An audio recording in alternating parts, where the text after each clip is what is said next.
the evils that drive them toward clandestine immigration. Immigration is in no way a solution. Rather, it is draining our country of its human resources, which are so precious.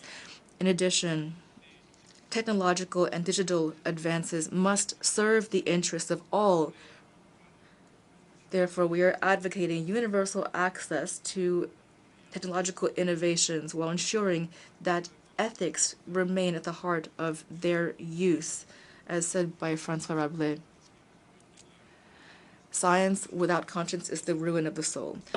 Ladies and gentlemen, today we are calling for the nations to come together around a common vision, that of a world that places humans at the heart of every thought and action. Together we can overcome the most difficult challenges. We can quell tensions and embrace a lasting peace.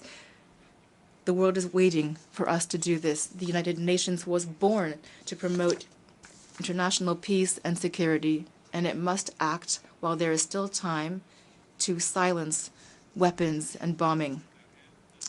As for Guinea, as a sovereign and determined nation, will forge its own destiny, and it stands firmly on the international scene with a clear and independent vision.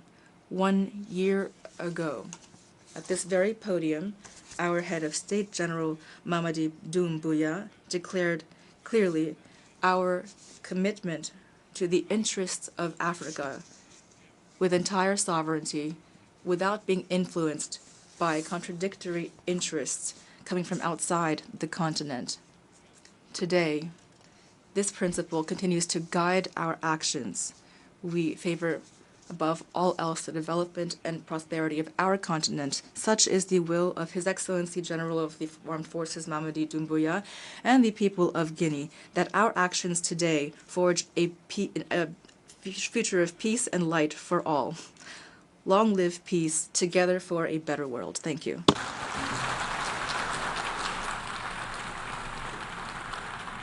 On behalf of the Assembly, I wish to thank the Prime Minister, Head of Government of the Republic of Guinea.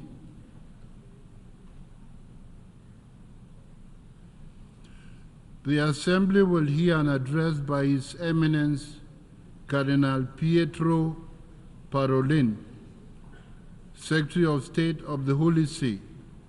I request protocol to escort His Eminence and invite him to address the Assembly.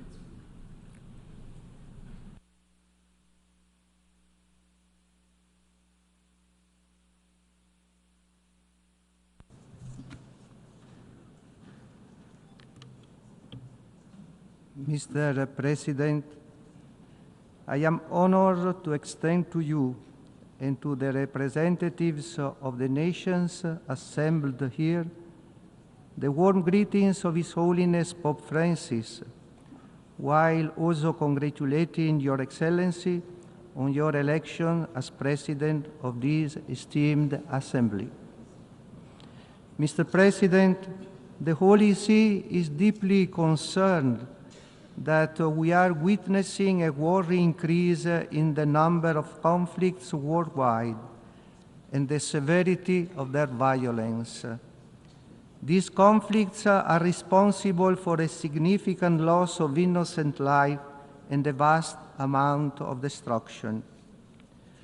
75 years after the ratification of the Geneva Conventions, humanitarian law is still being undermined and increasingly being violated. The targeting of places of worship, educational institutions, medical facilities, and other civil infrastructure is a prevalent phenomenon. The Holy See calls for the strict observance of international humanitarian law in all armed conflicts. The situation becomes more complex when one considers the destabilizing role often played by violent non-state actors in many of the crises around the globe. It is imperative that these groups seek a constructive engagement with states, renounce violence and acts of terrorism, and enter into legality. Peace is only possible if it is wanted. The pursuit of peace is a collective responsibility. It is imperative to move beyond rhetoric and the tendency to ascribe blame. However, the reality is that there is no genuine commitment to achieving peace. In times of conflict, there is often a tendency to prioritize military victory over the pursuit of peace. It is incumbent upon diplomacy to demonstrate unwavering dedication to pursuing every avenue for negotiation to establish enduring peace. To pursue peace, however, it is not enough simply to eliminate the instruments of war. Its root causes must be eradicated. Foremost among these is anger, a scourge that continues to afflict entire areas of our world, while others are marked by massive waste of food. Nevertheless, the prevailing tendency has been to maintain the growth in military expenditure, while striving to fulfill the commitments made on sustainable development. Pope Francis appeals to rich countries to acknowledge the gravity of so many of their past decisions and determined to forgive the debts of countries that will never be able to repay them. It is easy to become complacent and resigned in the face of the constant stream of new forms of poverty. However, this dramatic situation can be encountered all around us, not only in certain parts of the world. This is the case, for example, of the modern phenomenon of homelessness.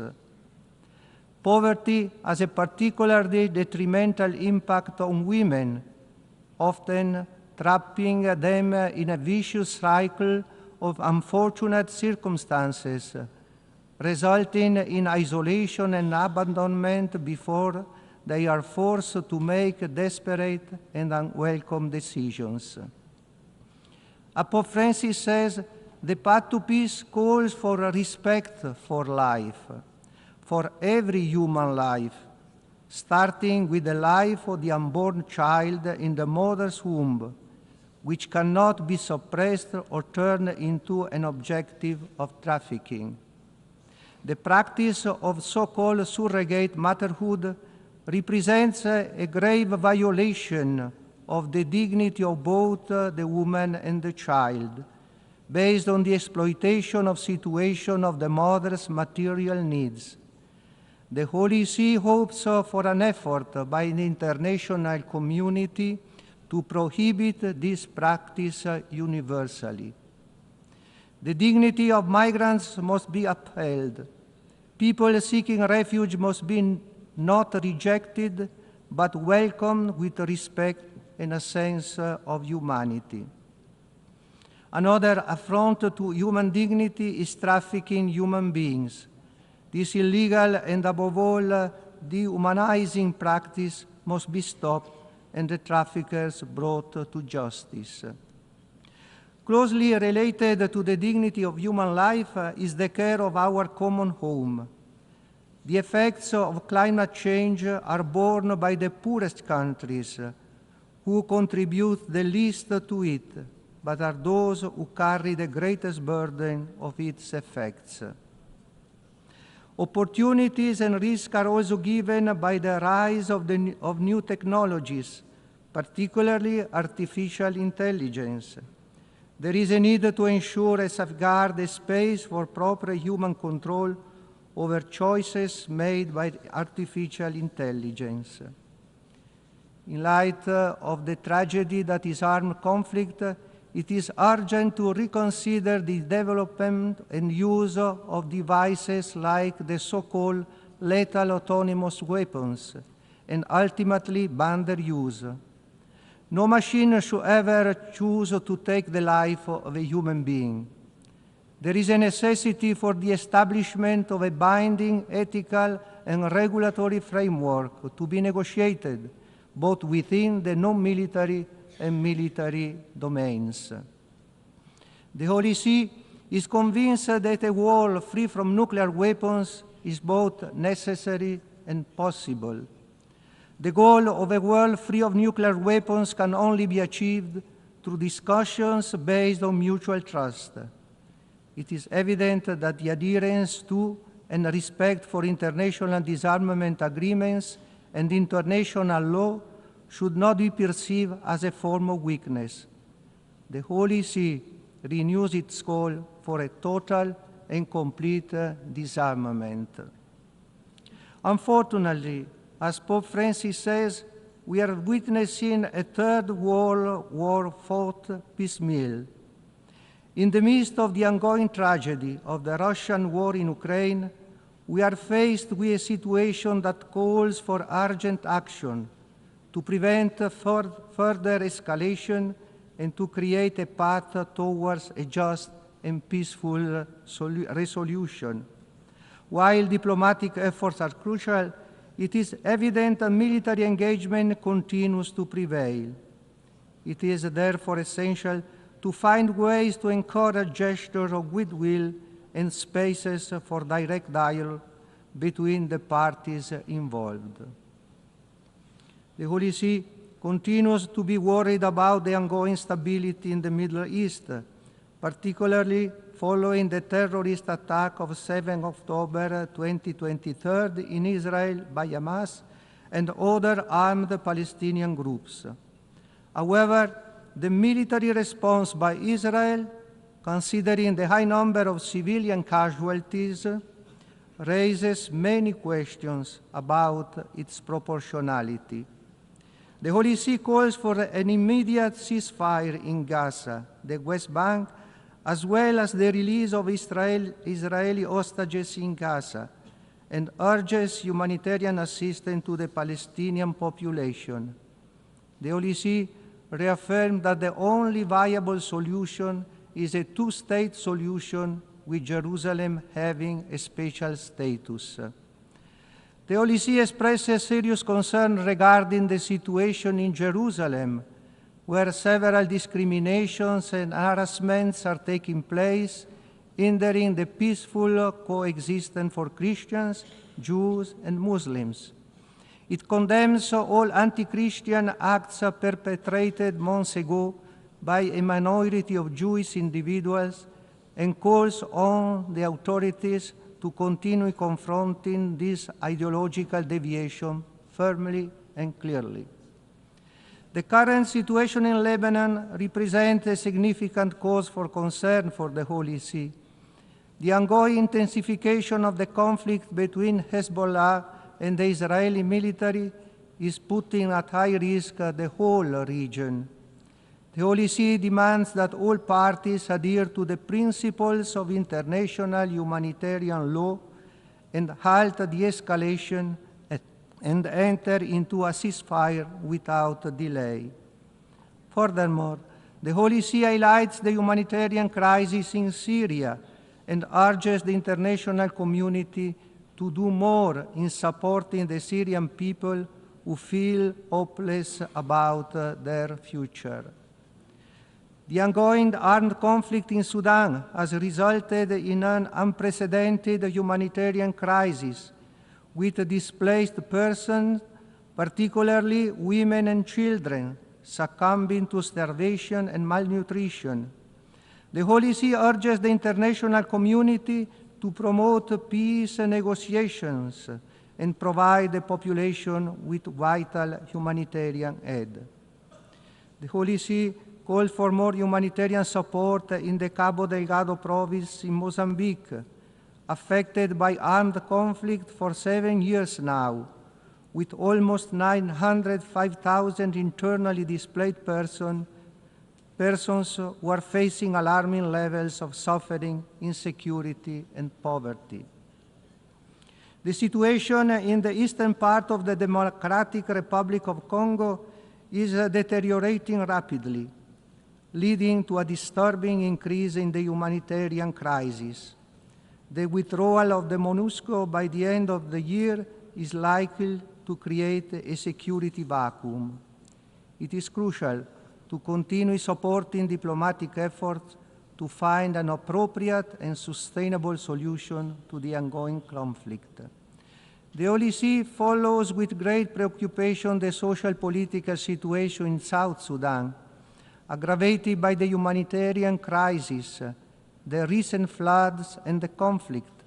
It calls on the international community to show solidarity with the population and urges all the country's leaders to place the well-being of the people at the center of their political agenda.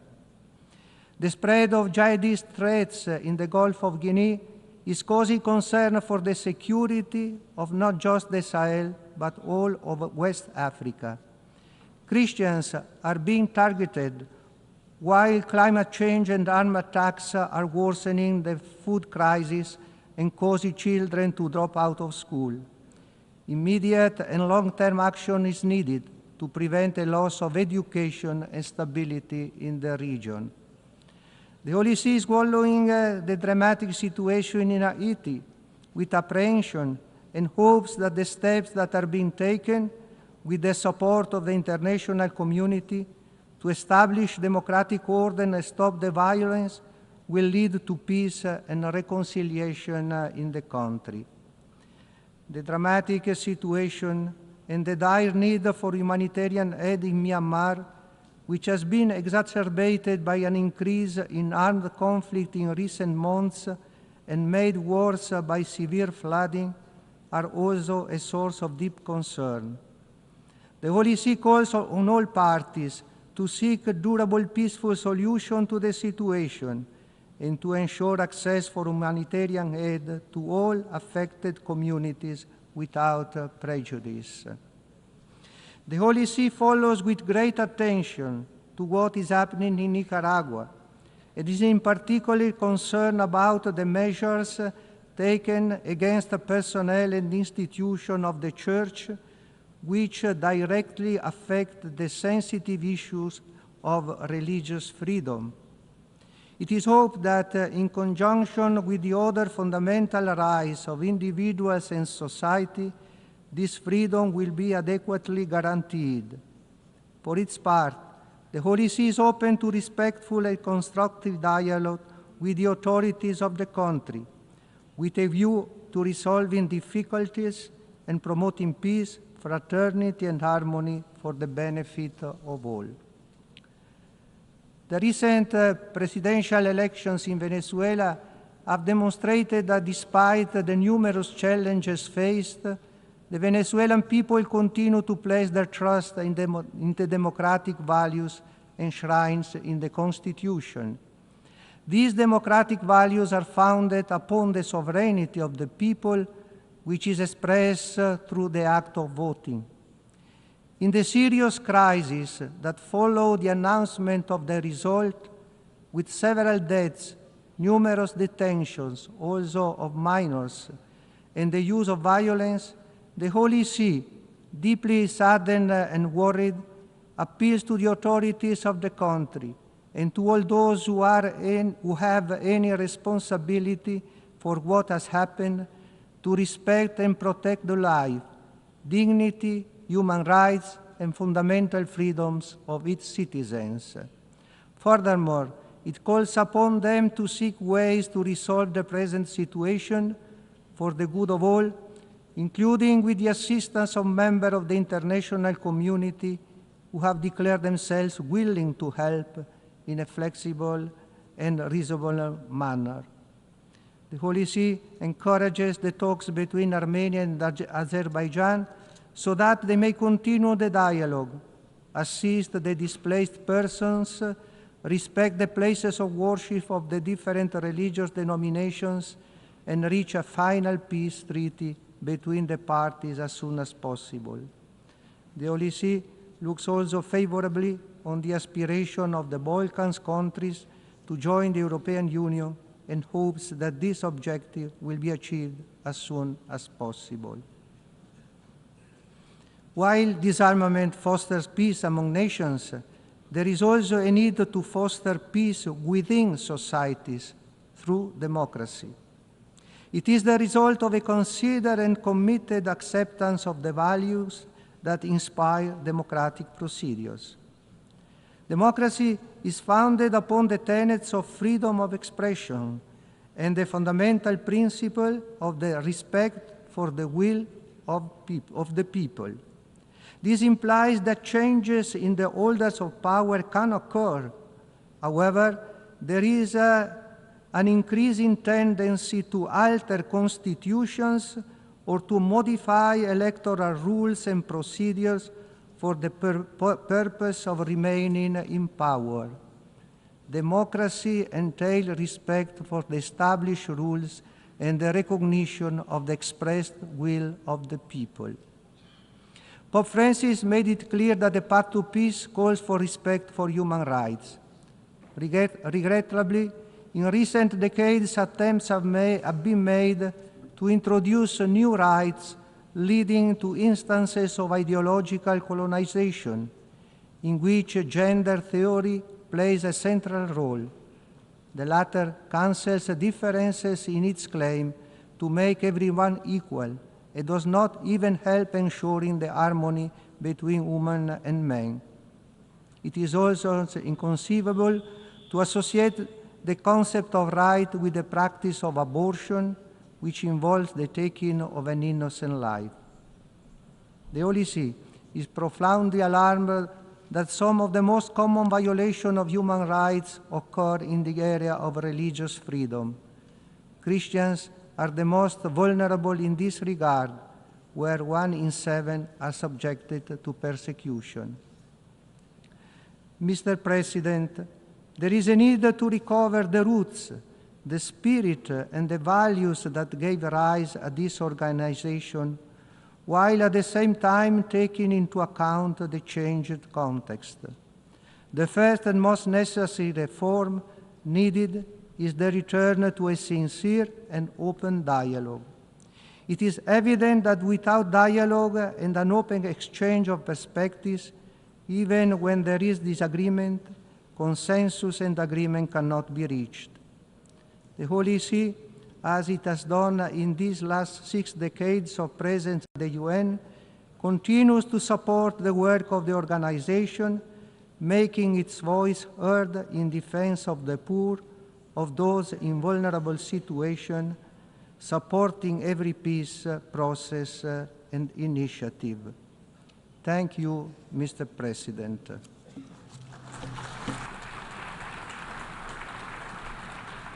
On behalf of the Assembly, I wish to thank the Secretary of State of the Holy See.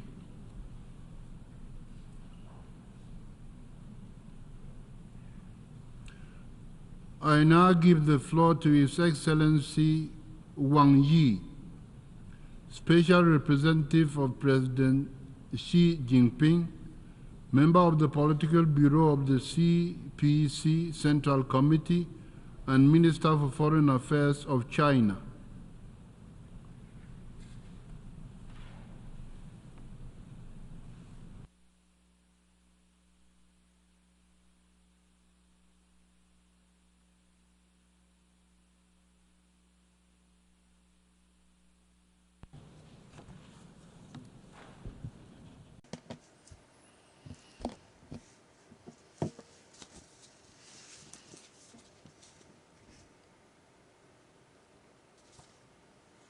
Mr. President, colleagues, today, humanity has once again come to a historical crossroads.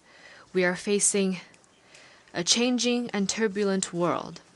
Challenges of insecurity, imbalanced development, and ineffective governance are increasingly prominent. Hotspot conflicts, major country confrontation, and geopolitical tensions keep emerging. The future of this planet is becoming a cause for growing concern. Meanwhile, we are also embracing a world full of hope. Multipolarity and globalization have become the unstoppable trend of our times. The aspirations of the Global South nations for modernization has never been stronger. Our stride toward modernization has never been more steadfast. This institution, the United Nations, embodies the aspirations of people across the world for lasting peace and common prosperity, and bears witness to the glorious journey of the international community coming together in pursuit of progress. President Xi Jinping stressed on multiple occasions that the role of the UN should be strengthened, not weakened. Amid global transformation not seen in a century, what China calls for is to follow the trend of the times, keep to the direction of human progress, and make the right choices of history. What China proposes is to uphold peaceful coexistence and put in place a security architecture that ensures enduring stability, uphold openness and inclusiveness, and foster a development paradigm that promotes shared prosperity, uphold harmony without uniformity, and adopt an approach to civilizations that promotes exchange and mutual learning, and adopt fairness and justice and develop a governance structure that pulls strengths for shared benefit. In today's world, the security of all countries is tied together. In face of various kinds of global challenges and risks, no one can stay immune or enjoy security alone. Countries need to be guided by a vision of common, comprehensive, cooperative, and sustainable security. We should respect each other's sovereignty and territorial integrity, take the legitimate security concerns of others seriously, and resolve disputes and differences through dialogue and consultation. We should actively explore a path for major countries to coexist in peace and work for a new type of international relations characterized by mutual respect, fairness, justice, and win-win cooperation. In today's world, the development of all countries is deeply integrated. If the rich get richer while the poor remain poor, then everyone is born equal would become an empty slogan, and fairness and justice would be even more elusive. Achieving modernization is a legitimate right of the people of all countries, not a prerogative of a few.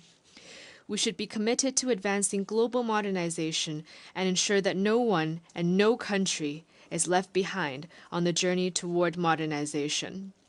We should advocate a universally beneficial and inclusive economic globalization, unequivocally oppose unilateralism and protectionism, and help developing countries leap over the development divide to maintain the vitality of global economic growth. In today's world, each civilization has its own strengths. President Xi Jinping pointed out that there is no such thing as a superior or inferior civilization, and civilizations are different only in identity and location. We should respect the diversity of civilizations and strive to replace estrangement and clash of civilizations with exchanges and mutual learning. We should advocate humanity's common values, namely peace, development, equity, justice, democracy, and freedom, refrain from conducting values-oriented diplomacy, and oppose ideology-based confrontation. We should respect each other as equals and help each other succeed with an inclusive mind. In today's world, countries should all enjoy sovereign equality. As a large number of global South nations are growing with a strong momentum, gone are the days when one or two major powers call the shots on everything. We should advocate an equal and orderly multipolar world and see that all countries, regardless of their size, have their own place and role in the multipolar system. We should practice true multilateralism, oppose hegemonism and power politics, and make international relations more democratic. We should follow the principle of extensive consultation and joint contribution for shared benefits and make global governance more just and equitable. Mr. President, peace is the most precious thing in our world today. You may wonder if there is a path leading to peace. In fact, peace is the path. Without peace, development will not sustain. Without peace, cooperation cannot happen. For the sake of peace, a single ray of hope is reason enough not to give up. The slightest chance deserves 100-fold effort. An end to the Ukraine crisis remains elusive. The top priority is to commit to no expansion of the battlefield, no escalation of fighting, and no provocation by any party, and push for de-escalation of the situation as soon as possible. China is committed to playing a constructive role, engaging in subtle mediation and promoting talks for peace, not throwing oil on the fire or exploiting the situation for selfish gains. At this session of the General Assembly, China, Brazil, and other countries in the Global South have jointly launched the Group of Friends for Peace. Its very purpose is to uphold the purposes and principles of the UN Charter, build consensus for a political settlement of the crisis, and contribute to a prospect of peace. The question of Palestine is the biggest wound to human conscience. As we speak, the conflict in Gaza is still going on, causing more casualties with each passing day. Fighting has started in Lebanon again, but might cannot replace justice. Palestine's long-held aspiration to establish an independent state should not be shunned anymore, and the historical injustice suffered by the Palestinian people should not be ignored anymore. There must not be any delay in reaching a comprehensive ceasefire, and the fundamental way out lies in the two-state solution. China has always been a staunch supporter of the just cause of the Palestinian people to regain their legitimate national rights and a staunch supporter of Palestine's full UN membership. We have recently helped to bring about breakthroughs in intra-Palestine reconciliation and will continue to work in concert with like-minded countries for a comprehensive and just settlement of the question of Palestine and durable peace and stability in the Middle East. The issue of Afghanistan concerns regional peace and security. It is important to help the country exercise prudent governance, fight terrorism effectively, improve people's life, and reinvigorate the economy to create a better life or future for the people of Afghanistan. The Korean Peninsula should not experience war again. The important thing is to make persistent efforts for de-escalation, commit to seeking solutions through dialogue and consultation, realize a transition from the armistice to a peace mechanism, and safeguard peace and stability on the peninsula. China is deeply aware that Asia needs stability and development and opposes division and conflict. As an important origin of human civilization and a key engine of global growth, Asia has the wisdom and capability to stabilize the situations through regional cooperation and handle differences properly through dialogue and consultation. We are firmly against the meddling by countries outside the region, and will firmly resist attempts by any force to stoke trouble and confrontation in the region. Mr. President, as the world faces increasingly serious challenges, China has never opted to be an indifferent spectator. Instead, we've been playing a bigger part in global governance than ever before. President Xi Jinping has put forth the Global Development Initiative, the Global Security Initiative, and the Global Civilization Initiative in recent years. They carry China's wisdom for resolving various difficult issues confronting humanity and bring impetus from China for improving global governance. In the face of uneven and inadequate global development, China's proposal is to put development at the top of the global agenda, focus on delivering the Sustainable Development Goals of the UN 2030 Agenda, increase input in development, and help developing countries better respond to different risks and challenges. At the recent Beijing summit of the FOCAC on China-Africa cooperation, President Xi Jinping outlined 10 partnership actions to be taken together with Africa to advance modernization, and announced the decision to give over 40 LDCs, including those in Africa, zero tariff treatment for 100% tariff lines. China is the first major developing country and the first major economy to take such a significant step. In the face of unilateral bullying acts such as sanctions and blockade, China firmly supports countries in defending their legitimate rights, upholding the equity and openness of the international system, making global development more coordinated and beneficial for all, and jointly opposing technology blockade and rejecting decoupling or severing supply chains. Sanctions and pressure will not bring monopolistic advantages. Suppressing and containing others will not solve problems at home. The right of people of all countries to pursue a better life should not be taken away. Here, we once again urge the United States to completely lift its blockade, sanctions, and terrorism-related designation against Cuba. In the face of aggravating ecological challenges, China is firmly committed to a path of green, low-carbon, and sustainable development. We will move from carbon peaking to carbon neutrality in the shortest time span in world history, contributing China's efforts to harmonious coexistence between humanity and nature. At the global level, the principle of common but differentiated responsibilities must be upheld, and the Paris Agreement must be implemented in earnest. Developed countries should assist developing countries in developing their capacity to cope with climate change. Touting the need of climate response while suppressing the green industries of others will only hold back global progress toward green transition. In the face of burgeoning artificial intelligence, China is committed to taking a people-centered approach, developing AI for good, and putting equal emphasis on development and security. We are working to explore and establish widely recognized international rules and standards. China supports the UN's role as the main channel for global AI governance and is committed to strengthening international cooperation on AI capacity building. China has put forth the AI Capacity Building Action Plan for Good and for All, and we are ready to make more contribution to the sound, orderly, fair, and inclusive development of AI.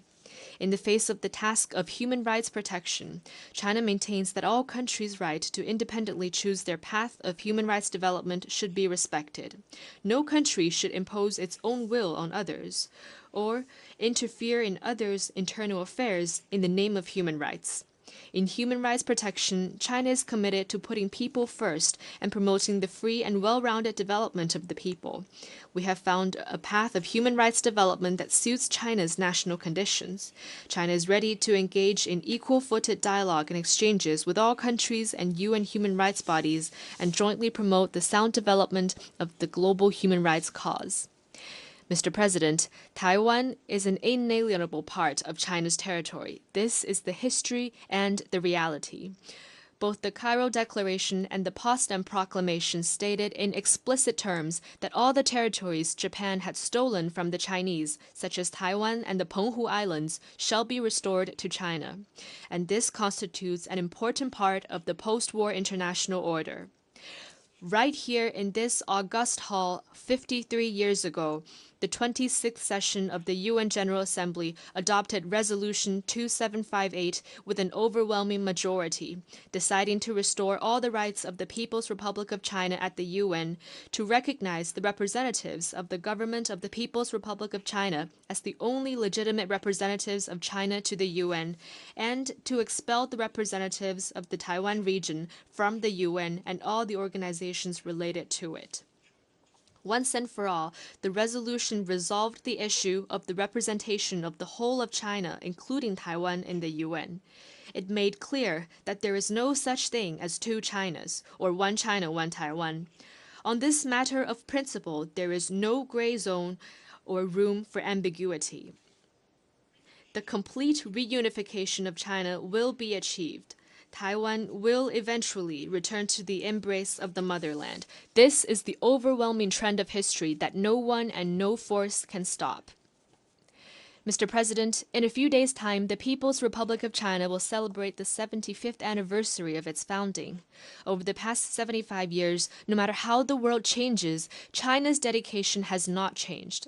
It is dedicated to pursuing happiness for the Chinese people and the rejuvenation of the Chinese nation. It is also dedicated to human progress and world harmony. In the course of seeking its own development, China has kept in mind the common interests of the whole world, generating new opportunities for the world through its own development. Not long ago, the third plenum of the 20th CPC Central Committee made an important decision on further deepening reform comprehensively to advance Chinese modernization. It will set in motion a new journey where China joins hands with the world in common development and progress. Chinese modernization will contribute robustly to world peace. The Chinese culture values peace, and the Chinese nation has no tradition of external expansion. China, once a victim of foreign power bullying, knows full well the value of peace and the hard-won gains of development. In fact, China is the only major country that has written peaceful development into its constitution, and the only country among the 5 nuclear weapon states to pledge no first use of nuclear weapons. We're actively exploring and putting into practice the Chinese way of addressing hotspot issues, boosting the prospects for resolving the security dilemma and improving security governance, and paving the ground for conflict settlement and peace building. Every step in China's development is an increase in the force for peace. Chinese modernization will contribute robustly to common development for all.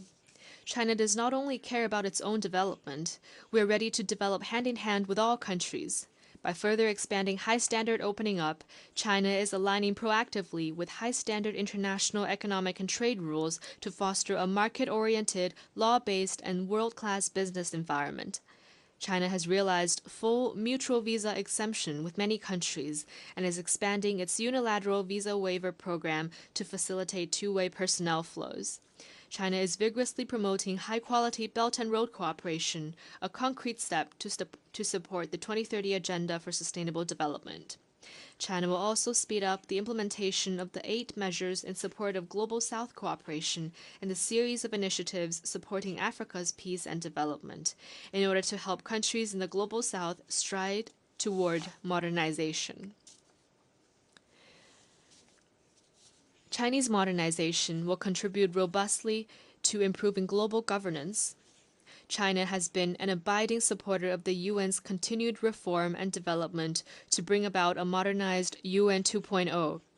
The international financial system needs to be more fit for the times, and global governance should be more balanced and effective. China will continue to fulfill its international obligations, provide financial support, and send our best minds to the United Nations. The UN system needs to respond to the legitimate calls of developing countries and increase the representation and voice of those in the Global South. Chinese modernization will contribute robustly to the advancement of human civilization. Chinese modernization is rooted in China, but has also drawn on the achievements of other civilizations.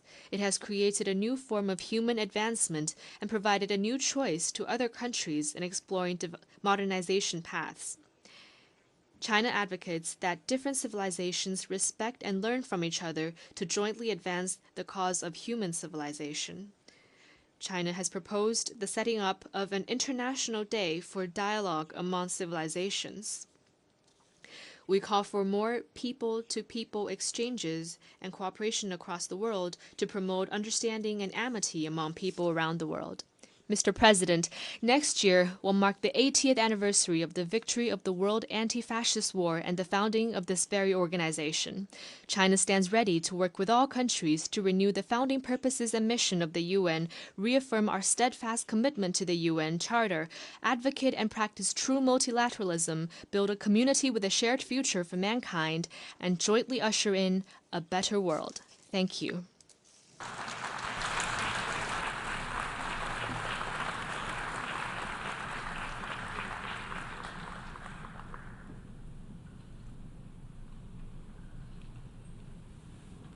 I thank the Special Representative of President Xi Jinping, member of the Political Bureau of the CPC Central Committee, and Minister for Foreign Affairs of China.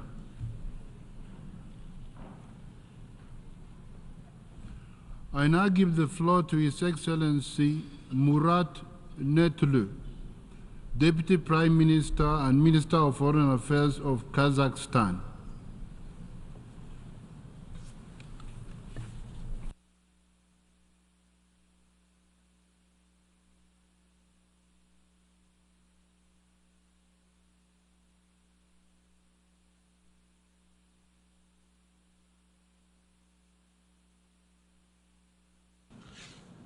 Mr. President, Mr. Secretary General, Excellencies, ladies and gentlemen, let me first congratulate His Excellency Philemon Yang on his election as the President of the current session.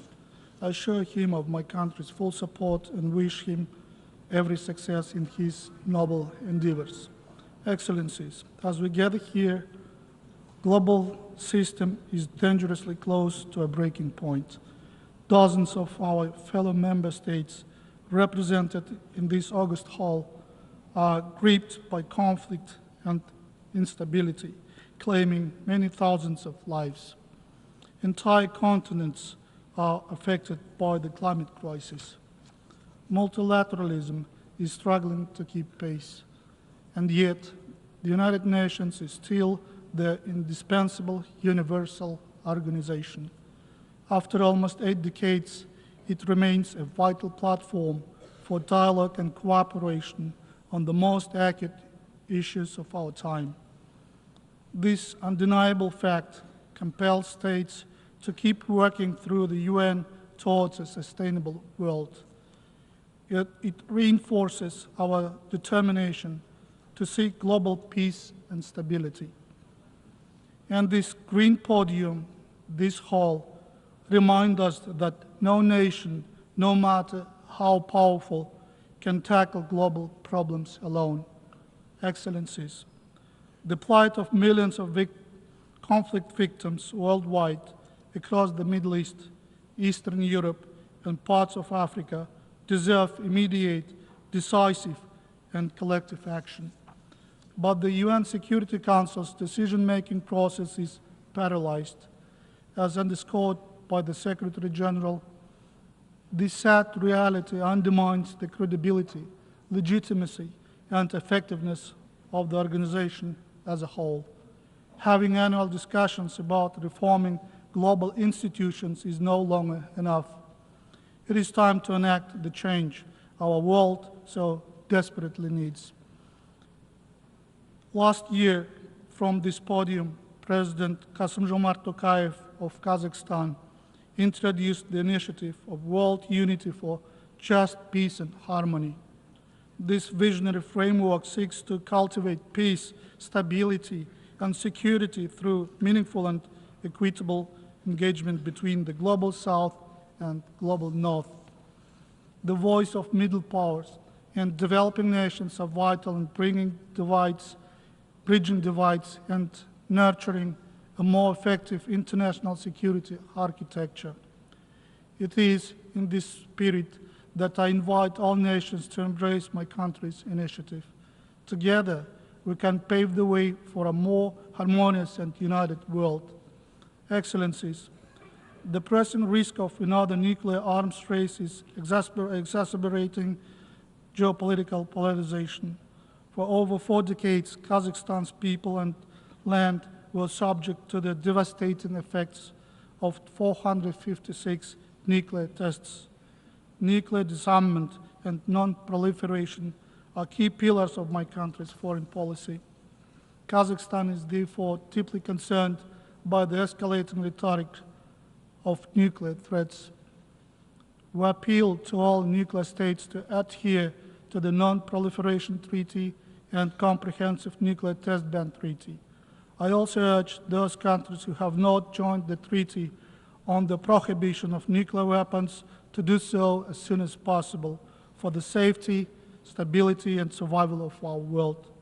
As the chair of the 3rd meeting of the TPNW, we will promote establishment of an international trust fund for assistance to victims of nuclear tests. Excellencies, another existential threat to no nation can afford to ignore is climate change. This year is expected to be the hottest on record. Droughts, floods, and other weather calamities continue to cost lives and damage economies around the globe. We therefore call again on G20 countries and multilateral development banks to share the burden by providing green technologies and concessional financing to low and middle-income countries in line with the Paris Agreement. Our region stands on the front line of global warming, despite accounting for only 1% of global emissions. Central Asia will face an above-average 2.5-degree increase in temperatures by 2050. This sober reality has deepened our commitment to addressing climate change. That is why my country will host the Regional Climate Summit in 2026, aimed at further enhancing cooperation among UN members on climate resilience and green transition. One of the consequences of climate change is water scarcity, across the world. It undermines food, energy, ecological systems on every continent. 1 in 4 people today lacks access to safe drinking water. And if this trend continues, by 2050, more than 5 billion could suffer water shortages. In Central Asia, by that time, water deficiency will affect 25 to 30% of the population.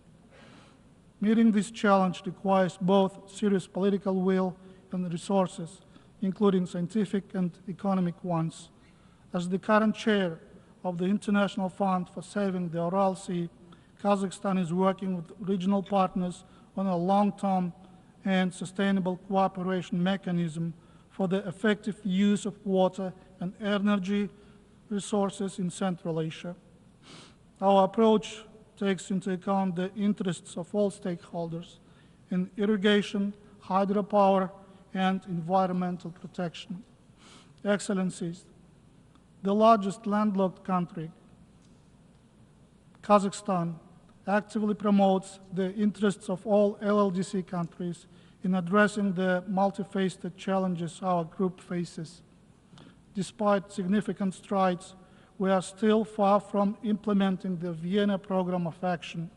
We are lagging on critical indicators, particularly the adoption of innovative technologies for trade facilitation and the development of transit and transport corridors. These challenges magnify the vulnerability of LLDC's choke of investments, diminish trade, and escalate the debt burden. Furthermore, our geographical constraints prevent us from integrating fully into global trade and economic processes on an equal footing. We are dedicated to advancing our group's vital interests globally and regionally. My country is already a bridge for 80% of overland transit cargo traffic between Asia and Europe. Kazakhstan is committed to strengthening synergies between the Belt and Road Project, the Global Gateway Initiative, and the North-South and Trans-Caspian International Transport Road corridors. Together, we have the unique potential to transform our landlocked status into land-linked connectivity. Excellencies, the Summit of the Future distinctly highlighted digital transformation as the dividing force behind the 2030 agenda. But the true key to this shift is ensuring every nation has equitable access to cutting-edge technologies. The rapid development of AI exacerbates cyber threats and brings new challenges. This includes its potential use in warfare, the consequences for data privacy, the risks of misuse for information wars, deepfakes, and more. Kazakhstan believes the UN can and must play a leading role in this revolutionary field. We urge technologically and digital advanced states to take an active part in developing common ethics and standards to govern AI in the most responsible and peaceful way. The establishment of a UN AI office would be a welcome step in this direction. Excellencies, in the current geopolitical landscape, Central Asia is increasingly asserting itself in global affairs. Our region is not only a crossroad of cultures and economies, but it is also rapidly transforming into a bridge for cooperation between East and West. We adhere to the formula successful Central Asia, successful Kazakhstan. Along with our partners, we are building a more connected and resilient Central Asia through a set of C5+ dialogue platforms. Today, our regional agenda also includes the development of Afghanistan into a stable and predictable state, a reliable trade partner. In this context, the United Nations Regional Center on Sustainable Development for Central Asia and Afghanistan in Almaty will be a game changer for coordinated SDG delivery. We do hope this innovative undertaking will receive broad support from member states. Excellencies, upholding human rights is not merely an aspiration, but one of the key prerequisites of sustainable development.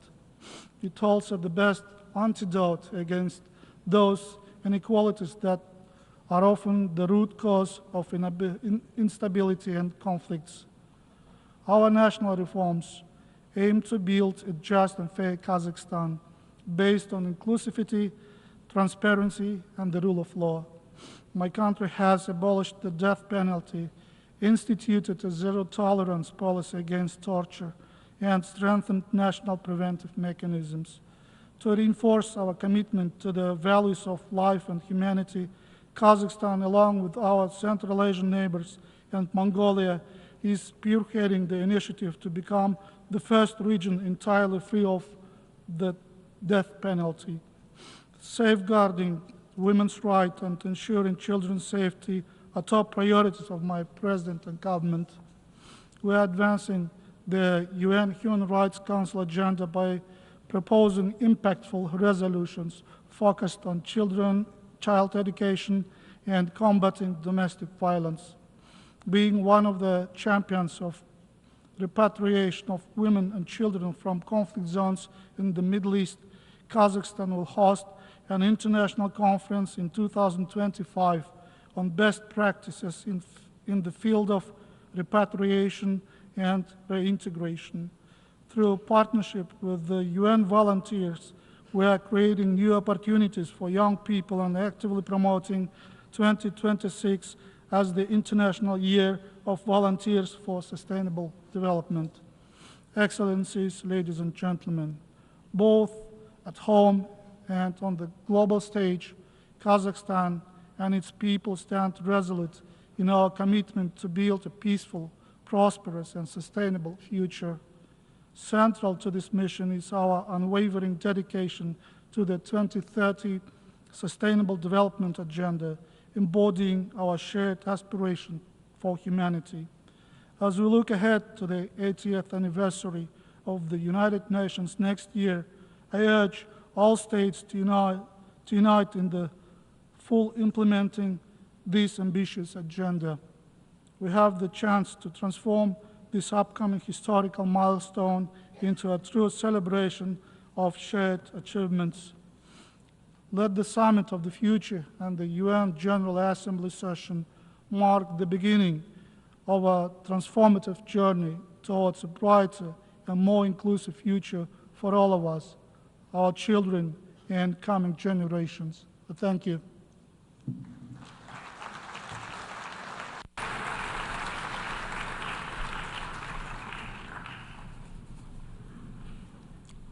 I thank the Deputy Prime Minister and Minister of Foreign Affairs of Kazakhstan.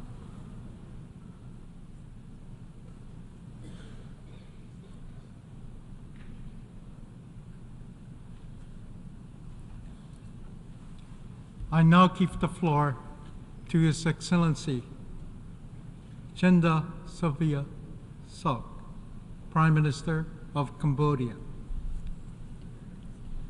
Deputy Prime Minister of Cambodia.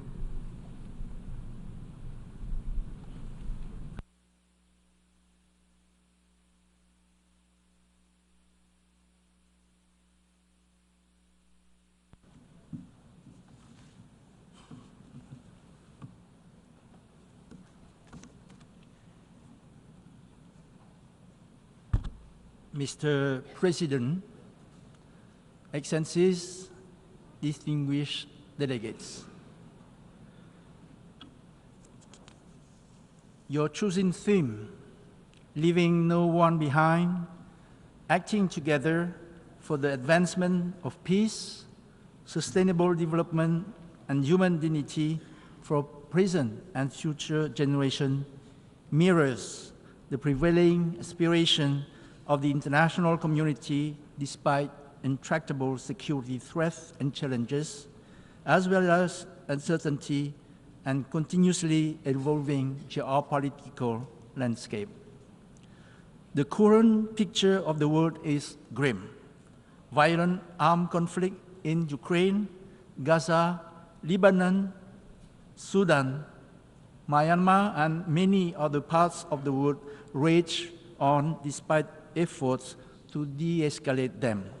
Worse, with intensifying geopolitical tensions, any misstep in various flashpoints may trigger a regional or even global war, potentially involving nuclear weapons.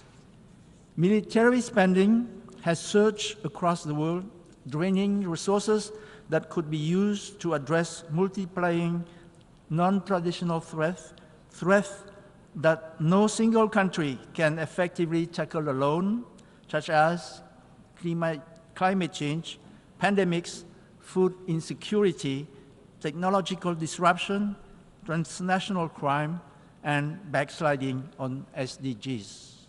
Mr. President, distinguished delegates, Cambodia cannot emphasize enough the urgency for all of us to act together to confront these daunting challenges.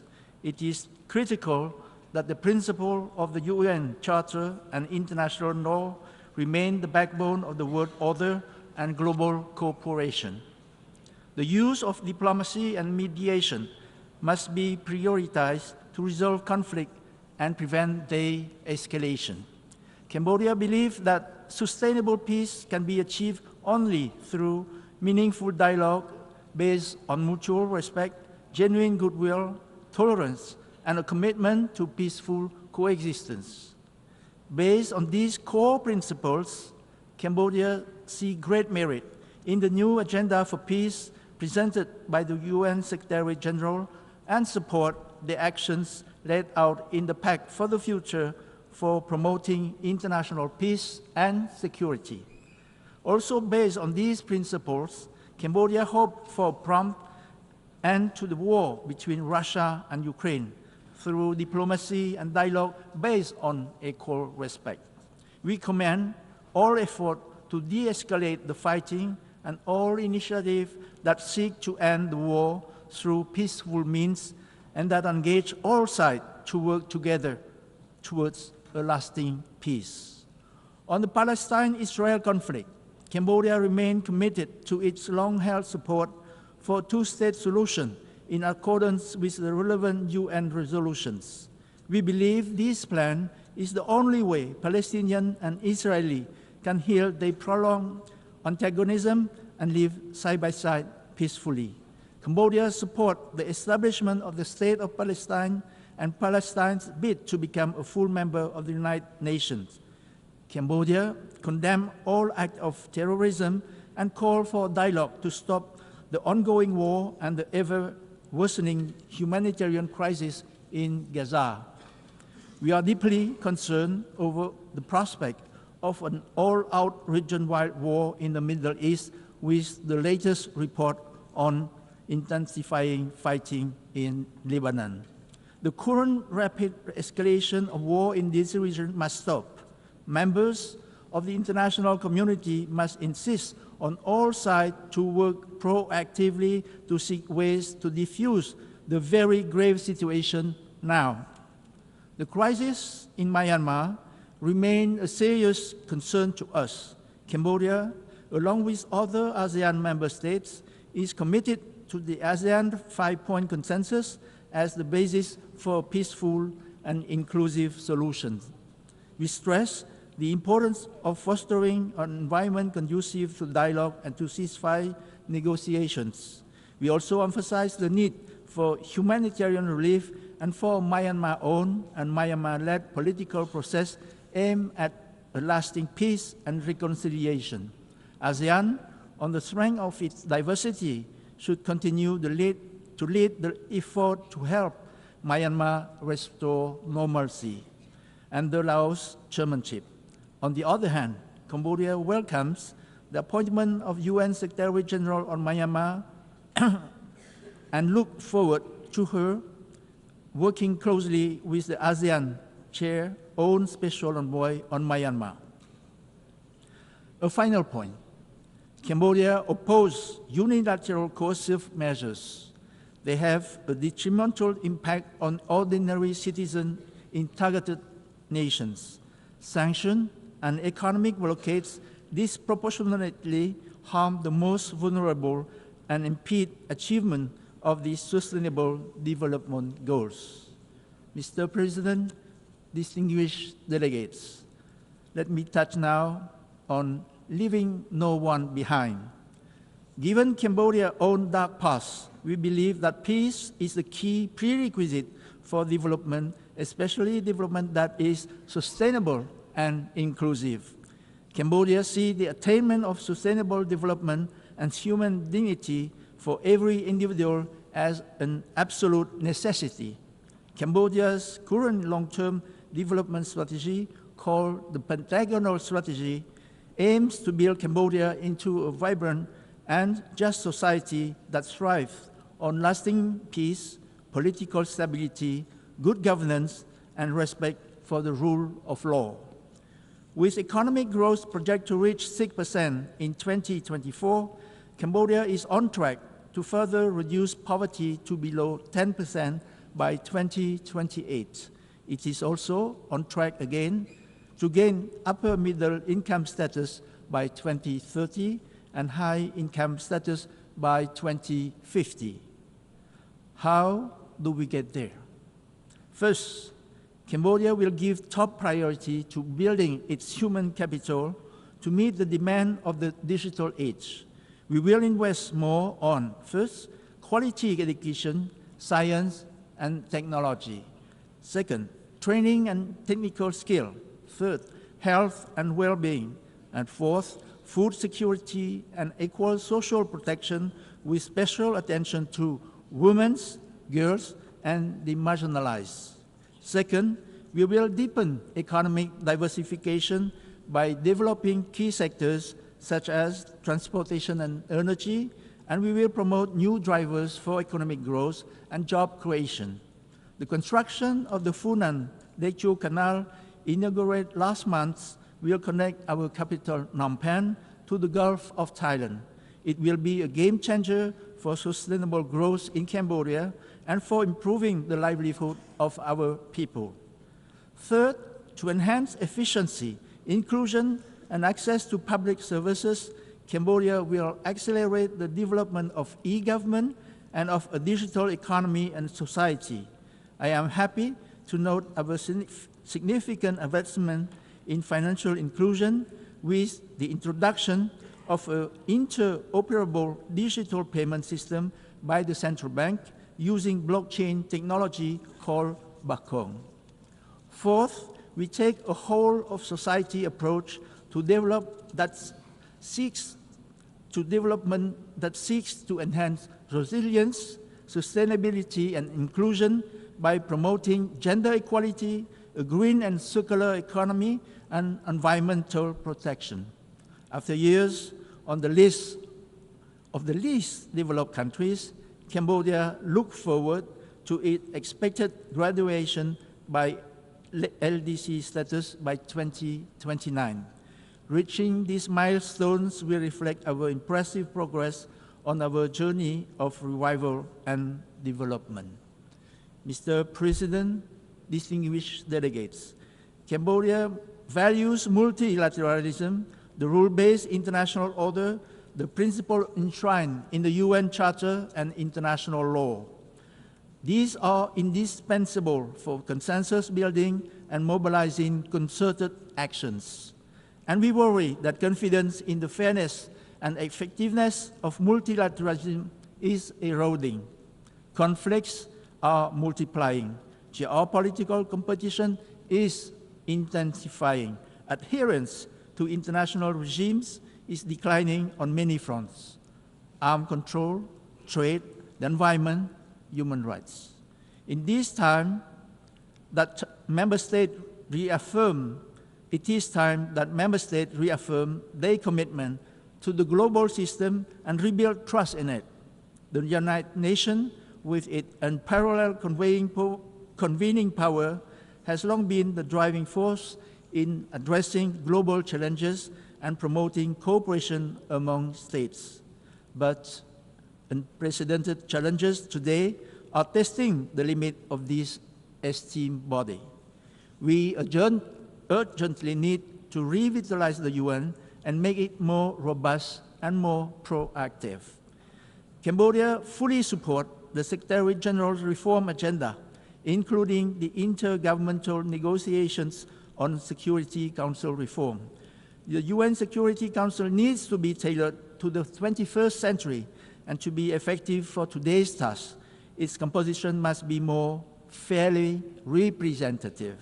As the Secretary General has rightly stated, we can create a future fit for our grandchildren with systems built for our grandparents.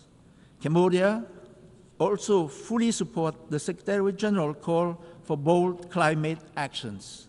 To achieve net zero emission by 2050, as it has pledged it would do, Cambodia has launched many measures, including raising the current 62 renewable energy share to at least 70% by 2030, by promoting reforestation and by providing incentive to green investment projects. Cambodia is actively participate in global climate negotiation, and it's look forward to the upcoming COP29 in Baku, Azerbaijan. Cambodia also fully support the work of the high-level political forum on SDGs held in July and the ECOSOC.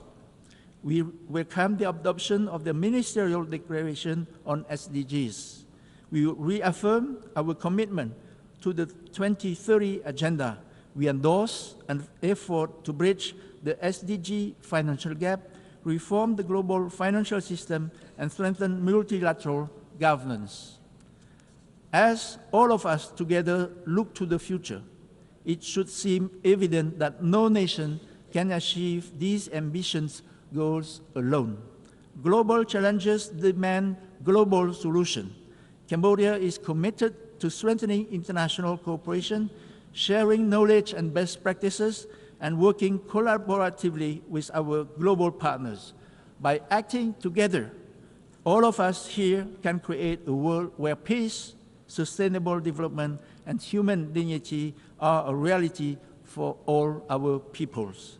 Cambodia commends the success of the Summit of the Future and reaffirm our steadfast commitment to the letter and the spirit of the Pact for the Future, to international peace and security, to turbocharging SDGs, to modernizing multilateral institutions.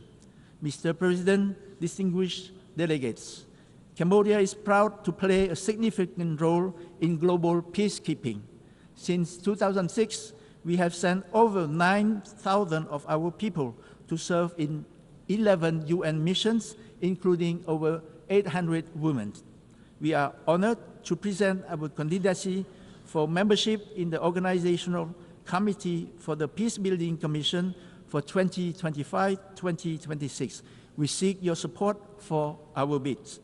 Cambodia supports relevant adjustment and reform to increase the effectiveness of peacekeeping operations and promote the agenda for women, peace and security, and youth, peace and security. Cambodia is also honored to hosting the 5th Review Conference of the Mine Ban Convention, also known as the Ottawa Convention, in November in Siem Reap. This landmark event will serve as a platform for renewed global solidarity in the pursuit of a world free from the scourge of anti-personal mine. We extend a warm invitation to all member states to join us for this important gathering. To conclude, Cambodia reaffirmed its steadfast commitment to working hand in hand with the UN and all member states to advance the noble goals of peace, sustainable development, and human dignity. Cambodia stands ready to contribute our unique experience, resources, and unwavering determination to this endeavor. For Cambodia, sustainable and inclusive development means no one and no place is left behind. I thank you for your kind attention.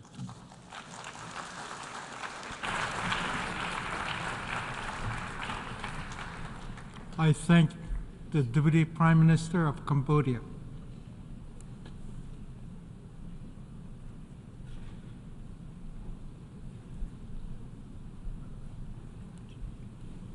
I now give the floor to His Excellency Xavier Bettel, Deputy Prime Minister, Minister for Foreign Affairs and Foreign Trade, Minister for Development Cooperation and Humanitarian Affairs of Luxembourg.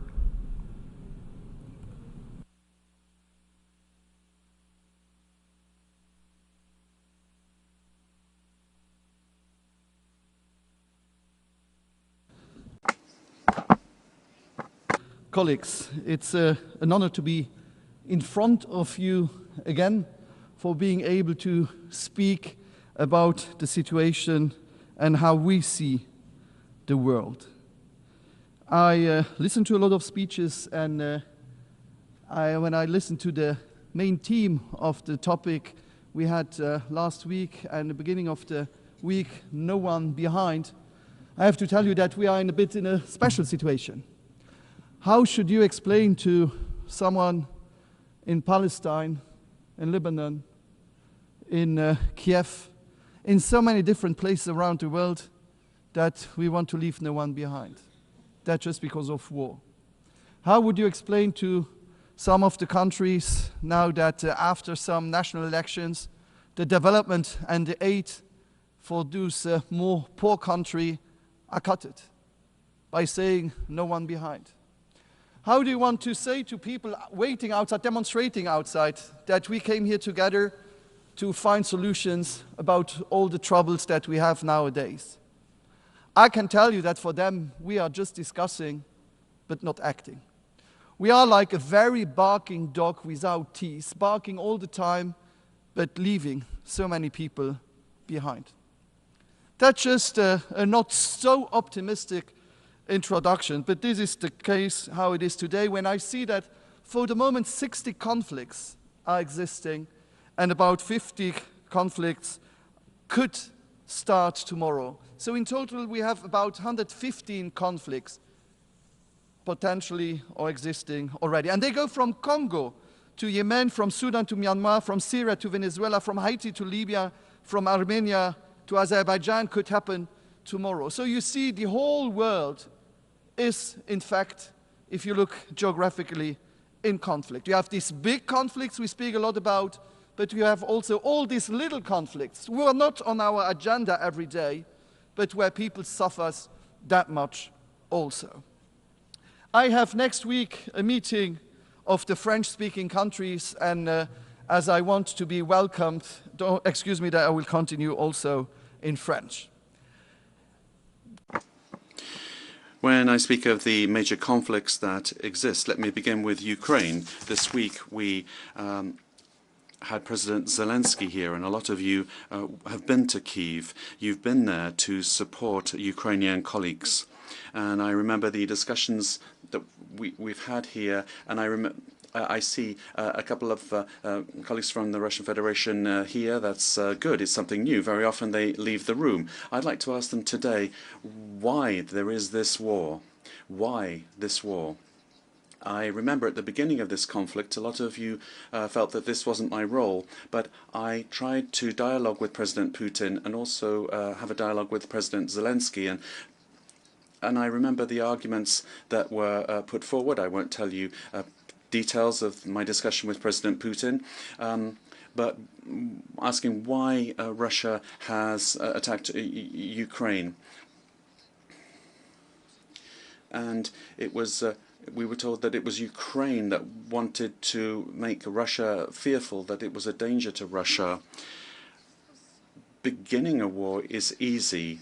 Ending a war is what requires greatness, and you can have peace conferences. They are organized, but without the presence of Russia or China, believe me, these are moments of moral support for Ukraine. But if we want to find a solution, then you have to get everybody around the table to find a lasting solution for Ukraine. We ourselves are Luxembourg, and we are a small country, but twice we have experienced aggression. Twice we thought we had neighbors that thought they knew better for our country than we did ourselves. And so we understand the suffering of Ukraine. We know what it is to have a bigger neighbour and a neighbour that feels they know better. And today in the European Union, Germany is a brotherly country, a partner country with France and Belgium. And we are lucky to have the European Union of 1957. And when we see conflicts in this world, you see that the European Union, and we're not always the best example in everything, but you can see that we live in peace. And that goes from Baltic countries down to Portugal, from Greece to Ireland. And you can see that it works when you sit around a table and discuss things, or at the time when we had conflicts, you see that it was force that was the response. So let's get around the table with our partners, but let's have peace talks where we also have the Russian partners and the Russian partners participating, so that we can work out a plan for the future. Luxembourg does what it can. We have supported demining, for example. And don't forget, I just visited Laos. 30 years after the war, 40 years after the war, people are still dying from remnants of war. And don't forget that if tomorrow the war in Ukraine comes to an end, there will still be victims tomorrow and the day after and the day after that, as human consequences of having placed mines everywhere. We have to also help children that have been deported to Russia, and we need to ensure that impunity is not the rule.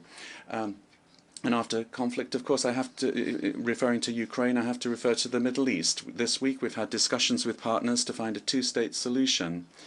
For me, what is important today is that we have to be conscious of the fact that there won't be a winner of this war. What's been caused here? How do you explain to a young Israeli that Palestine is a friendly country when their brothers or sisters are held hostage by Hamas? How do you want to explain to a young Palestinian that Israel, its neighboring country, is its friend when they buried their friend the day before? That's the reality on the ground. What are we doing here? It's generations of hate for the next 20, 30 years, future generations, where people won't get around the table. This is one is going to continue to hate the other in this situation. Are we aware of this? Yesterday, I heard the Israeli Prime Minister. He was thinking about the head of Hezbollah. I mean, if tomorrow somebody said if the head of Hezbollah is killed, there'll be no terrorism.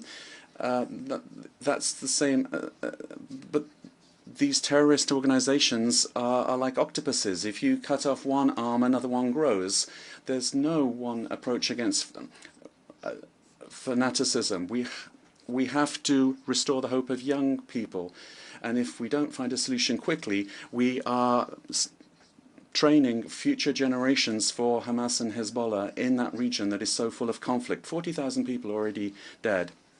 UNRWA, which is an organization that is part of this house, let's remember that. And that is being placed on the list of terrorist organizations. Are we all going to accept that our own agency working there be considered as a terrorist organization?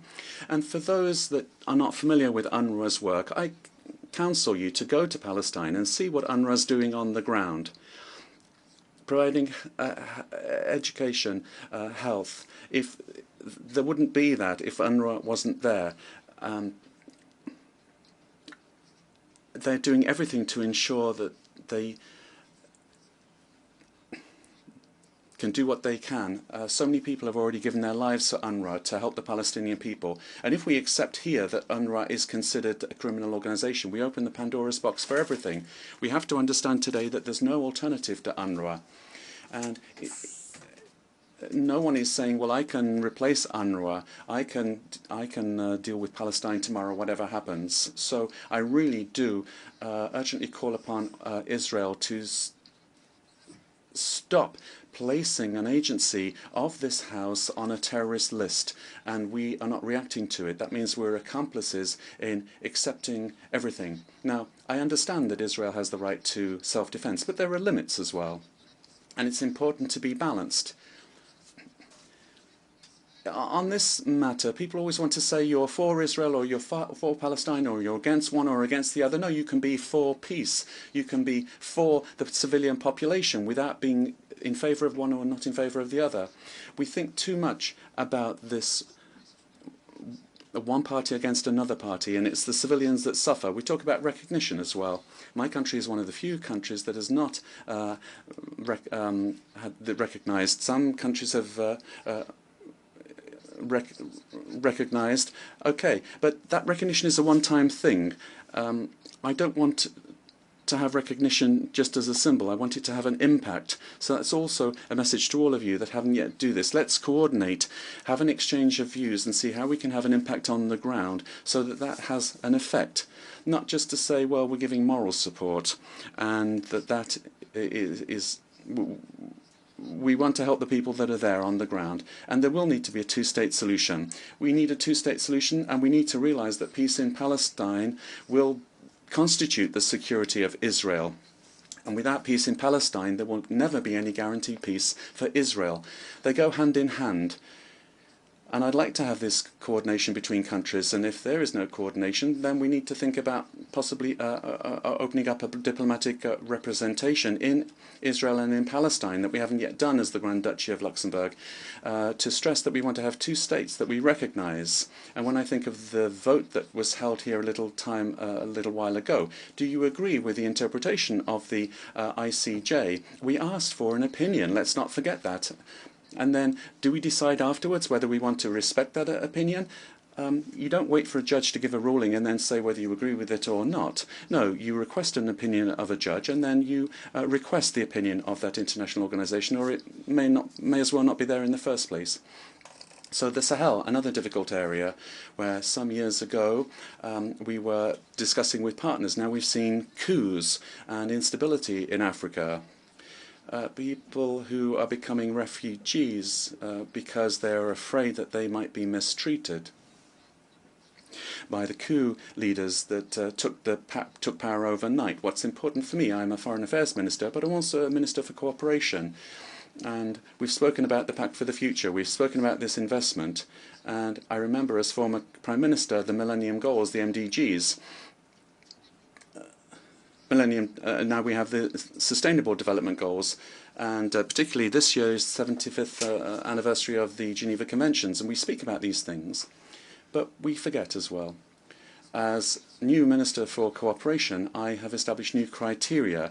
I, for example, have asked countries with which we've signed an agreement that I don't want to dictate things.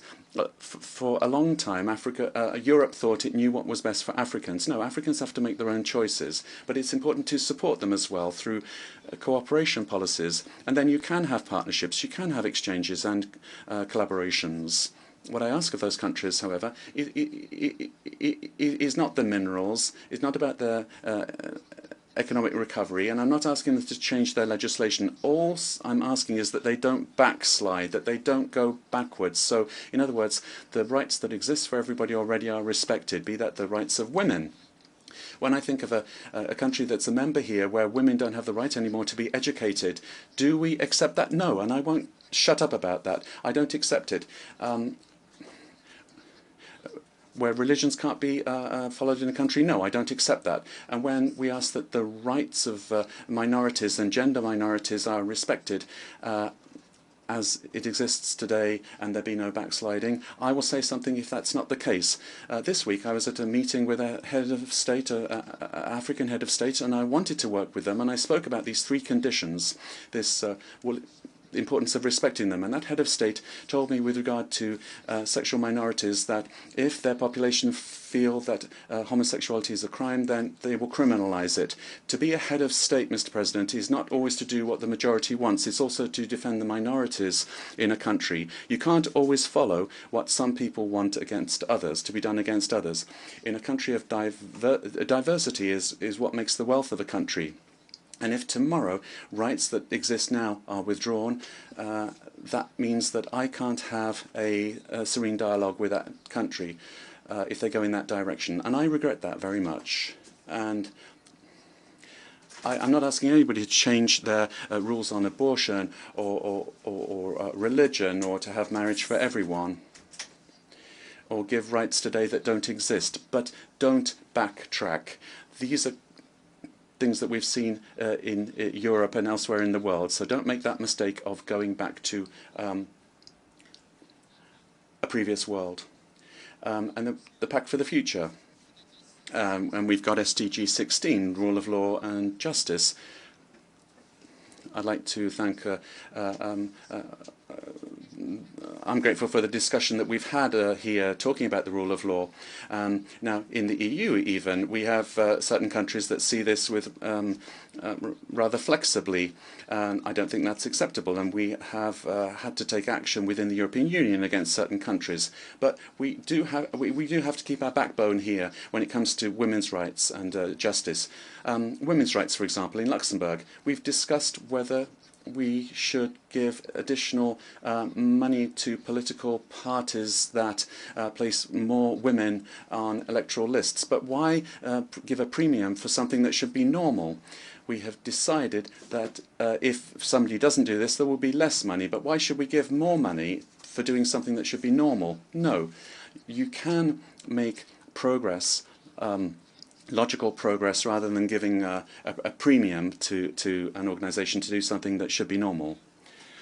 The environment, when I look at the SDGs, we speak about the environment. Well, that seems to be a little bit forgotten. And I mean, we had a lot of demonstrations, Fridays for Future and others, and then the economy seemed to take the upper hand on the environment. And don't forget that some countries might disappear with the environment. I mean, we're surrounded by other big land masses, so we won't, but some islands might risk disappearing. Are we aware that if we don't, it might not be a popular view, but if we don't act, then we will be leaving heritage to future generations that we won't be proud of. There's a COP coming up in Baku, and I think that will be a very important point in time for all of us. And today we have a conflict between them and Armenia, and I hope it will be solved before that COP. Let's do that. Let's commit ourselves to peace in Azerbaijan. Let's show that we can be proud to come to Baku, that we can be proud to have results where everyone will be happy to have gone without having in the back of their minds, is there a risk that tomorrow there might be a conflict between Azerbaijan and Armenia? So let's deal with that. That's really all I can recommend. Then with regard to this dog that barks but never dies, yes, in Europe we have rules like we do in the UN that date back to the Second World War, the leftovers of the Second World War, with the 5 permanent members and Africa not represented. And in 2024, now we're asking ourselves, well, how can we have a Security Council talking about the world without Africa being represented? That's the first thing. And now we're being told, well, it would be good to have this and that country as a permanent member. I'm not opposed to that, but it's not by enlarging the circle of the privilege that we will become more efficient. If we want to be more effective, we have to ask ourselves the question whether it's normal that a permanent member, through a veto, is able to block a process. No, it's not. I think you have to think about this. Security Council reform, why couldn't it be that if a country enters a veto, a 2/3 majority would be able to overturn that veto, and that then there would be a vote in the General Assembly, and if 2/3 here as well voted in a different direction to the veto, then that veto would be rendered ineffective. If we want to make progress, that's the only thing we can do. Just having more members in the Security Council would just be expanding the problem, because more people would have the right to veto. So I conclude here, Mr. President, by saying that being a permanent member of this House is not a privilege, it's a responsibility. And if you look at the time that this was created, it was done by countries that were there to guarantee power. They were the major powers that were there because they were the guarantors of peace. Whereas today, some of them are more troublemakers than anything else, and they prevent us finding peaceful solutions, but which are in everyone's interest. My dream, Mr. President, is to come here one day and address you,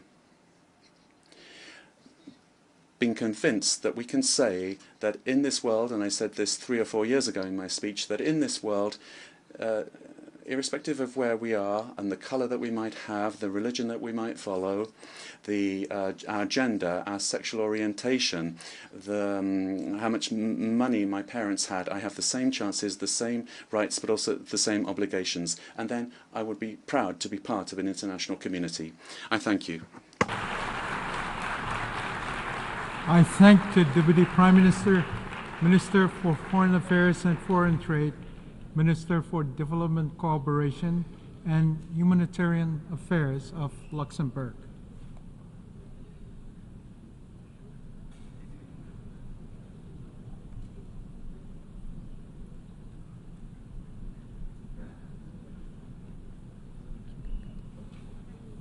I now give the floor to His Excellency Abdoulaye Maïga, Deputy Prime Minister, Minister of State, Minister of Territorial Administration and Decentralization of Mali.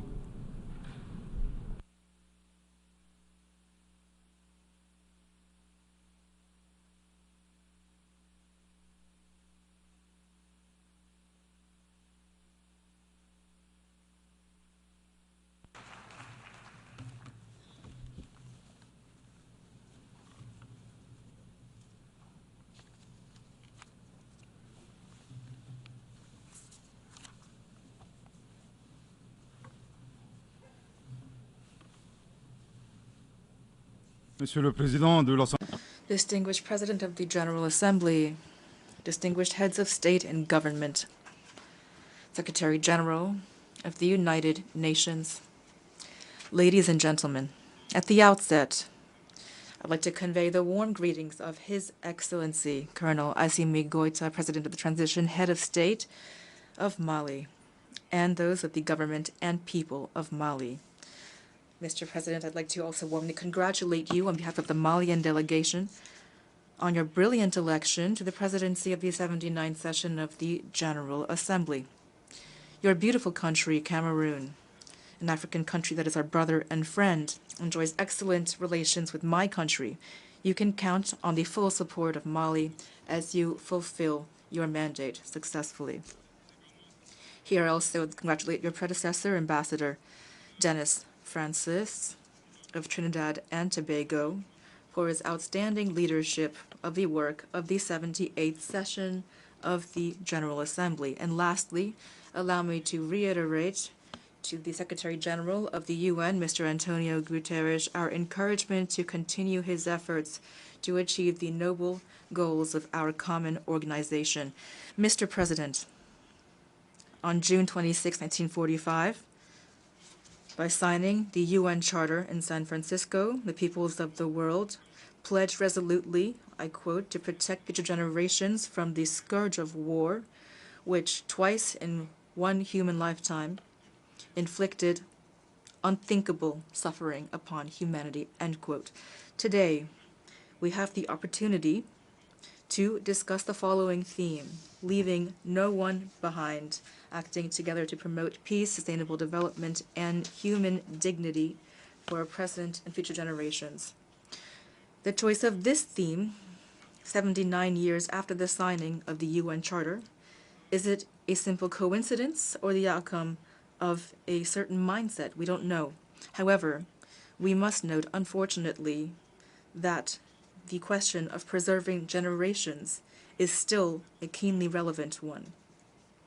Not only future generations, but also our own generation. Is this a failure of the UN? It is certain that an objective assessment with realistic recommendations regarding our collective system would be key for our future. Mr. President, Mali commends the relevance of this theme, which is one of pressing importance. It is true that tensions and wars currently underway continue to jeopardize international peace and security, development, and the fundamental rights of populations. This comment comes from a country that since 2012 has been experiencing a multifaceted and complex crisis that has led to the loss of more than half its territory and caused many innocent victims through an incestuous and opportunistic association of terrorist groups and armed groups. Mr. President, the drama in Mali dates back to the allegiance between the Salafist group for call and combat of al-Qaeda to the GSPC Algerian GSPC on September 11, 2006, exacerbated by the intervention of NATO in Libya in 2011, a reckless intervention. The destabilization of this country, this brotherly country, has exacerbated insecurity in our country through terrorism, all kinds of trafficking, laundering of capital, and community conflicts manipulated by terrorists and their foreign state sponsors, as well as the violent actions of certain individuals. For their part, the Malian authorities, having noted and witnessed the failure of international forces present on their territory since 2013, decided to take their fate back into their own hands. And since June 7th, 2021, after the swearing-in of His Excellency Colonel Assimi Goïta, President of the Transition and Head of State, a vast campaign was launched to equip and reorganize the defense and security forces associated with a Malian transformation project. The National Refoundation Conference was launched in December 2021. It allowed Malians to engage in an exhaustive diagnosis of the causes of the crisis, followed by the adoption of 517 relevant recommendations. In this vein, and after having experienced insecurity caused by the circumstances, we took stock of what was happening in Mali, and it was frightening. Mali was battered, humiliated, looted and pillaged, abandoned, left high and dry, stabbed in the back. I could go on with these expressions to describe the suffering experienced by the people and the Malian defense and security forces. Based on this experience, knowing that the danger to Mali resulted from these circumstances, His Excellency Colonel Assimi Goïta, President of the Transition and Head of State of Mali, laid forth a realistic vision of the geopolitical situation, using a popular Bambara proverb, which I here loosely translate: "The delectable sauce on one man's table comes from the theft of another man's cattle," end quote. Thomas Hobbes, describing the state of nature in a similar manner, stated that man is the wolf of man. Thanks to this proverb, these proverbs about gastronomic and hunting references, the head of state described the ruthless reality of international relations, and especially the role of Africa, the looting of the raw commodities of which serve the development of others and not Africans, for the most part. In addition to this vision, the head of state instructed or called on Malians, as part of the refoundation, to become themselves again. The head of state, on April 23, 2024, launched the National Program for Education on Values, which aims at a return to our origins, without which it would be difficult to imagine a bright future for our country in its legitimate quest for sovereignty. This call to become ourselves again has to do with the question of who we are. The immediate response to this question was provided by the slogan of Mali: "One people, a great family and cosmopolitan nation, one goal to amplify diversity in unity, united for a common good, one faith, the faith that God has given us as a resource to bring about prosperity."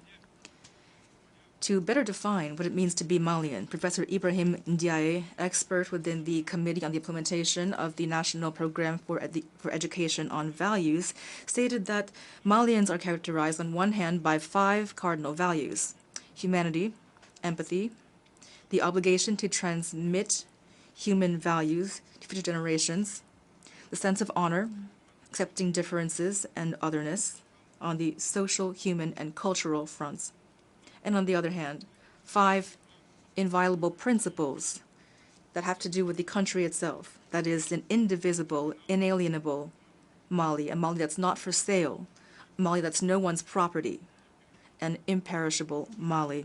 Mr. President, by being themselves, Malians have forged a third path. They are not becoming predators, lawless barbarians that seek to rustle other people's cattle, but also not to become eternally powerless victims of predation. The middle path promoted by Mali consists of carrying out our own development, taking a more virtuous path, ensuring the respect of our sovereignty while respecting that of others, rejecting outside control, and refusing to interfere in others' internal affairs, remaining open to all partnerships based on a win-win relationship. It's also important to note that these principles and values characterize Mutatis Mutandis, the brotherly peoples of Burkina Faso and Niger. With regard to the Malian political transition, we must recall that following the National Refoundation Conference, the Malian people chose to conduct political reforms before holding elections in order to firmly establish virtuous governance. The implementation of the recommendations of the conference allowed us to achieve tangible results, especially the establishment of the Independent Authority of Elections Management, the adoption of a new constitution on July 22nd, 2023, following a well-organized referendum, the completion of our territorial and administrative reorganization, strengthening our fight against corruption, and bolstering transparency in public action, and the revision of our mining code to make it more equitable and to favor local regulations. Mr. President, to further foster national unity, which is the basis of all development, the head of state announced on December 31st, 2023, the holding of the Inter-Malian Dialogue for Peace and Reconciliation to, quote, eliminate the root causes of community and intercommunity conflict with the ultimate goal of reconciling these communities. Based on a participatory and inclusive approach, the Inter-Malian Dialogue took place in 3 stages on the communal, regional, and national levels, allowing Malians, both within the country and abroad, to engage in transparent exchanges to find Malian solutions for prevention, management, and resolution of conflicts. Unlike the agreement on peace and reconciliation that resulted from the Algiers process, which certain parties, signatories to which have actually turned toward terrorism, which has become a pretext for certain states to interfere in our internal affairs, the Inter-Malian Dialogue allowed Malians to air the dirty laundry within their families without external interference.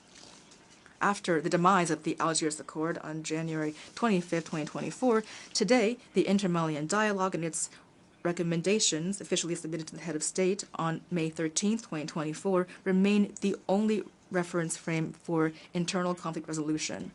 We once again call on all Malians to join this trend toward reconciliation, a key stage toward returning to constitutional order, which would be secure and stable thanks to the holding of presidential elections. When it comes to combating insecurity, since the Malian Defense and Security Forces began launching offensive actions autonomously, they've achieved many successes with regard to combating terrorism. All regions have now been recovered from the hands of terrorist groups, especially the region of Kidal on November 14, 2023, after a memorable military operation. Today, terrorist groups have been severely weakened. The Malian Defense and Security Forces have been deployed throughout the national territory. In addition, our forces' offensives are continuing to dismantle the remaining terrorist networks. The government of Mali remains aware that a purely security-based response is limited in its effectiveness. That's why, in addition to military action, the government of Mali has a comprehensive integrated strategy with the goal of restoring the authority of the state throughout the national territory. It includes political, administrative measures, as well as measures for economic and social development, including dialogue with armed groups and the provision of basic social services to our brave population. Despite these concrete and positive results, these criminal groups continue to have a certain capacity to cause trouble through their desperate attempts to undermine our territorial integrity, and they are terrorizing our populations. And here, from this podium, I must denounce the support for these groups from foreign state sponsors. Foreign state sponsors. After years of denouncing these state sponsors that are supporting international terrorism, Ukrainian authorities flagrantly violated in an unprecedented way the UN Charter, as well as the relevant UN conventions and resolutions regarding the prevention of terrorism, when the officials of this country, having confused the international arena for a theater stage, acknowledged their participation in the cowardly terrorist attack against a patrol of the Defense and Security Forces on July 24th to 26th, 2024 in Tinzaouaten in the region of Kidal. Mr. President, in light of the complex situation in the Sahel, motivated solely by their desire to take their country's fate into their own hands, Their Excellencies, Captain Ibrahim Traoré, President of FASO, Head of State of Burkina, Colonel Assimi Goïta, President of the Transition, Head of State of Mali, and Brigadier General Abdourahmane Tiani, President of the National Council for the Salvation of the Homeland, Head of State of Niger, launched the Alliance of the States of the Sahel, which is a collective defense and mutual assistance architecture to combat terrorism, by signing the Liptako Gourma Charter on September 16, 2023. 10 months later, exactly 10 months later, on July 6, 2024, the founding fathers of the AES, the Alliance of States of the Sahel, sovereignly decided to transform this mechanism into a confederation based on 3 pillars: diplomacy, defense, and development, with the ultimate goal of bringing about a federation. Very quickly, important results were achieved in the fight against terrorism thanks to our pooling of our resources for defense, as well as joint military operations, and thanks to our tireless commitment to eradicating terrorism. That is why the member states of the Confederation of States of the Sahel, on August 19, 2024, sent a joint letter to the Security Council of the United Nations to condemn the support of the Ukrainian authorities for international terrorism, to denounce aggression against Mali, and to demand that the Security Council take appropriate measures against the Ukrainian government. Here, I would also like to recall that this letter was sent at a time when Mali was still waiting for the outcome of a previous letter sent to the Security Council from August 15, 2022, which exposed the acts of aggression committed by France against Mali, as well as France's involvement in the promotion of 3 forms of terrorism in the Sahel: armed terrorism, economic terrorism, and media terrorism. With a surface area of 2.758 million square kilometers, with 71 million inhabitants, mostly young people, with an outstanding economic potential, as well as mineral resources covering almost all of the elements of the periodic table, the Confederation of the States of the Sahel, based on the state of the heads of state, peoples, and defense and security forces, are well aware of their own dignity and their honor, and they're more motivated than ever by the blood of their own treacherously spilled. They are resolved to combat terrorism in all of its forms and to honor the memory of victims, civilians and soldiers, Sahelians and foreigners. They are determined to defend their territorial integrity and to ensure their prosperity in a peaceful manner, as laid out in the preamble of the Liptako Charter, which refers to various international organizations, including ECOWAS, and to universal values. As for the lords of war and chaos, with the assistance of God, we will triumph again and always over your sinister and diabolical schemes. Strangely, since the creation of the AES, we've been surprised by the fierce hostility it has encountered, especially from certain officials of ECOWAS, who are acting on the orders of imperialist and neocolonial entities. The rest of history is well known. Amadou Hampâté Bâ said, I quote, "If you try too hard to get rid of a pesky frog, it will end up settling in your own pond," end quote. The Confederation of States of the Sahel is open to all investors as long as the partnership benefits the populations of the Sahel and as long as it respects the sovereignty of states. Mr. President, here I would like to commend relations of cooperation which are exemplary and productive between Mali and Russia, China, Turkey, Iran, and many other of our true allies. Mali remains open to all partners that wish to help it address its many challenges. In this regard, I reaffirm that the government of Mali remains willing to pursue and bolster its cooperation with the UN, especially through its agencies, funds, and programs with which we enjoy excellent cooperation relations. Here as well, we would like to commend and recognize the wisdom of His Excellency, the President Abdelmajid Tebboune, President of the Republic, the Democratic People's Republic of Algeria. On August 29, 2024, during a visit to the south of Algeria, you had said that Libya, Niger, and Mali were brotherly nations which you supported and would never harm.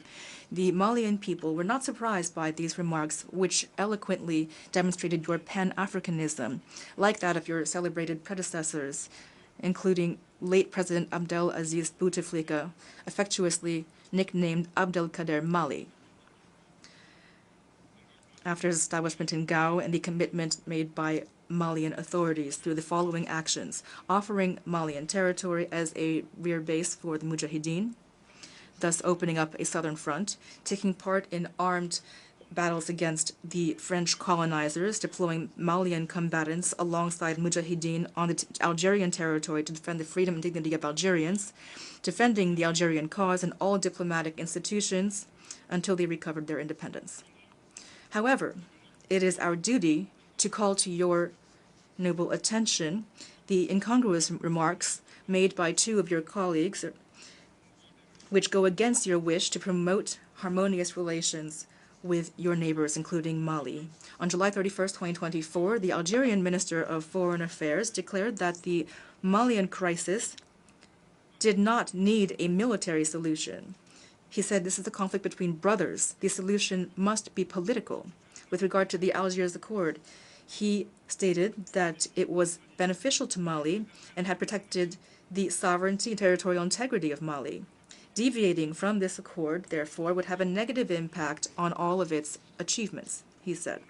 In addition, on August 26, 2024, your permanent representative to the UN declared, I quote, "This morning I learned from media reports that a drone carried out a strike in the north of Mali, killing about 20 civilians. Those who were operating this drone can be held accountable to no one." End quote. If you look at those first remarks, you can see major interference in the internal affairs of Mali. The nature of the solution used by the Malian authorities concerns only the Malians themselves. Since the demise of the Algiers Agreement on January 25, 2024, Malians have only one wish regarding its fate, that it rest in peace. Distinguished Minister of Foreign Affairs, the accord is dead and gone, and you will not be able to resurrect it. Here I would like to reiterate that no one loves Mali more than Malians. I also remind you that Mali and its people are not just spectators in the face of attacks and adversity. For every bullet fired against us, we will reciprocate. For every word employed against us, we will reciprocate. Don't say we didn't warn you.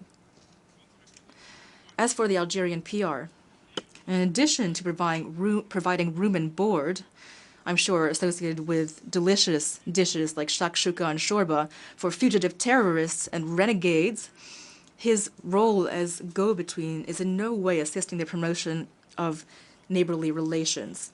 In his remarks, he makes serious, baseless accusations, on one hand implying that the victims were civilians, which is defamatory and irresponsible, and on the other hand, he stated that the operators of the drones were not accountable to anyone. This helps to fuel a disinformation campaign against Mali while supporting the idea that the valiant Malian defense and security forces would be incapable of themselves operating drones. Here I would like to remind you that the rise and the improvement of the Malian armed forces is a tangible reality that has helped us to regain control of all of our national territory. As for the use of drones, the operators were indeed Malians who acted with professionalism like the rest of the defense and security forces. And they were targeting terrorists in accordance with international norms. I remind you that several years ago, those who promoted the instrumentalization of human rights were determined to tarnish the counterterrorism performance of the National Algerian Army, highlighted the subversive question of who is killing whom. And today, we are very disturbed that the Algerian PR himself is the one weaponizing human rights against the Malian army. Mali calls for these two mad diplomats to stop meddling in history. Clearly, they have no idea about the history between the brotherly people of Algeria and of Mali, and the contributions of Mali to the War of Liberation in Algeria. They also are ignorant of geography because they wrongly consider Mali to be a wilaya, that is, an Algerian province. Mr. President, Mali, I repeat, calls on these two wayward diplomats to cease to interfere in this history. They clearly know nothing about the history between Mali and Algeria, and they wrongly consider Mali to be a wilaya, that is, an Algerian province.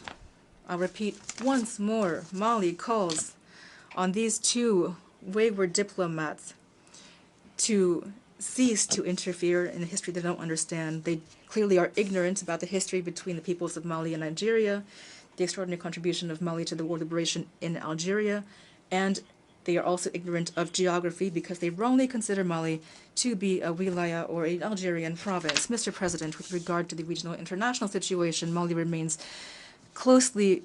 to closely follow developments in Africa and the rest of the world. We are deeply concerned by the violence in the Middle East, especially the occupied Palestinian territory. The Malian people reaffirm the support for the brotherly Palestinian people in their legitimate battle for self-determination. The government of Mali reaffirms its support for the two-state solution, for Israel and Palestine living side by side in peace and security within secure, internationally recognized borders. We condemn without reserve the indiscriminate use of force by the Israeli army against the Palestinians. On the humanitarian front, Mali is concerned by the situation, the dire plight of millions of refugees and IDPs throughout the world due to armed conflict, natural disasters, and climate change. Here I'm thinking in particular of my countrymen who are refugees in neighboring countries that I thank for their hospitality and generosity. I assure them that the government of Mali will spare no effort to continue to assist them and to pave the way for a dignified return of these refugees, a safe and dignified return to their homes. There are many challenges to international peace and security, and these call for a reform of the UN architecture. In the same vein, Mali continues to advocate a reform of global political, economic, and financial governance to create optimal and just conditions for the development of our countries. In light of this, Mali continues to call for a reform of international financial institutions such as the World Bank and the IMF. Similarly, we welcome alternative and credible models such as BRICS. Climate change constitutes a real threat for current and future generations. We must have the courage to leave behind dogmatism and narrow, self-serving interests with regard to this issue. The time has come to effectively implement the decisions of our summits and of our COPs. The countries that caused climate change must shoulder their full responsibility, including by supporting the efforts of countries of the South to engage in eco-friendly development. Mr. President, in closing, I would like to observe that this 79th session of the General Assembly is taking place in a context marked by massive challenges for our states and for our multilateral institutions. International peace and security have never been in such danger since the two world wars, including in danger from international terrorism and violent extremism.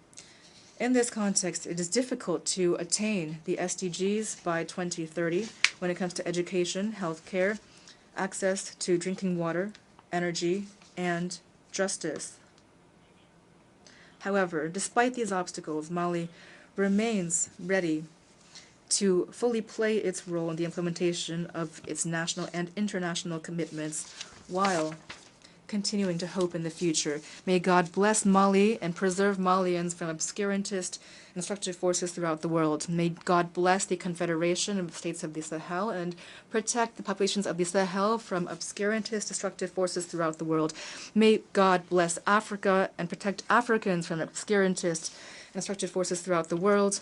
May God bless the world and protect all of humanity from obscurantist and destructive forces in the world. Thank you for your very kind attention. I thank the Deputy Prime Minister Minister of State, Minister of Territorial Administration and Decentralization of Mali.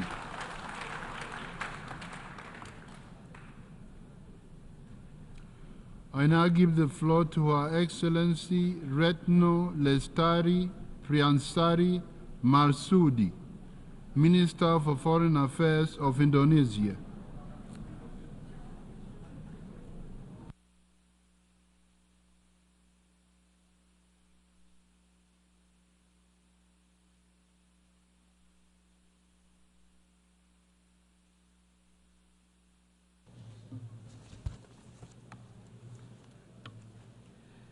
Bismillahirrahmanirrahim.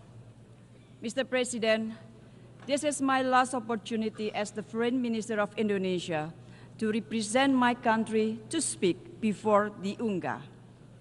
A decade of so many challenges, but at the same time, a decade of Indonesia's many contributions in addressing global issues. One of them is Palestine. Indonesia cannot, I repeat, cannot sit back and relax, seeing the injustice that continues to be committed against the people of Palestine. Indonesia is and will always stand with the people of Palestine to attain their right to have an independent state of Palestine. As I speak now, more than 41,000 people in Gaza have been killed. Situation in West Bank, Lebanon are deteriorating. Is that not enough? Is that not enough? Will the Security Council only take action to stop Israel atrocities when all Palestinians are displaced? Or when 100,000 Palestinians are killed? Or when a regional armed conflict breaks out? That will be too late. PM Netanyahu yesterday mentioned, and I quote, that Israel seeks peace, that Israel yearns for peace. Really? How are we supposed to believe that statement? Yesterday, while he was here, Israel conducted unprecedented massive air attack on Beirut. PM Netanyahu wants the war to continue. We must stop that. I repeat, we must stop that. We must pressure Israel to come back to a political solution for two-state solution. Mr. President, the overwhelming majority of the UN members strongly support the two-state solution, and this is the right time to walk the talk.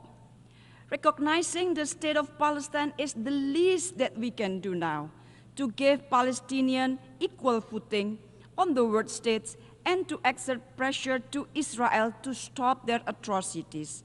Therefore, I urge countries that have yet to recognize the state of Palestine to do so now. If each of us does it, for sure it will give impact.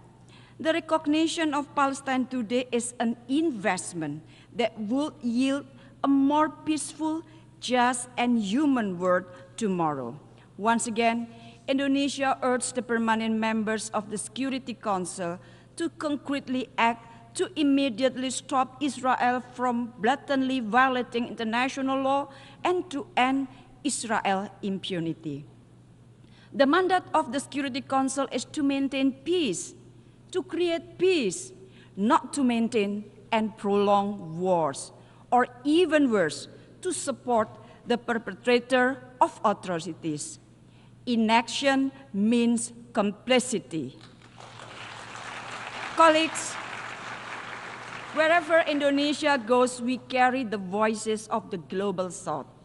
Indonesia started this commitment in 1955 when Indonesia hosted the Asia-Africa Conference in Bandung, Indonesia. The Bandung spirit of equality, cooperation, and solidarity will always be alive to inspire the global South to gain their rights, including their rights to development. That is the spirit that we need if we want to have a global leadership where moral virtues are the compass of our business. Do not bury the principle of the UN Charter and international law under the rubble of double standard, trust deficit, and zero-sum game. Mr. President, Excellencies, against these global challenges, Indonesia continues to be part of the solution. By embodying this commitment, Indonesia presidency in 2022 managed to prevent the G20 from collapsing, despite deep geopolitical division. During the global pandemic, we led the establishment of the Pandemic Fund and co-chaired the COVAX AMC Engagement Group to ensure equitable access to vaccine and financial resources, and to safeguard health security for all, especially for the Global South. As a member of the Human Rights Council, Indonesia continuously calls for inclusive partnership in addressing global human rights issues. And amidst regional rivalries, Indonesia pioneered the ASEAN Outlook on the Indo-Pacific as a framework for concrete and inclusive cooperation. To embrace, not to contain. We have demonstrated that global leadership will never be attained through force, domination, and fear. Global leadership should be about guiding collective action by listening, empowering the collaboration, and instilling hope. This is what I say, leadership without hegemony. Mr. President, Excellencies, to attain this vision, we must focus on three key priorities. First, advancing peace through inclusive leadership. Multilateral system should be reformed. The UNSC must be an inclusive space for peace, where a wider range of voices can be heard, and timely decisions can be taken for our collective good. Without peace, our effort to attain global goals such as the SDGs will remain a dream without reality. Indonesia is committed to contribute to global peace by being one of the largest troops contributing countries in UN peacekeeping mission and remain firm in our proactive role to counter terrorism. We also strive to ensure that peace we are promoting will be inclusive by advancing the Women, Peace and Security agenda, contributing to women empowerment, including pursuing equal access to education to women and girls in Afghanistan. Investing in women is investing in peace. Empowering women is empowering prosperity for all. Second, ensure a resilient future for shared prosperity. Indonesia believes in a future where all nations thrive no matter how big or small.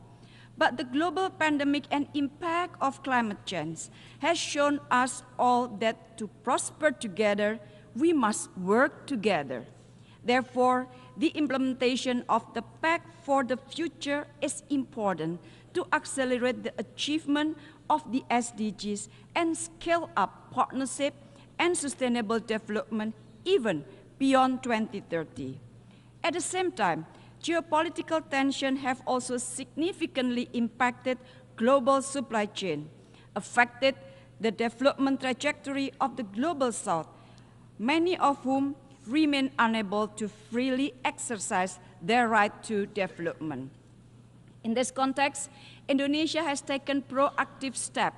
Earlier this month, Indonesia held the second Indonesia-Africa Forum to enhance cooperation in international supply chains and connectivity and build collaboration in preparing for the future challenges.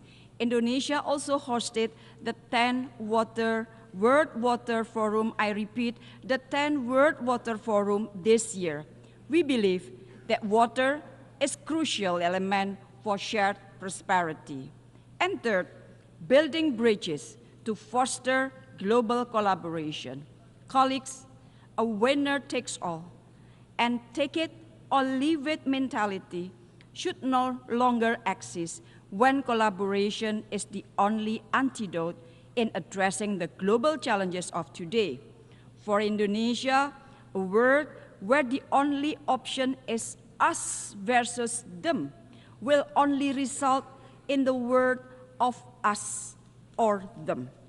Global solidarity and collective responsibility is the essence of the Bandung spirit, and this spirit guided us through our G20 presidency in 2022, chairmanship of ASEAN in 2023, and continuous effort to voice the aspiration of the global South.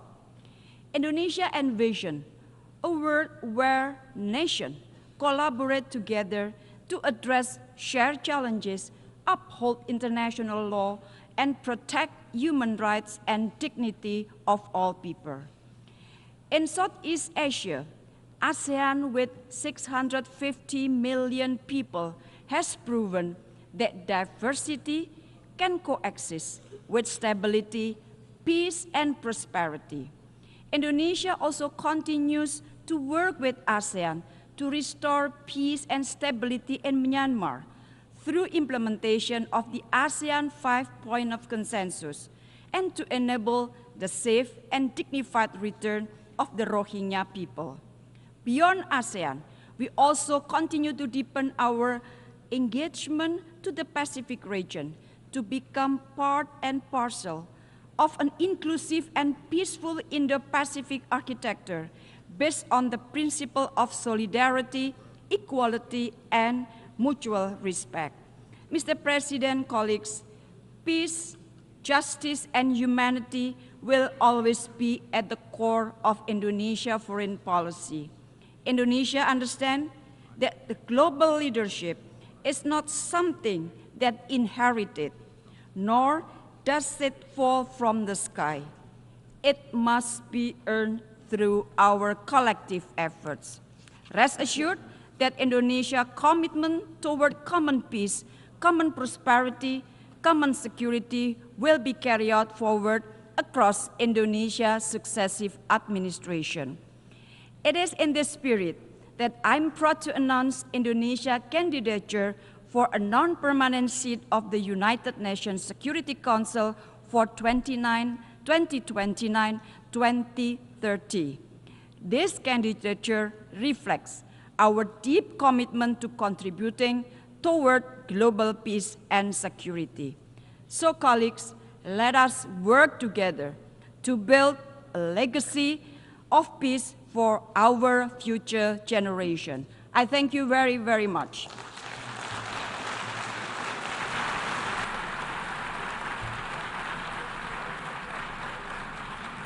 I thank the Minister for Foreign Affairs of Indonesia.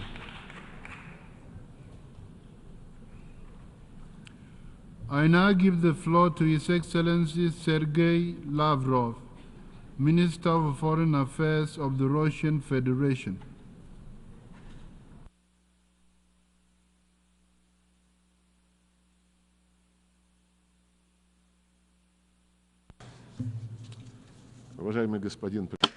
Distinguished Mr. President, ladies and gentlemen, a few days ago, within this building, the forum entitled the Summit of the Future took place. Russia showed understanding to the Secretary-General's idea to convene that summit, since the crisis of our organization is growing worse and something needs to be done about that. And we were involved honestly in the preparations for the summit, although quite frankly we didn't have any particular illusions about it. In the contemporary history of the UN, there have been many ambitious events that concluded with loud declarations that were quickly forgotten about. For example, in 2000, the Millennium Summit declared the task of freeing peoples from the scourge of war. Just 2 years after that, the USA, at the head of the Coalition of the Willing, under the laughable pretext, without a mandate from the UN Security Council, invaded Iraq, a country which has still not been able to recover from the destructive consequences of that escapade. In 2005, the UN World Summit declared a commitment to establishing a just peace in accordance with the principles and purposes of the UN Charter. This sacred obligation certainly didn't stop the USA and their allies from getting the then leader of Georgia, Mikhail Saakashvili, in 2008 to unleash an armed aggression against the people of South Ossetia and Russian peacekeepers. And a further 3 years after that, NATO organized the military intervention in Libya, destroying its statehood and undermining the stability of neighboring countries. In 2015, the UN Summit on Sustainable Development adopted grandiose plans to combat poverty and inequality, but they turned out to be empty promises in light of the reluctance of the countries of the West to refrain from their neo-colonial practices of mining the wealth of the entire world for their benefit. Just look at the statistics of the promises that were kept in terms of financing the development of the countries of the Global South and the transfer of environmentally friendly technologies. Just like Kofi Annan and Ban Ki-moon in the past, the current Secretary General advanced his own initiative under the slogan of rebooting global cooperation.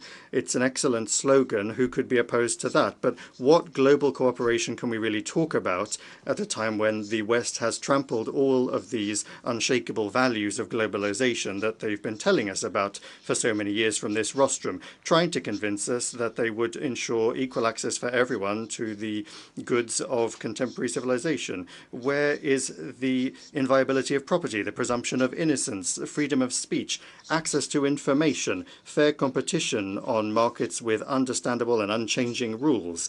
The Secretary General is talking about global cooperation at the same time as the countries of the West have unleashed a veritable sanctions war against a good half, if not the majority, of states in the world. And the dollar, which was advertised to us as the heritage and good of all of humanity, has been grossly transformed into a weapon.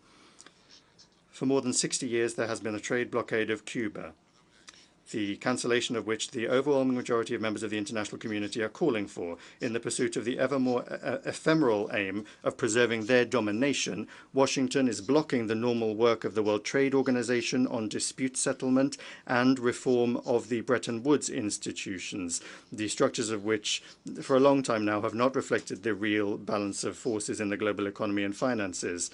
The West also wants to transform the UN into a tool for advancing its mercantile plans. As was shown by the Summit of the Future, there are more and more attempts to erode the intergovernmental nature of the organization. Long necessary changes in the staffing of the Secretariat are being held back. Key posts in the Secretariat are now essentially occupied and handed down to representatives of the Western minority. If the Secretary General is calling for a reboot of global cooperation, then the Secretariat must advance unifying ideas and propose compromise options rather than coming up with excuses to introduce into the UN's work narratives that are beneficial to the West. Breathing new life into the UN, it's not too late to do that. But in order to do that, we can't have unrealistic summits and declarations. Rather, it must be done through rebuilding confidence and trust on the basis of the Charter principle of the sovereign equality of all member states. However, as long as confidence is being undermined, for the time being it is, and the actions of the West to create in circumvention of the UN narrow formats that are subordinate to it to resolve subsidiary fateful issues such as internet governance and artificial intelligence. But those problems affect the future of all of humanity, and they must be considered on a universal basis without discrimination or trying to achieve unilateral advantage. That is to say that there must be an honest negotiation involving all members of the UN, rather than the way that the so-called Pact of the Future was prepared for, without a single plenary round of negotiations that all countries would be involved in. But instead of that, the work was carried out under the control of Western manipulators. As a result, the pact, even before it was born, had already joined the pantheon of declarations that sound nice in English. Sad as it is, that is the fate of products of these world summits. However, things aren't any better when it comes to implementing Security Council resolutions, which are binding. The sabotage of decisions on the Kosovo settlement and the Dayton agreements on Bosnia and Herzegovina says a great deal. But the most glaring example continues to be spinning out over almost 80 years the consensus resolutions on the creation of an independent Palestinian state coexisting in peace and security with Israel. There can be no justification for acts of terrorism, which Israelis fell victim to on the 7th of October last year.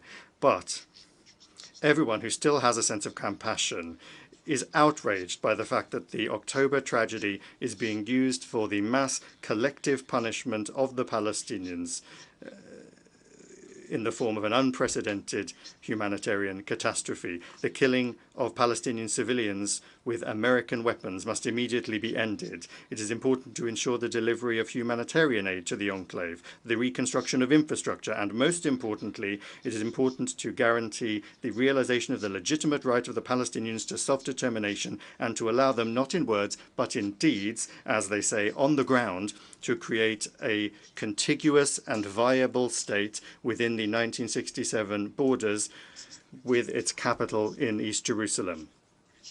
Another glaring example of terrorist methods as a means of achieving political aims is the inhumane attack on Lebanon that transformed civilian technology into a lethal weapon. There must be an immediate investigation into this crime, but already we cannot remain silent in the face of the many publications in the media, including in Europe and here in the United States, that indicate to varying degrees the involvement and at the very least awareness of Washington when it comes to the preparation of that terrorist attack. And we understand that the Americans always deny everything, and they do everything they can to hush up any facts that come to light, as they did in response to the irrefutable evidence of their implication in the terrorist attack on the Nord Stream gas pipeline. Those gas pipelines, incidentally, were a marvelous symbol of that selfsame global cooperation that our Secretary General dreams of. But as a result of their destruction, the competitiveness of the European Union in the global economy has been undermined for long years to the benefit of the United States. It is on the West's conscience as well that the truth about those who organized many other heinous crimes has been put on a back burner, including the bloody provocation in the Kiev suburb of Bucha and the series of poisonings of citizens of Russia in Britain and Germany. The UN Secretariat cannot remain separate from efforts to establish the truth in situations that directly impact global security, and in doing so is obliged to strictly observe Article 100 of the UN Charter, to act impartially and to avoid the temptation to play into the hands of individual states, particularly those that are actively calling not for cooperation, but to divide the world into the flowering garden and the jungle, or to those sitting around the table of democracy and those that are on the menu. We mustn't forget also about the service record of those that demand that their rules be implemented by the rest of the world. The invasion of Afghanistan and the inglorious 20-year presence there of the infamous coalition was accompanied by the formation of Al-Qaeda. A direct result of the aggression against Iraq was the creation of ISIL. Unleashing the war in Syria gave rise to Jabhat al-Nusra, which is now Hayat Tahrir al-Sham, and the destruction of Libya opened the floodgates for the permeation of terrorism into the Sahara-Sahel region and for the flow of millions of illegal migrants to Europe. We call upon all of those that are thinking about the future of their peoples and countries to be very wary of any new escapades by those who invented these rules. We are particularly concerned by the now almost commonplace practice of political killings, as once again took place yesterday in Beirut. The tragic and unacceptable turn of events in the Arab-Israeli conflict in Yemen, in the Red Sea Basin, in the Gulf of Aden, Sudan, and other hotspots in Africa reflects an indisputable fact. Security can either be equal and indivisible for all, or it won't be for anyone. An understanding of what would seem to be a simple truth in the context of European security is something that Russia for years has been trying to impart to Washington, London, and Brussels, who are obsessed with their complexes of their own exceptionalism and impunity. Although they initially promised not to expand NATO, and in 1999 and in 2010 they signed in official documents of OSCE summits an obligation to not ensure their security at the expense of others. In fact, the North Atlantic Alliance for 3 decades has been carrying out the geopolitical and military expansion of NATO into Europe. It is trying to take root in the South Caucasus and Central Asia, creating direct threats to the security of our country. And now the same is happening in the Asia-Pacific region, where NATO infrastructure is creeping in and to contain or deter China and Russia. Narrow military political blocs are being created that undermine the inclusive security architecture under the ASEAN umbrella. And the West is not only not remembering about the global cooperation that our Secretary General is such a fan of, but openly in their doctrine documents, they are harshly accusing Russia, China, Belarus, the Democratic People's Republic of Korea, and Iran of creating threats to their domination. In respect of Russia, they have declared the aim of dealing it a strategic defeat, almost just like London and Washington planned in May 1945, with the development, even before the end of the Second World War, of an operation entitled Operation Unthinkable to destroy the USSR. Back then, this was kept top secret, but the current Anglo-Saxon strategists are not hiding their ideas. For now, they do, it's true, hope to defeat Russia using the illegitimate neo-Nazi Kiev regime, but they're already preparing Europe for it to also throw itself into this suicidal escapade. I'm not going to talk here about the senselessness and the danger of the very idea of trying to fight to victory with a nuclear power, which is what Russia is. Equally senseless are the Western backers of Kiev swearing that there is no alternative to negotiations based on the infamous peace formula. They are defending this doomed ultimatum by shamelessly invoking the UN Charter, demanding the territorial integrity of Ukraine be ensured. And I would like to recall, in particular, I'd like to remind the colleagues in the Secretariat that the Charter isn't just about territorial integrity. Charter 1 of the Charter declares the obligation to respect the principles of the equality and self-determination of peoples, and that served as the international legal basis for the process of decolonization, which incidentally still needs to be completed, however much the French, the British, and other former colonial countries may resist. In 1970, the General Assembly unanimously decided in its declaration that everyone must observe the territorial integrity of those states whose governments respect the right of peoples to self-determination, and on that basis provide the entire population living on that territory.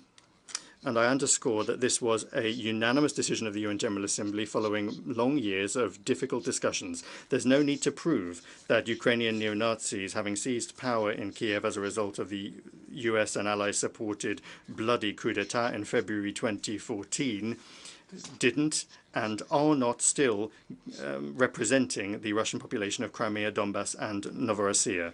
The Western leaders, doing anything they can to talk about human rights, are in a very telling way staying silent about these rights when it comes to the racist actions of their clients in Kiev.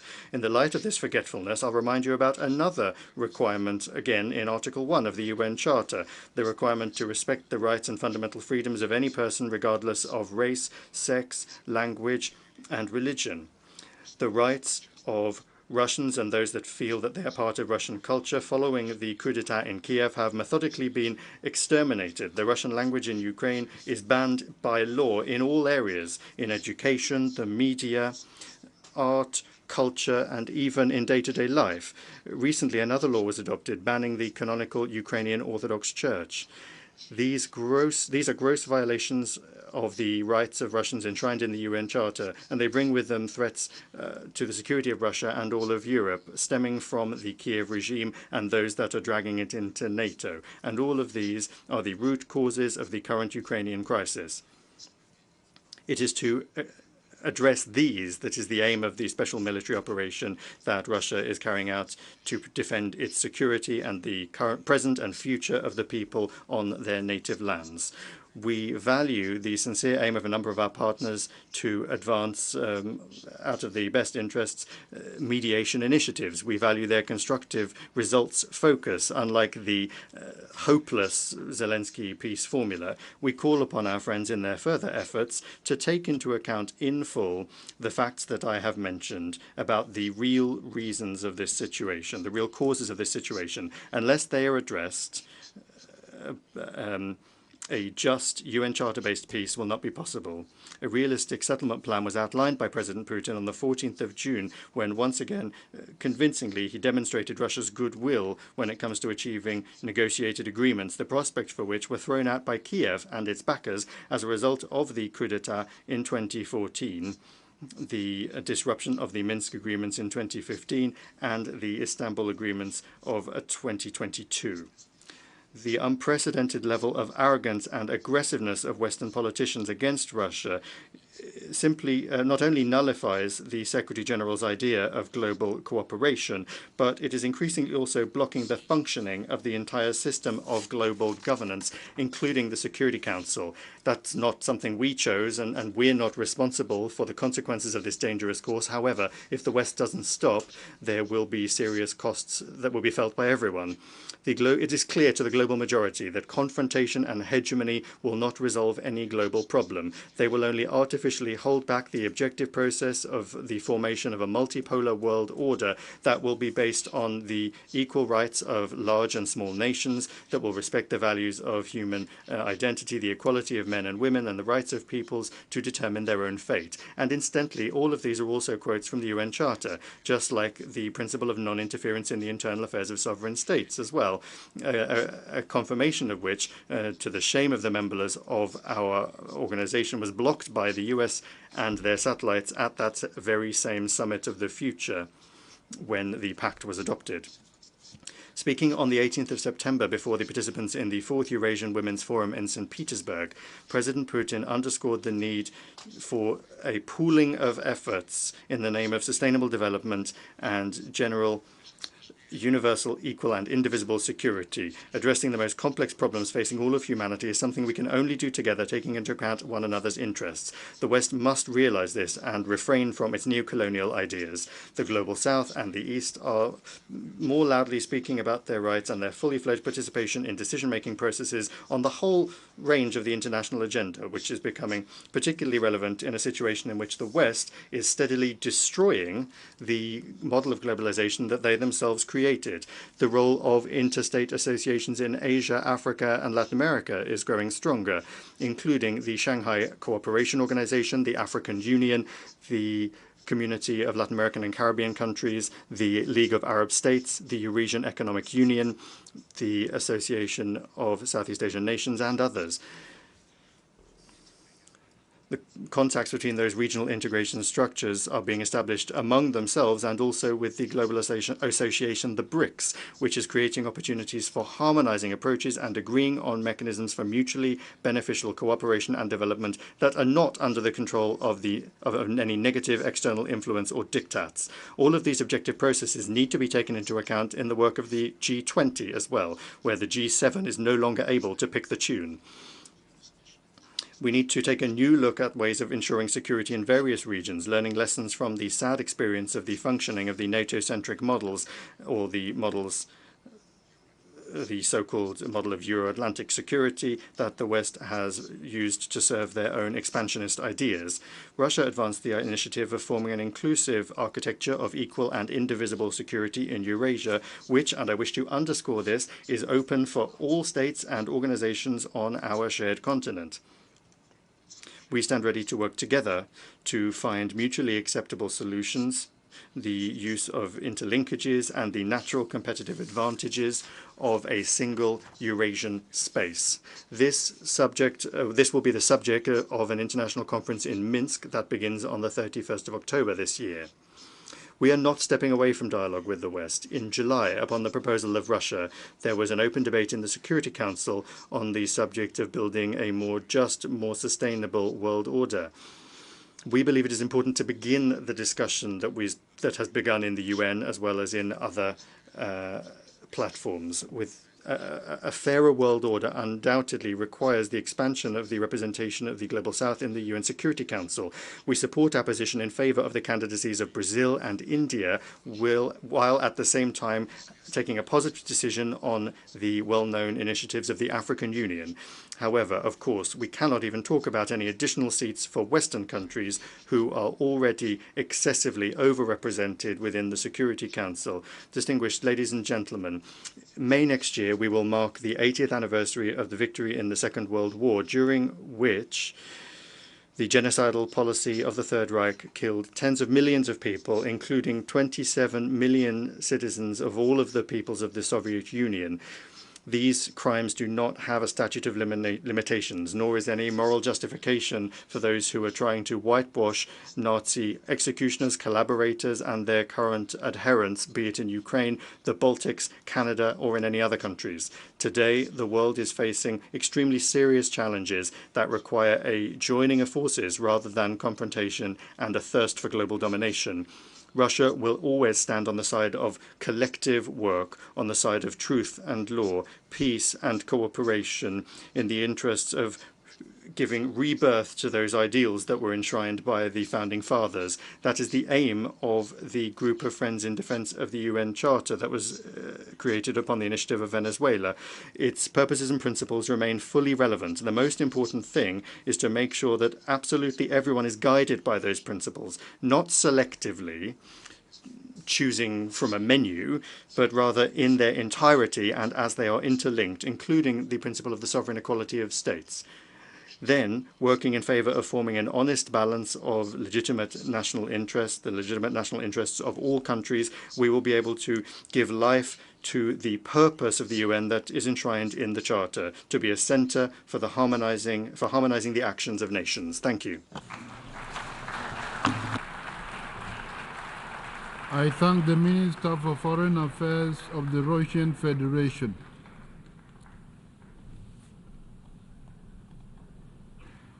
I now give the floor to Her Excellency Alicia Barcena Ibarra, Minister for Foreign Affairs of Mexico.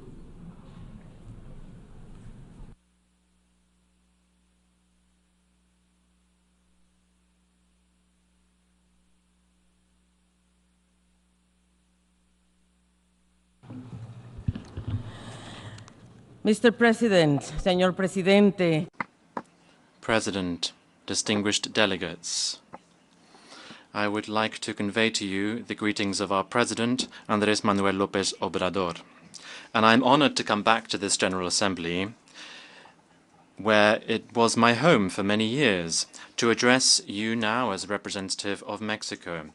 We are facing a turning point. The neoliberal hegemony has shown its palpable failure, given a model of extractivist development that only socializes losses, privatizes gains, impoverishes people, and devastates the planet. The arms races and wars are once again part of international geopolitics. The devastation of the environment is only continuing. Frustration and miscontent are fueling extremism in proposals that deny people's rights and once again deny democratic values. The institutions of the international system are losing legitimacy. This is what the Secretary General Antonio Guterres was referring to in his address when he spoke about a purgatory of polarity and instability, which are symptoms of civilization crises and stages of transition in which the old has not yet died and the new has not yet been born. The similarities between the current times and the interwar period in the last century is increasingly evident. They are also increasingly concerning because we know how things turned out then. Terrible years in which the global production became a conveyor belt for war, where humanity once just became one more good. However, history also teaches us that in these crises, with bravery and courage, it is possible to change the destructive path of destiny. In the interwar period last century, Mexico's foreign policy wrote an exceptional chapter showing humanism, solidarity, and respect for international law, which are characteristic of us. Mexico gave itself the task of upholding the value of the League of Nations, justice, self-determination, integrity, independence, and equality between its members. With these flags, we categorically condemned the arms race, the invasions of Manchuria, Austria, and Ethiopia, and the progress, the advance of fascism in Europe. And after the Second World War, Mexico led the declaration of Latin America and Caribbean as being an area free, a zone free of nuclear weapons. Today, like then, Mexico is trying to build emancipatory alternatives. This is part of our Mexican humanism, which is the result of our millennium-old history and compass in our project for national transformation, building a fair, equal, and fraternal society, a moral economy that guarantees the equal distribution of income and respect for the environment. This is a revolution of consciences, which has made it possible for us to change the increasingly precarious living conditions that our people had suffered before, during, and now things are different under the administration of Andrés Manuel López Obrador. Now, more than 9.5 million Mexicans have been brought out of poverty in 5 years, and the Gini coefficient has reached a historic low. The minimum wage has gone up by 135%, which has dispelled the inflationary myths that of those who wish to maintain the status quo. We've also got rid of tax breaks, strengthening the public coffers and putting an end to corruption and tax evasion and avoidance. All of this has been done against a backdrop of responsible public finances, which has made Mexico a destination for investment. We've also taken unprecedented measures at the constitutional level to recognize the rights of indigenous peoples, to guarantee the equality and political participation of women, and also to leave a clear legacy of social achievements in our constitution, so that nobody can deprive future generations of these things. These premises are also reflected in our foreign policy, because Mexico is a country of migrants, and we are no strangers to any stage of the migratory cycle. In line with our experience, we have rolled out the Mexican model for human mobility. This is a proposal that aims to manage migration comprehensively in a holistic way, to deal with its structural causes and with hemispheric cooperation. The model has 5 pillars: empowering Mexican communities abroad and advocating the United States to adopt ways for them to be fully regularized. Secondly, to beef up and broaden cooperation for development in communities of origin and return. 3, to address the political factors and economic sanctions that prevent hamper development and lead to irregular migration. 4th, to bring about safe, orderly, and regular ways of people to move to get work. We have said it loud and clear. Migration is not a problem, it is a phenomenon. It's not a crime, and migrants are not criminals. The problem is the factors that lead people to leave their homes and the dangers that they're facing when they don't find legal ways to migrate and practices that criminalize them. From this rostrum, we rightly recognize the contributions of more than 37 million Mexicans who live in the United States.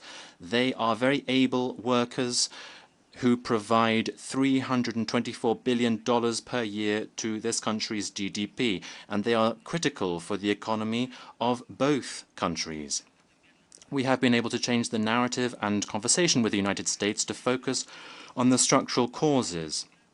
We have also convened leaders of the countries of origin in the region in Palenque with strategic agreements that have been able to reduce clashes on the border between Mexico and the United States by 66%. We also said loud and clear that development and stability will not be the norm of the international system unless we guarantee the rights and inclusion of women. As the first country in the Global South to adopt a feminist foreign policy, we hosted the 3rd Ministerial Conference on Feminist Foreign Policies, and in the declaration, the conference recognized a range of commitments that are reflected in the Pact of the Future. But just This week, only 9 women, heads of state and government, actually spoke at this rostrum. Only 9 out of 133 countries. The world cannot make headway without half of its population. Never again anything about us without us, because the future will be feminist or it will not. As Nicholas Stern said, climate change is the greatest market failure of all time, and it is also the greatest global challenge that we have. The only way to mitigate it is to take collective and simultaneous measures. These require financing, and they require that countries fulfill shared, common but differentiated responsibilities. We reiterate our commitment to the Paris Agreement, the implementation of the Kunming-Montreal framework, and the Biodiversity Convention, and the synergies between the 3 Rio conventions. We need to restore the integrity of our ecosystems as providers of essential goods and services for the economy and for social well-being, and also for climate stability. We have taken part in the consultative processes of the International Tribunal on the Law of the Sea, ITLOS, the Inter-American Court on Human Rights, and the International Court of Justice on states' responsibility vis-à-vis climate change. We will continue to work to achieve the ratification of the agreement on the conservation of marine biodiversity in areas beyond national jurisdiction, and to maintain the moratorium on mining extraction on the seabed. The security context in the world, friends, is changing enormously. We are alarmed by the growing various threats to international peace and security, particularly the violations of the purposes and principles of the Charter of the United Nations and the increasing risks of a nuclear war, the greatest threat that humanity has ever faced. Against this backdrop, we defend the territorial integrity in all geographical contexts, including in Ukraine and Palestine. We're in favor of a political solution and negotiations that include both parties, Russia and Ukraine. In this regard, we welcome the initiative of Brazil and China on there being a group for peace set up in New York. The war has gone on too long, and it affects us all. We're all losers, apart from the mercenaries of death, apart from those arms companies that are making money out of suffering and the losses of millions of people, children, and the destruction of entire families. Against this concerning backdrop, we need to redouble our efforts to eliminate nuclear weapons. Their devastating effects cannot be contained in space or in time, and that is why they are contrary to international law and the survival of humanity. But firearms are also a source of violence and insecurity throughout the world. Mexico is suffering from the flow of more than 500,000 weapons into its territory every year. They flow in illegally. The arms industry needs to be held accountable for its negligence, and Mexico has turned to the courts with this in mind. We are convinced that the arms industry is a key part of the expansion of this problem, as well as how to solve it. Mexico is well aware of how the illegal flow of weapons is the other side of the coin of the illegal flow of drugs and our organized crime, in particular in our country's northern border. Friends, humanity in Gaza has shown itself to be bankrupt, given the inaction of the international community. More than 70% of the victims of this war have been children, women and children. More than 85% of civilians have had to flee their homes. Most of the people there lack access to food, water, and electricity. That is why we requested to intervene in the case brought by South Africa before the ICJ on the implementation of the International Convention on the application of the Convention on Genocide. And together with Chile, we referred the situation in Palestine to the ICC, and we also sent an amicus brief to the court to highlight the court's jurisdiction. We reject the false dilemma between the sterile violence of terrorism and the disproportionate punishment wrought by governments who are blinded by the double standard. To make the two-state solution a reality, The United Nations resolutions need to be adhered to, as well as the ruling of the ICJ on practices in the occupied Palestinian territory. The institutions and rules underpinning our international system are the last line before barbarism. That is why we categorically condemn the flagrant violations by the current Ecuadorian government of the most basic standards of international coexistence and the principles of the United Nations Charter, with their violent, illegal break-in of our embassy in Quito on the night of the 5th of April, the attack on our diplomats, and the illegal abduction of one person to whom Mexico had given political asylum, who remains a prisoner and who is seriously ill. We reiterate our thanks to the international community for the widespread condemnation of this fact. We cannot forget it or normalize it. Dear friends, we know one thing, which is that the United Nations Security Council needs urgent reform. Mexico proposes eliminating the veto entirely, and until that is not achieved, at least limiting the veto to in cases of genocide, crimes against humanity, and war crimes. Our region, Latin America and the Caribbean, is one of our priorities because the progress of any of our countries means the progress of all. Defending dialogue, stability, democracy, and in so doing, we propose the peaceful settlement of disputes, and we have been guarantors in the peace process between the government of Colombia and the ELN. And we have hosted 2 cycles of negotiations. We've also hosted talks between the government of Venezuela, the Democratic Unitary Platform, and the United States. Following principles of solidarity, self-determination, and the well-being of people, we will continue to be involved in supporting Haiti in rebuilding its stability and security. We reiterate our condemnation of the economic embargo imposed on Cuba for more than 6 decades. This violates international law, and we believe that Cuba must immediately be taken off the United States list of countries alleged to be sponsors of terrorism. Mexico, honoring its tradition of asylum throughout our history, offers political asylum to people who are threatened with for their lives and freedom. We provide refuge to tens of thousands of asylum applicants and additional protection as a country that opens its doors to those who need it. Dear friends, on the 1st of October, we will inaugurate the administration of the first female president in 200 years of our country, Dr. Claudia Sheinbaum. With her leadership, the humanist government will indeed. Thank you very much. The first woman. With her leadership, the humanist government will deepen efforts to combat poverty and inequality, will focus on well-being in the shared prosperity, because the equality for women has now arrived, and protecting the environment and respecting our national heritage. We have to work together. Our foreign policy will continue to deploy our highest values, focusing on our roots and our struggles. We offered hope in the face of fear, solidarity in the face of hatred, and humanism in the face of devastation. Ours is a world that offers a backdrop that is somewhat dispiriting.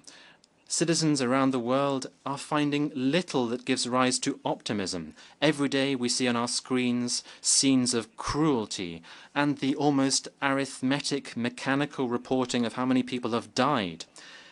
Many people are looking at the United Nations now, at this House, and legitimately looking, given the intelligence that you can see in these rooms, looking for us to be in line with our promise and to ensure that dialogue and diplomacy can prevail. And rightly, they're frustrated to see that rather than brotherhood, rather than the collective defense of human dignity, rather than applying equal standards in international law, instead of this, factional geopolitical interests are being imposed and shameful double standards. And without any kind of shame, there is this naked empire of force being used, which is Another way of saying the obscene concentration of power in the handful of a few who benefit from the status quo, the privileged, and those who find this situation profitable, the misery and blood of so many people, simple externalities that are not reflected in their balance sheets. We, the nations of the world, built this house, the United Nations, to forge a different path. And today we say that in spite of all of its shortcomings, it is this civilizational work that deserves our commitment and, if necessary, reasonable alternatives. These are the foundations that the human family laid down after the 2 world wars, the tool that we had to use.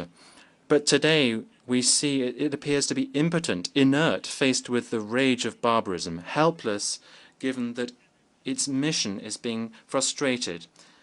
We need to sow new seeds of hope, changing governance and architecture, because almost decades on, the world, its challenges and its physiognomy can no longer be recognized in a mirror that obstinately reflects the world of 1945.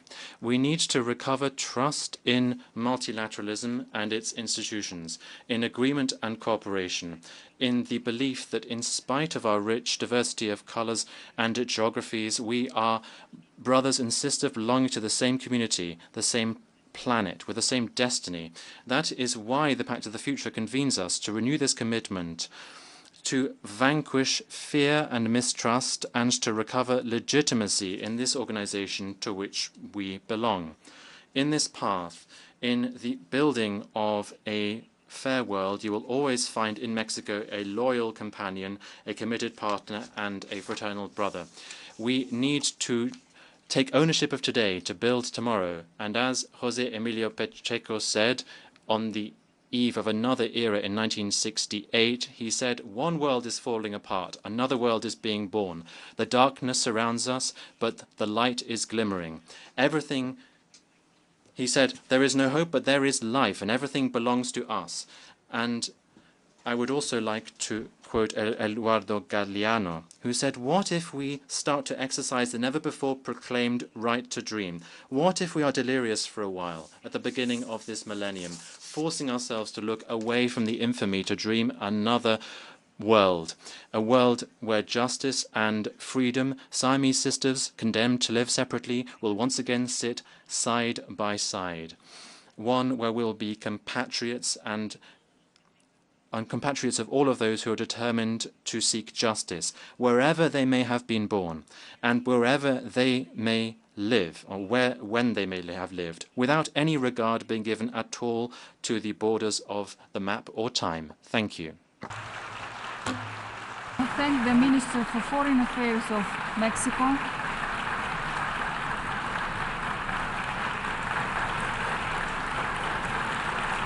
I now give the floor to His Excellency Espen Barth Eide, Minister for Foreign Affairs of Norway.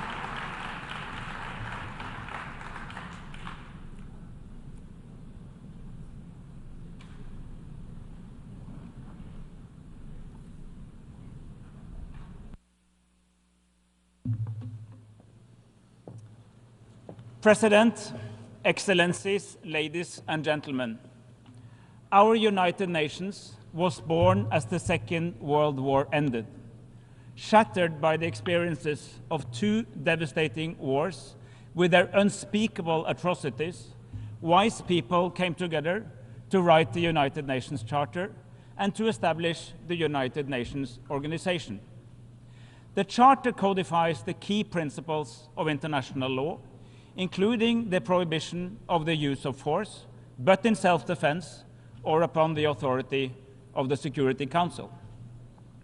Effectively, wars of aggression were outlawed, whereas the inherent right to self-defense was reconfirmed. In the Charter, and flowing from it in the years to come, we also established the other key principles that codify international humanitarian law, as well as international human rights law. This is the quintessential set of principles that shall govern international relations. However, our Secretary General was perfectly right when he pointed out that if violations and abuse is allowed to continue with impunity, the very foundations of the UN Charter is under threat. And indeed, they are under threat. President, for the first time in 79 years, we have a major interstate war in Europe. In its war of aggression against Ukraine, Russia is in blatant violation of the very essence of the Charter. It violates the principle of sovereignty, inalienability of borders, and the prohibition of use of force against the territorial integrity and political independence of another member state. These principles safeguard the equality of all states, large and small, always and everywhere, and are fundamental for member states' security. Norway stands by Ukraine. Like so many friends of a free and independent Ukraine, we contribute significant military and civilian assistance, and we are determined to do so as long as it takes. We want Ukraine to prevail. We want peace in Ukraine, but it must be a just peace in line with the key principles of the UN Charter. An unjust peace would imply that we, once again, are living in a world where might makes right and where borders can be changed by force. We must all reject such an outcome. It would set a terrible precedent. My fellow delegates, even wars have rules. International humanitarian law, as embodied in the Geneva Conventions, lays out the key principles of distinction and proportionality. Warring parties are obliged to follow these rules, irrespective of whether the war itself is legal. Every member of this assembly is bound by the Geneva Conventions. They are as much a part of our common commitment to a rules-based order as the Charter itself. The principles under international humanitarian law are obligatory, not optional. For the rules to work, we have to be consistent in their application. We must treat similar cases similarly, irrespective of the context. We must speak out if our adversaries violate these rules. It is equally important that we speak out if our traditional friends violate them. In fact, it is in the latter case that we demonstrate that we do see these rules as universal. President, almost a year has passed since Hamas's heinous terror attack on Israel on October 7. Its effect on Israeli society can hardly be overestimated. We condemn these horrific acts in the strongest possible terms. The hostages that are still in Hamas captivity must be released immediately and without conditions. There is no doubt in our mind that Israel, like any other state, has a right to defend itself against terrorism. At the same time, Israel, like any other state, is bound by international humanitarian law.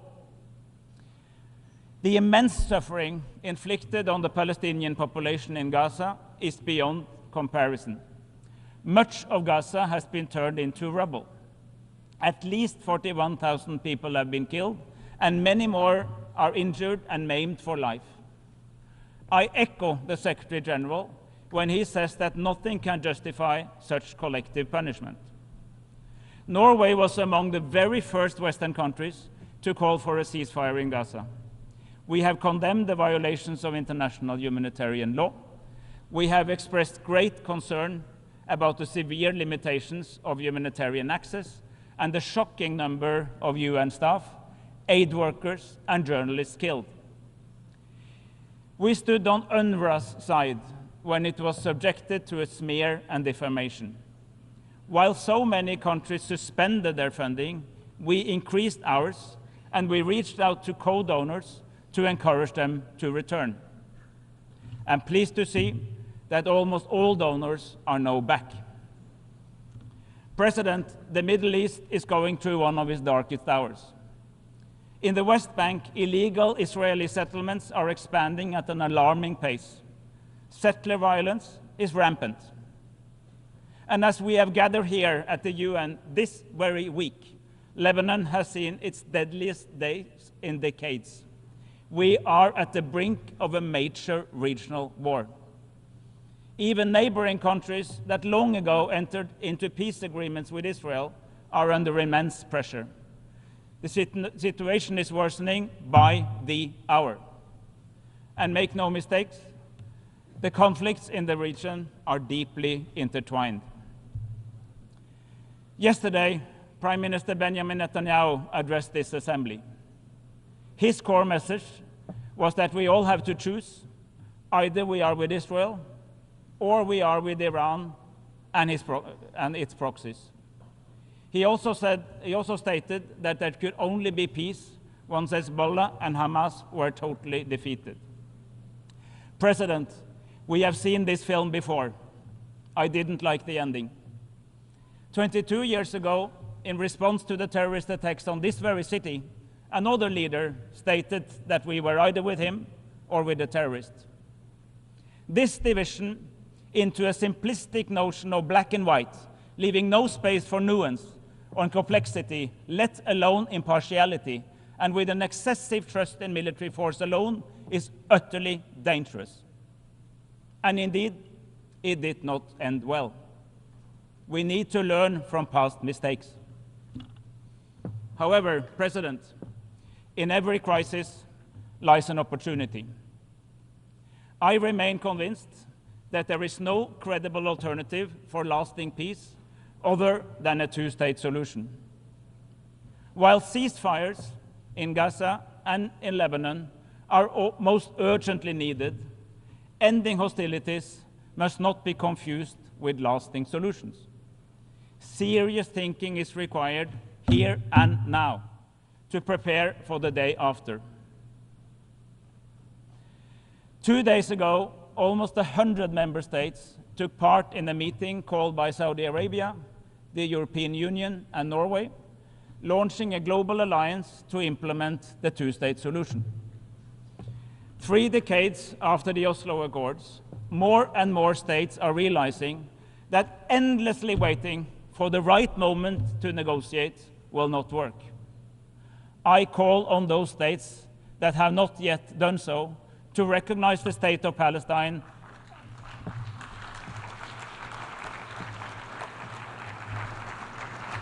and to allow it to become a full member of this organization. We call on everyone who can to help to build Palestine's institutions and on regional actors to help embed a political settlement in a broader regional framework. President, we are witnessing from the front row the shortcomings of the institutions that we established in 1945. The adoption of the Pact for the Future is a major success for this United Nations. With this, we have resolved to update our institutions and our practices across the 3 pillars of peace and security, development, and human rights. We also opened our conversation about the critically important issue of how to make artificial intelligence a force for good. President, Norway supports a reform of the Security Council that makes it both more representative and more efficient. Both permanent and elected seats should be added, and the historical injustice to Africa should be mended. The use of the veto should be limited rather than expanded. When the UN Charter was drafted, Norway was an early proponent of the principle that no state should vote in its own case. And indeed, this principle is enshrined in the Charter in Article 27(3). This principle is, however, repeatedly ignored by the Security Council. But again, this principle is an obligation. It is not an option. To make our development efforts more efficient, we need to reform the international financial architecture. And in order to enhance the ability of states to provide essential services to their populations. It must be possible for them to tax their citizens and their companies. Norway will continue to be a driving force for international tax cooperation, including by supporting a UN framework convention. Central to the Pact of the Future are robust commitments to gender equality and women's rights. Inclusion must be at the forefront, not because it is the right thing to do, but because it is the smart thing to do. We need equitable societies. We must build more effective and accountable institutions, including in this very organization. President, the triple planetary crisis is mankind's most daunting challenge. To save our planet, we must adapt our economies. The future must be renewable, circular, and nature-friendly. There is good news, President. Despite increasing political divides, the last few years have seen that multilateralism can deliver when it comes to the relationship between us as mankind and our physical environment. In Dubai, we agreed to transition away from fossil fuels in a just, orderly, and equitable manner. In Montreal, we agreed to reset our partnership with nature. In Nairobi, we launched a negotiation process towards a treaty to end plastic pollution. And here in New York, we agreed to take better care of our common oceans. What is true for all these agreements and the Pact for the Future alike, however, is that the real verdict lies in our ability to implement them. We must act. We must act now. President, as we approach the 80th anniversary of this United Nations, we must step up our efforts to develop this organization so as to make it more transparent, more inclusive, and more representative of the world we live in today. Norway fully supports the integrity and independence of the Secretary General and his reform agenda. Reform will not be achieved through micromanagement. We, the member states, must provide the Secretary General with input and guidance. But we must also show trust and allocate resources to enable him to lead. When a new Secretary General shall be elected, we must ensure that she has the tools she needs to help us strategically deliver on the noble goals we have agreed upon. I thank you for your attention. I thank the Minister for Foreign Affairs of Norway.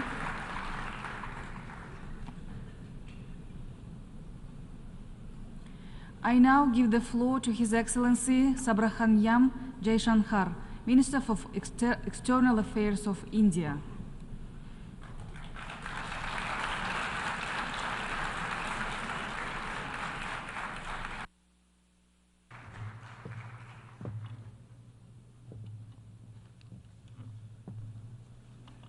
Madam President, Excellencies, distinguished members of the General Assembly, greetings and namaskar from 1.4 billion people of Bharat. I congratulate the President of the General Assembly, His Excellency Mr. Philemon Yang, and strongly support the 79th UN General Assembly's theme of leaving no one behind. Madam President, we are gathered here at a difficult time. The world is yet to recover from the ravages of the COVID pandemic. A war in Ukraine is well into its third year. The conflict in Gaza is acquiring wider ramifications. Across the global south, development plans have gone off rails and SDG targets are receding. But there is more. Unfair trade practices threaten jobs, just as unviable projects raise debt levels. Any connectivity that flouts sovereignty and territorial integrity acquires strategic connotations, especially when it is not a shared endeavor. Technology advancements, which have long been a source of hope, are now equally a factor of anxiety. Climate events occur with greater intensity and frequency. Food security is as worrisome as health security. In truth, the world stands fractious, polarized, and frustrated. Conversations have become difficult, agreements even more so.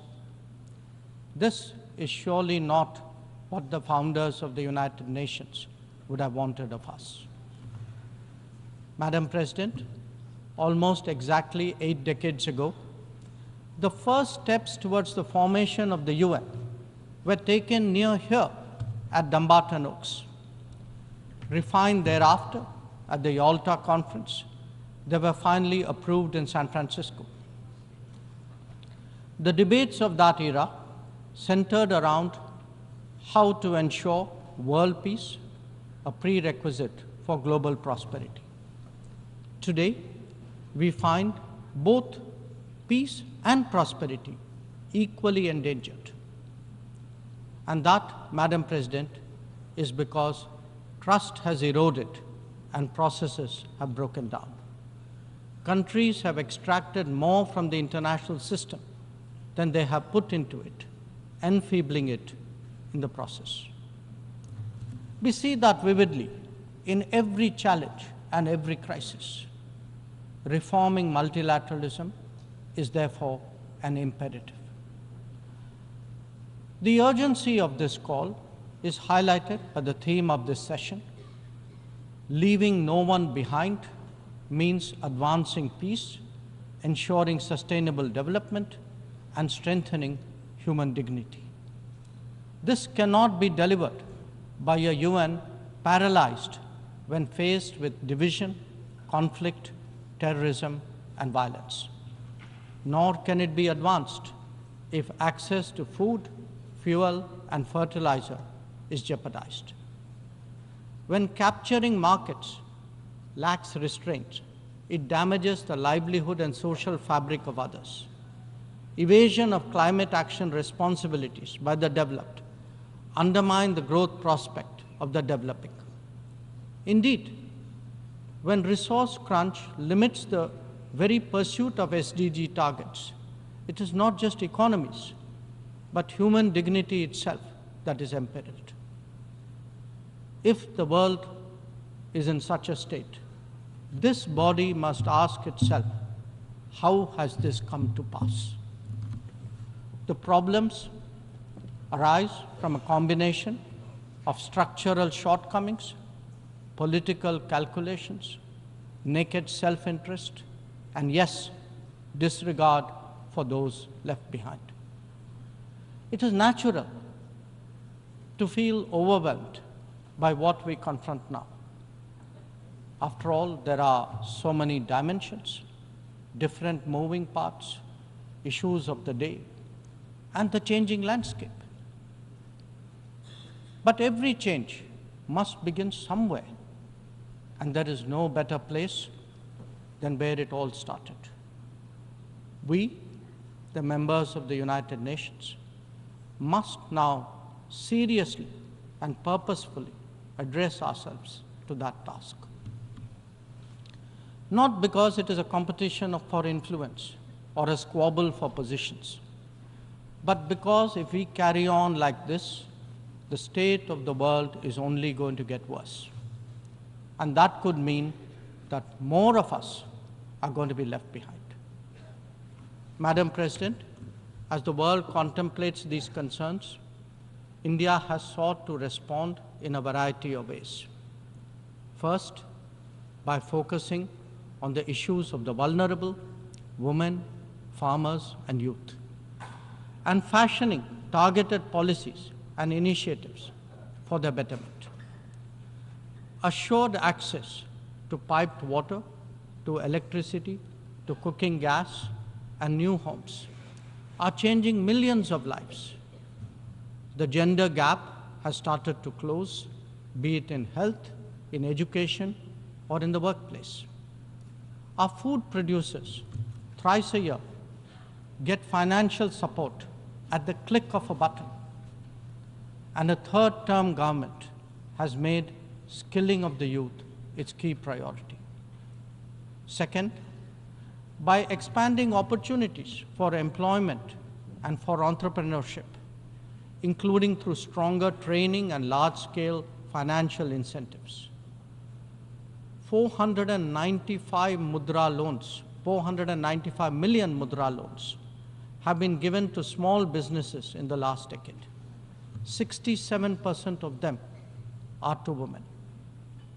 Equally telling, 6.56 million street vendors have availed of 8.85 million Swanidhi loans. This is just in the last 4 years. 45% of the beneficiaries are again women. Third, by creating templates that are replicable elsewhere. It could be digital delivery or enhancing the quality of governance and public services, as indeed making medicines and health facilities accessible and affordable.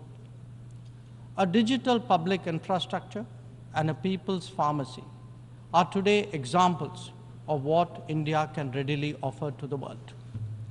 It is also an alternative vision where technology is used to empower, not to dominate. Fourth, by encouraging the Global South to voice its shared concerns and come together. To that end, we have convened 3 Global South summits, the most recent in August of 2024. And fifth, by contributing to the well-being of the global commons and responding to the pressing needs of those in distress. This has ranged from undertaking projects in 78 nations, providing resources to neighbors, and responding to HADR situations, to supplying medicines and ensuring maritime safety and security. Madam President, given the scale of transformation underway in India, each of these dimensions underline that the world's problems can indeed be tackled, and that by working together, we can surely create a larger lifting tide. In these troubled times, it is necessary, Madam President, to provide hope and rekindle optimism. We have to demonstrate that big changes are possible and not over a long period. And nothing is more powerful in this regard than the transformative potential of the digital. We have seen its impact in our daily lives in India over the last decade.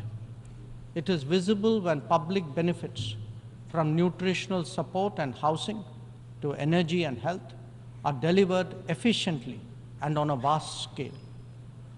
Or when small business loans and farmers' support are extended without using intermediaries. In fact, when street vendors and expat workforce confidently use fintech in their regular transactions, when services delivery and benefits move seamlessly and transparently, less people will be left behind. That, Madam President, is India's experience and India's relevance. Such leapfrogging possibilities, coupled with people-centric policies and visionary leadership, can be real game changers. When India lands on the moon, rolls out its own 5G stack, dispatches vaccines worldwide, embraces fintech, or houses so many global capability centers, there is a message here. Our quest for a Viksit Bharat or a developed India will understandably be followed closely. Madam President, an important cause of many getting left behind has been the unfairness of the current globalization model. Over-concentration of production has hollowed out many economies, impacting their employment and social stability. Democratizing global production, building resilient supply chains, ensuring trusted digital services, and espousing an open source culture. All these promote widespread prosperity. There are economic answers, just as there are social ones. Madam President, the UN has always maintained that peace and development go hand in hand. Yet, when challenges to one have emerged, due regard has not been given to the other. Clearly, their economic implications for the weak and vulnerable need to be highlighted. But we must also recognize that conflicts themselves must be resolved. The world cannot be fatalistic about the continuation of violence on a large scale, no more than be impervious to its broader consequences. Whether it is the war in Ukraine or the conflict in Gaza, the international community seeks urgent solutions. These sentiments must be acknowledged and acted upon. Madam President, the UN is a testimony to the agreed principles and shared objectives of the world order. Respect for international law and commitments are among the foremost in that regard. If we are to ensure global security and stability, then it is essential that those who seek to lead set the right example. Nor can we countenance egregious violations of our basic tenets. Terrorism is antithetical of everything that the world stands for. All its forms of and manifestations must be resolutely opposed. The sanctioning of global terrorists by the United Nations should also not be impeded for political reasons. Madam President, many countries get left behind due to circumstances beyond their control. But some make conscious choices with disastrous consequences. A premier example is our neighbor, Pakistan. Unfortunately, their misdeeds affect others as well, especially the neighborhood.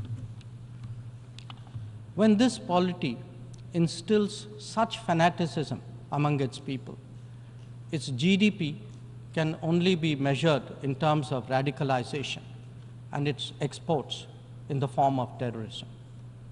Today, we see the ills it sought to visit on others consume its own society. It can't blame the world. This is only karma.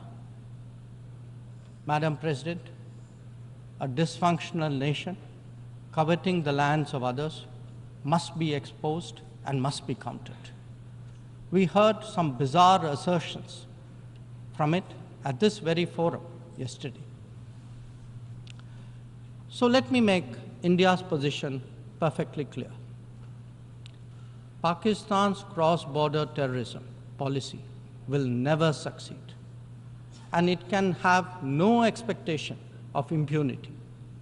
On the contrary, actions will certainly have consequences. The issue to be resolved between us is now only the vacation of illegally occupied Indian territory by Pakistan, and of course, the abandonment of Pakistan's long-standing attachment to terrorism. Madam President, the global order is inherently pluralistic and diverse. The UN began with 51 members. We are now 193. The world has changed profoundly, and so have its concerns and its opportunities. But to address both, and indeed to strengthen the order itself, it is essential that the UN be the central platform for finding common ground. And that it certainly cannot be by remaining anachronistic. large parts of the world cannot be left behind when it comes to deciding the key issues of our times. An effective and efficient UN, a more representative UN, and a UN fit for purpose in the contemporary era is essential. Let us therefore send out a clear message from this UNGA session. We are determined not to be left behind. By coming together, sharing experiences, pooling resources, and strengthening our resolve, we can change the world for the better. I thank you, Madam President. I thank the Minister for External Affairs of India.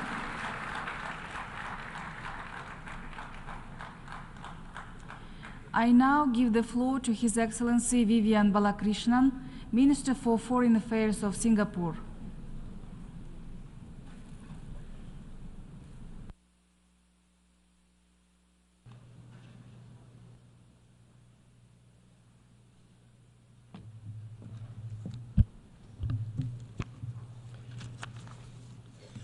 Madam President, Your Excellencies, I bring you greetings from a tiny island city-state in the heart of Southeast Asia called Singapore. I think we must be one of the smallest who now qualifies as a member of the United Nations for the past 59 years. I would like to congratulate His Excellency Philemon Yang on assuming the presidency of the 79th session of the General Assembly, and I also commend His Excellency Dennis Francis for his stellar leadership during the 78th session. The world is in an acutely dangerous phase, and civilians in multiple trouble spots are paying a horrendous price. The risk of miscalculation and escalation have sharply increased, most notably in the Middle East, Ukraine, and Sudan.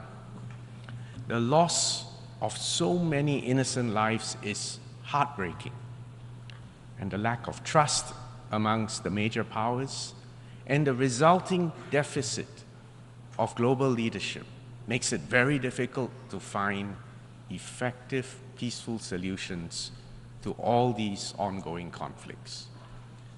We are approaching the 80th anniversary of the founding of the United Nations, and we must double down on our commitment to a rules-based multilateral system on almost every issue confronting the world, from peace and security to climate change, from the ocean to outer space, from poverty to food insecurity. A reformed United Nations is absolutely essential for global solutions. The UN remains the only neutral and universal platform for dialogue and cooperation amongst all nations. And the Summit of the Future was a very significant milestone for the UN and our multilateral system. The adoption of the Pact for the Future offers the hope that nations can reach agreement given wise leadership and political will. And the pact begins the journey to transform our multilateral system and to maintain the salience of the United Nations. We must accelerate the implementation of the Sustainable Development Goals, reinvigorate international cooperation, and transform global governance. And that's why Singapore has always been a staunch supporter of the Summit of the Future. And we stand ready to work with our friends to implement the pact. I would like to highlight 3 points. First, we must return to the basics by reinforcing the foundational role of the United Nations in maintaining international peace and security. That is the raison d'etre for the UN. We must restore respect for the rule of law and the UN Charter. This has underpinned global peace and security for the last 80 years. We cannot allow recent violations of international law to become normalized. The ongoing war in Ukraine exemplifies a flagrant violation of international law and the UN Charter. The invasion of one country by another under the pretext of historical errors and grievances cannot be justified by any means. Article 2 of the UN Charter is categorical. All members shall refrain from the threat or the use of force against territorial integrity. And it's also worth recalling that that's why the preamble of Security Council Resolution 242, passed in 1967, also contains or refers to the, quote, inadmissibility of the acquisition of territory by war, unquote. If we allow the notion that might is right to prevail, the world will become a very dangerous place, especially for small states. And that's why Singapore and other small states have to consistently stand for compliance with, by all member states, with international law and the UN Charter. We, as a small state, have no interest in taking sides or getting embroiled in great power rivalry. We do not want to become an arena for proxy wars. We simply aim to defend our sovereignty, to exercise our autonomy, and to chart our own futures. Our people deserve that. And that's why small states like Singapore have always been ardent advocates for international law and the UN Charter. For small states, multilateralism and international law is not an option. It is, in fact, an existential necessity. Last week, Singapore, in collaboration with the International Peace Institute, launched a report on small states and transforming global governance. The report that was prepared by the IPI and the Rajaratnam School of International Studies in Singapore highlights the priorities and the perspectives of small states. We hope that this report will catalyze further discussions on strengthening and transforming the UN and the multilateral system. Excellencies, the work to strengthen international law and the existing international legal frameworks is an ongoing exercise, and Singapore will continue to strongly support the work of the International Court of Justice, which is paramount for upholding the rule of law and protecting the interests of all countries and especially small states. The UN Convention on the Law of the Sea, UNCLOS, is absolutely crucial, and especially for an island city-state like Singapore, totally dependent on trade. In fact, our trade volume is 3 times our GDP. UNCLOS sets out the legal framework within which all activities in the oceans and seas must be carried out. Freedom of navigation and overflight is a universal right. It is not merely an optional privilege granted by the grace of whoever claims the seas. UNCLOS also provides an essential foundation for coordinating our efforts on issues such as sea level rise, plastic pollution, the loss of biodiversity, and ocean acidification. As we celebrate the 30th anniversary of the entry into force of UNCLOS this year, we call on all countries that have not yet done so to ratify UNCLOS, and to do so as soon as possible. We also need to develop new instruments to strengthen international legal frameworks. The consensus adoption of the BBNJ agreement in June last year was a crucial step in strengthening the UNCLOS framework concerning the conservation and the sustainable use of the oceans and its resources.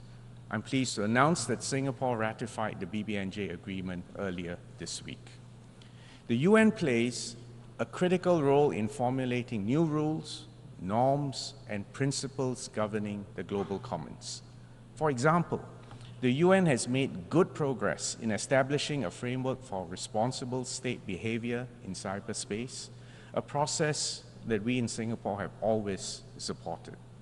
Singapore also supports the Secretary General's new agenda for peace, and we stand ready to work with all UN members to strengthen the role of the UN in promoting peace and security, particularly in preventive diplomacy, mediation, and conflict prevention. And such efforts are urgently needed to save civilian lives and to prevent catastrophes. Singapore remains a steadfast supporter of the UN's humanitarian efforts. We are gravely concerned with the deteriorating humanitarian crisis in Gaza and the sheer scale of human suffering.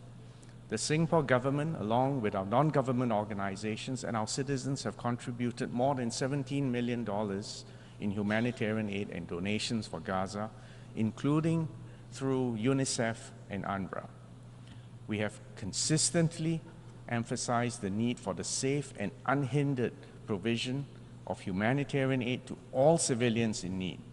And we reiterate our call for an immediate ceasefire and for the immediate, unconditional, and safe release of all hostages. Singapore will continue to provide more support for the civilians in Gaza. Second, we must intensify efforts to support the implementation of the SDGs. With less than 6 years remaining, we are still far from achieving the 2030 agenda. To fulfill the promise of leaving no one behind, we must support the poorest and the most vulnerable countries. And this is important because sustainable development provides the foundation for peace and security. We need to accelerate our collective efforts in combating climate change. As a small island state, Singapore is particularly vulnerable to the impacts of climate change, and especially sea level rise. We welcome the high-level meeting held earlier this week on this issue. Although our share of global emissions is actually very small, we remain fully committed to peaking our emissions before 2030 and to achieving net zero by 2050. The 4th International Conference on Small Island Developing States, or SIDS-4, earlier this year, marked a significant milestone for all SIDS. We welcome the adoption of the Antigua and Barbuda Agenda for SIDS, which outlines an action plan for the next decade.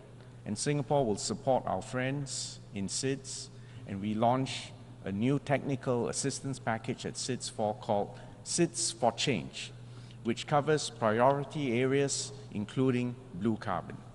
Singapore will continue to support our fellow small states. We will share our development experience, and I'm happy to announce that we will renew our capacity building program for the Forum of Small States, or FOSS, and we've labeled this program FOSS for Good, a package that will offer digital themed programs including leadership and governance in the age of digital technologies and artificial intelligence. Third, we need to empower and transform the UN so that it is future ready and capable of responding to the emerging global challenges. And to achieve this, several measures are necessary.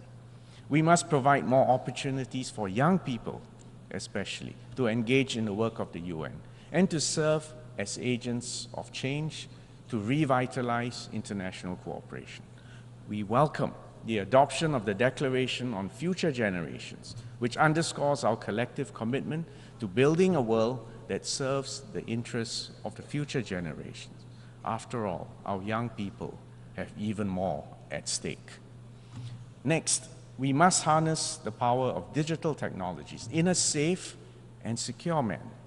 The adoption of the Global Digital Compact is a significant step forward, offering a pathway to close the digital divide, and the compact contains an action-oriented set of commitments that can accelerate the implementation of the SDGs. We are witnessing the dawn of the age of AI.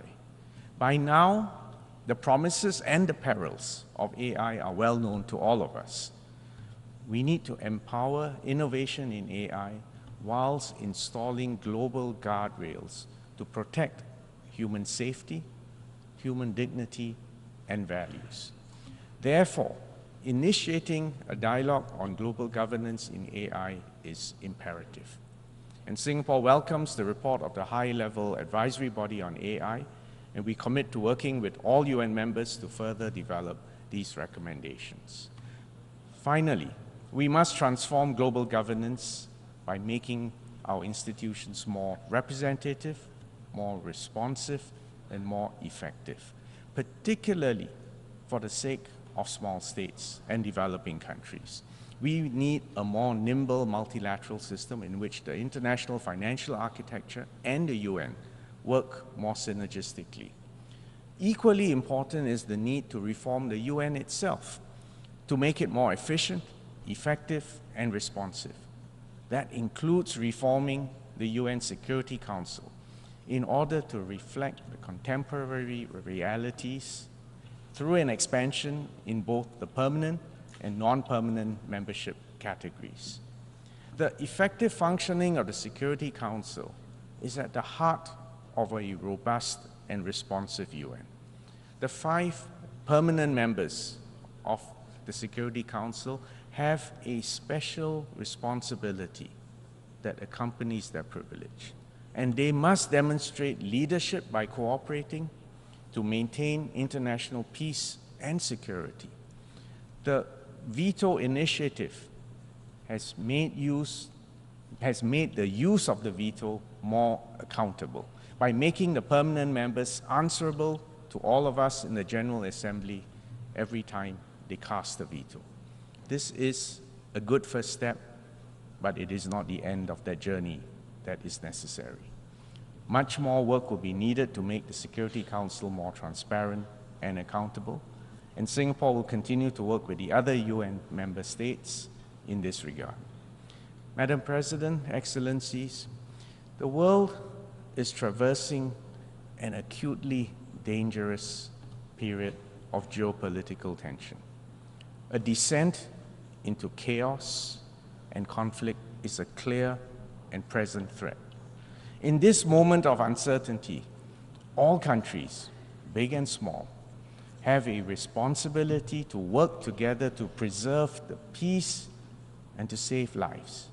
We cannot achieve this without the UN playing its rightful role as an arena for dialogue, for partnership.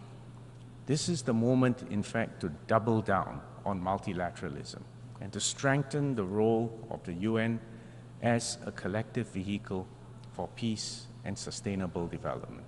Thank you, Excellencies. I thank the Minister for Foreign Affairs of Singapore.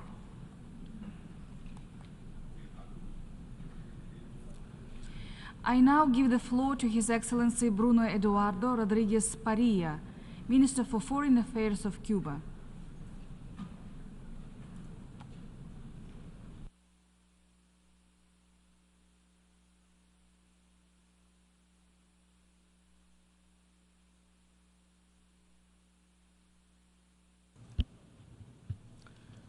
Señor Presidente.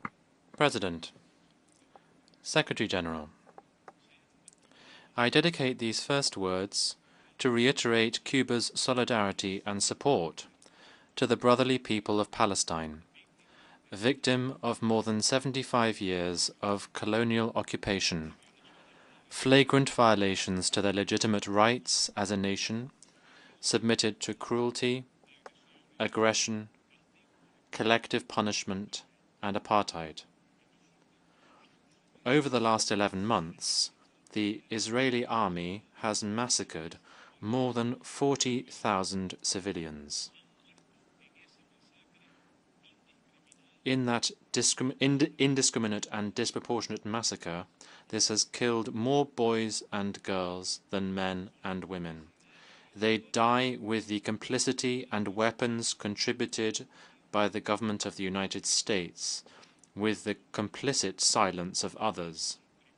We pay tribute to the more than 220 aid workers of this organization who have also been killed.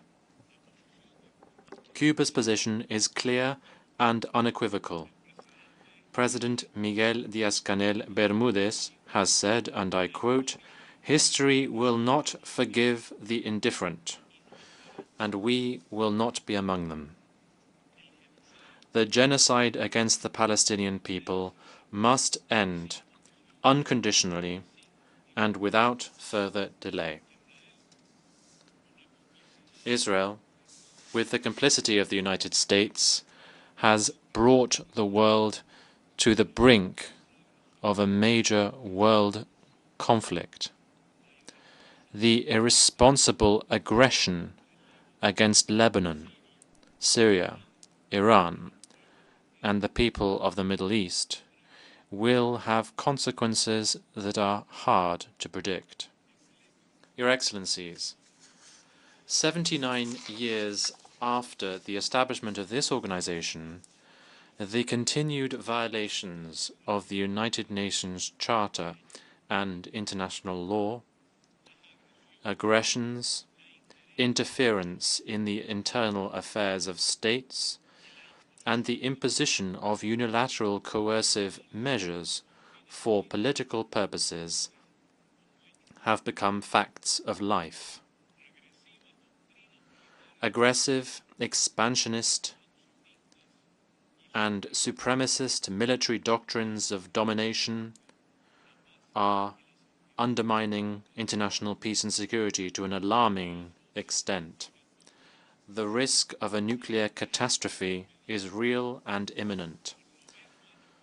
For the 9th consecutive year, world military expenditure has continued to increase.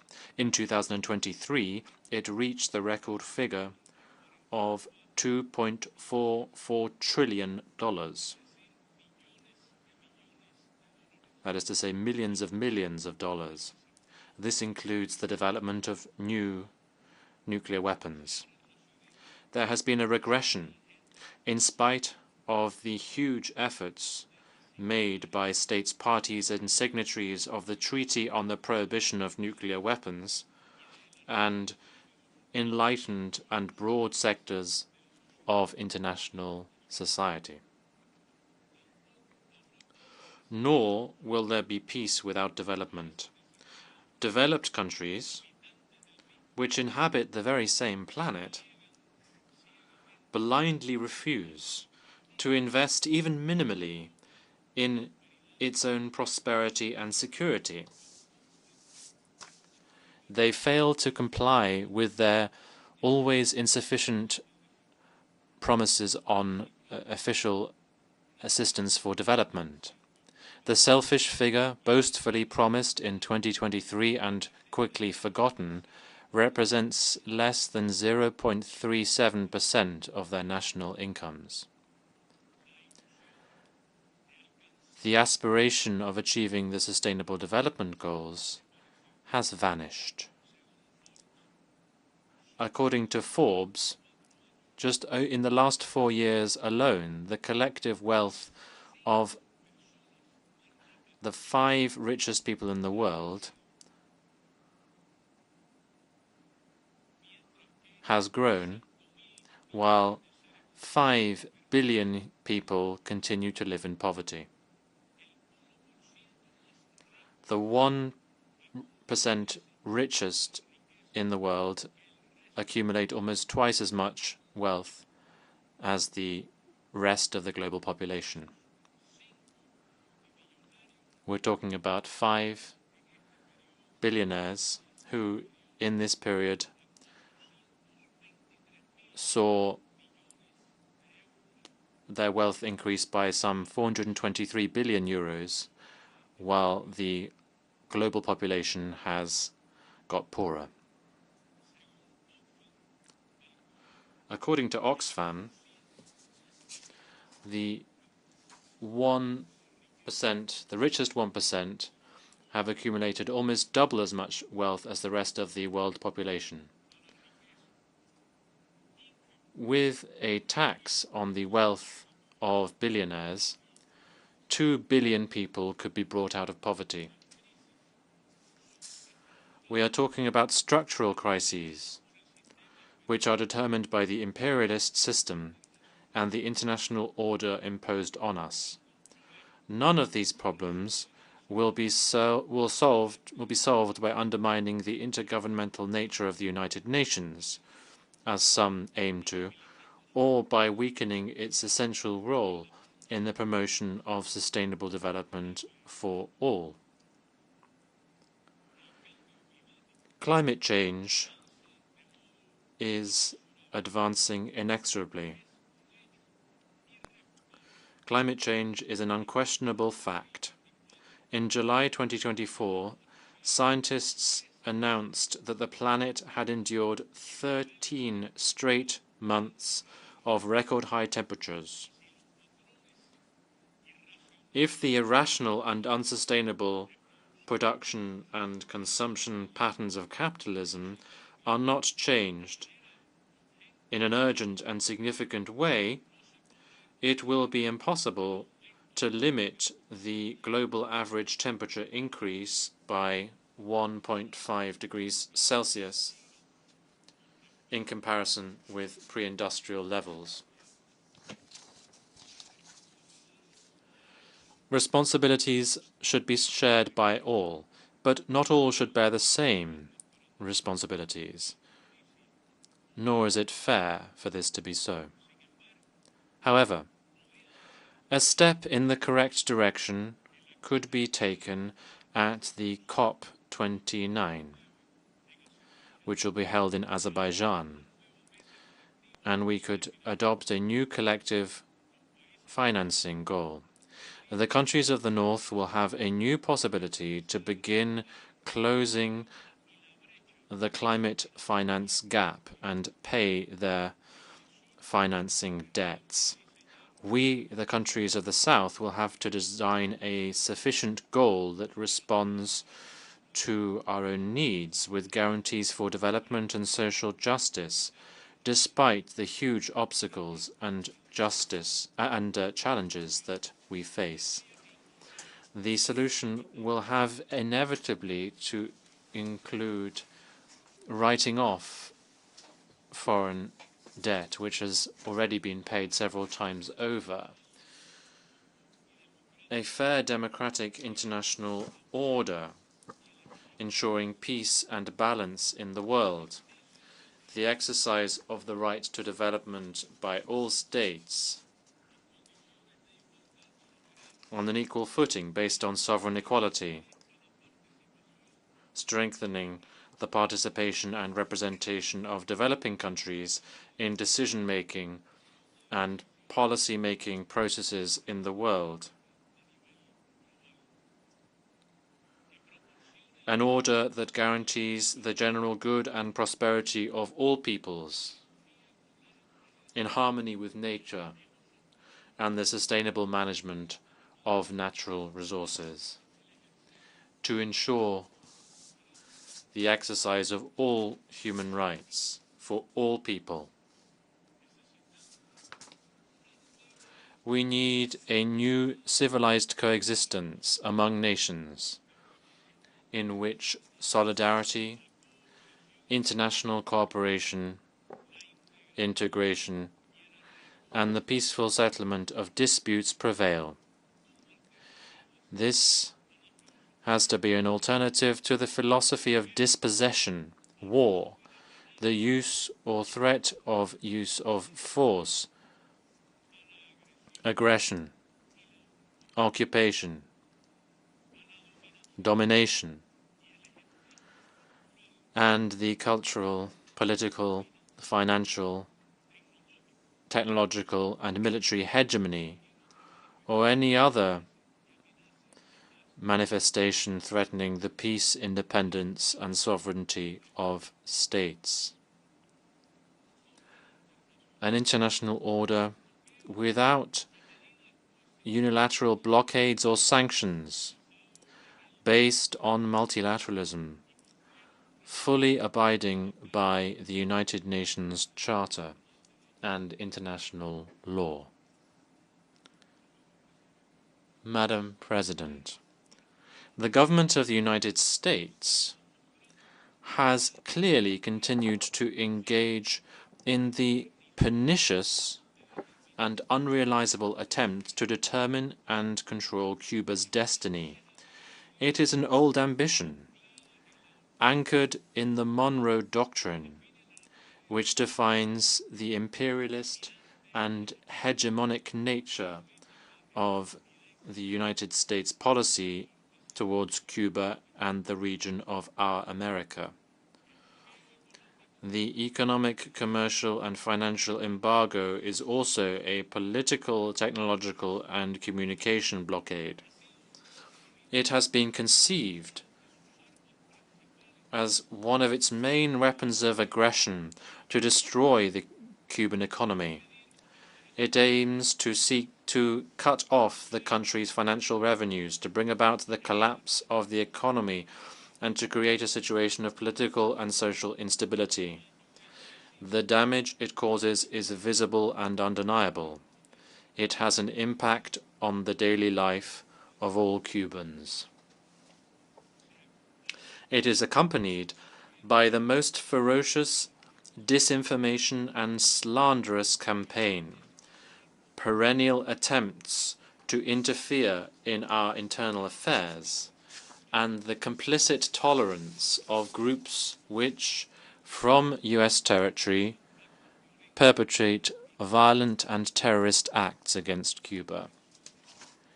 These actions violate international law. They run counter to the purposes and principles of this organization and numerous resolutions adopted by this General Assembly.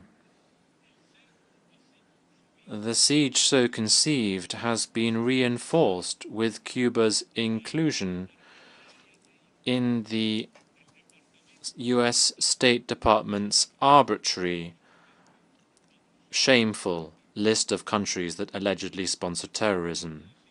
It is a fraudulent designation, void of any international authority or mandate. However, by virtue of this, reprisals of an extraterritorial character, exceeding the sovereign jurisdiction of the United States, are taken against Cuba and are manifested in and against any country. In May of this year, the U.S. State Department itself recognized that Cuba was fully cooperative with the United States with the international anti-terror efforts.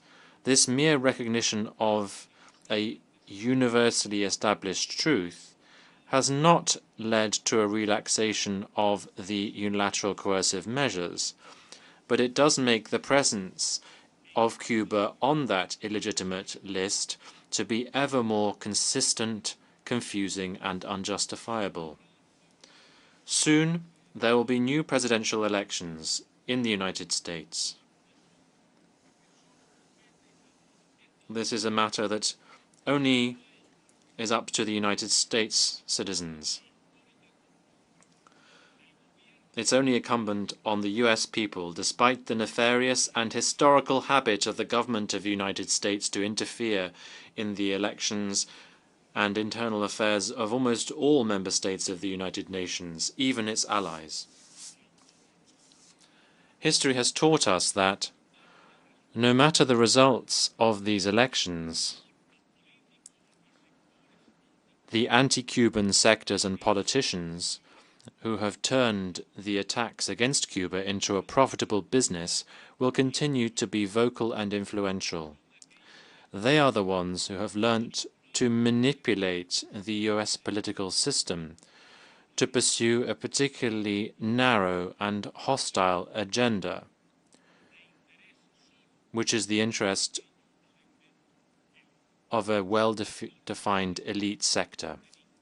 They do not in any way represent the will of the majority of the people of the United States, nor that of the Cubans who live here. Whatever the results of these elections, Cuba will continue to defend its sovereign right to independence and to build socialism the way we Cubans decide, without any foreign interference. We will also continue to advocate for a respectful and constructive relations with the United States. Madam President, in 2014, the Community of Latin American and Caribbean States, gathered in Havana, decided to proclaim our region as a zone of peace. That historic commitment is becoming increasingly relevant every day. We defend peace and multilateralism against the unilateral coercive measures that seriously damage Syria, Belarus, Nicaragua, Venezuela, Zimbabwe, the Democratic People's Republic of Korea, Iran, Russia, Cuba, and several other nations. We strongly reject any attempt to undermine the legitimate constitutional order of our countries through putschist methods. It has already happened in Bolivia in 2019 and on the 26th of June, and there are attempts to do the same again in Honduras. We denounce the attempts to generate violence and destabilization in Venezuela. We reiterate our full support and solidarity with the Bolivarian and Chavista government headed by President Nicolas Maduro Moros and the civic and military unity of the Venezuelan people. The calls made not to recognize the electoral results are irresponsible and disrespectful to the people's will and their legitimate institutions. The destabilizing actions taken against the National Unity and Reconciliation Government of Nicaragua must also cease. The brotherly people of Sandino will continue to count on our full support.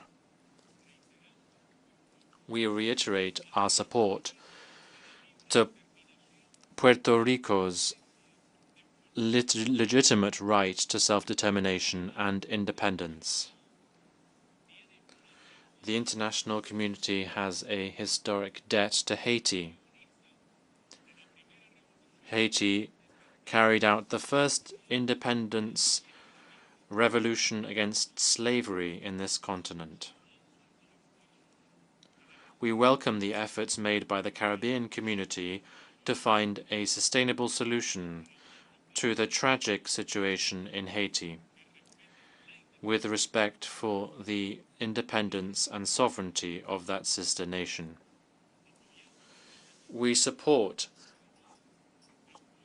Argentina's legitimate right to sovereignty over the Malvinas, South Georgia and South Sandwich Islands and the surrounding maritime areas. We reaffirm our support and commitment to the peace efforts in Colombia, which Cuba will continue to contribute to in every possible way from its position as guarantor. Africa, the cradle of humanity, will always be able to rely on Cuba's support in its efforts to move towards the goal of development. We reaffirm our unwavering solidarity with the Sahrawi people and their self-determination. Cuba strongly rejects the measures aimed at harming the territorial integrity and sovereignty of the People's Republic of China.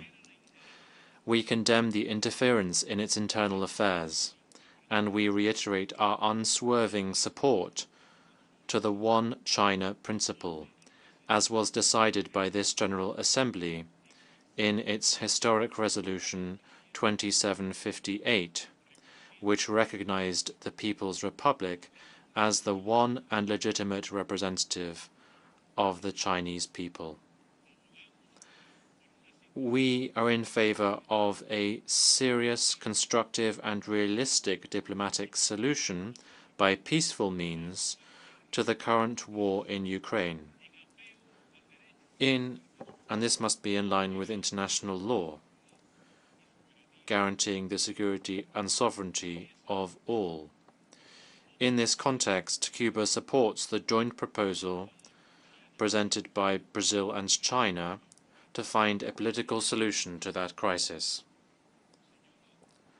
Madam President, distinguished delegates, let us join together our efforts to achieve effective multilateral institutions which are able to respond to the interests of the people, of the humble, the poor, the needy, and the exploited.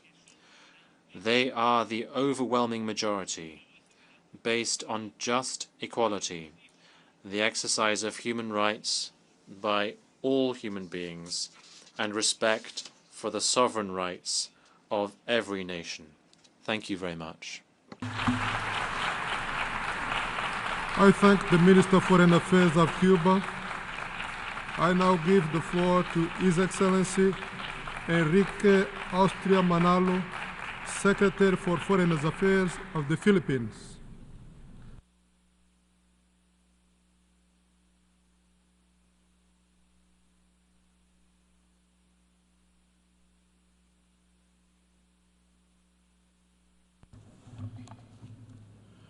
Mr. President, in 1946, Carlos P. Romlo, who would become the first Asian president of the General Assembly, said, quote, "We are not here to make peace, but to build for peace, not to reap and divide the harvest of victory, but to make ready the hearts and minds of men and women for the needs of peace."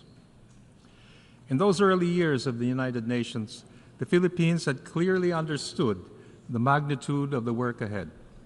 As a founding member and a young nation, the Philippines committed fully to the aims and purposes of the United Nations. 8 decades hence, we still do. President Ferdinand Marcos Jr.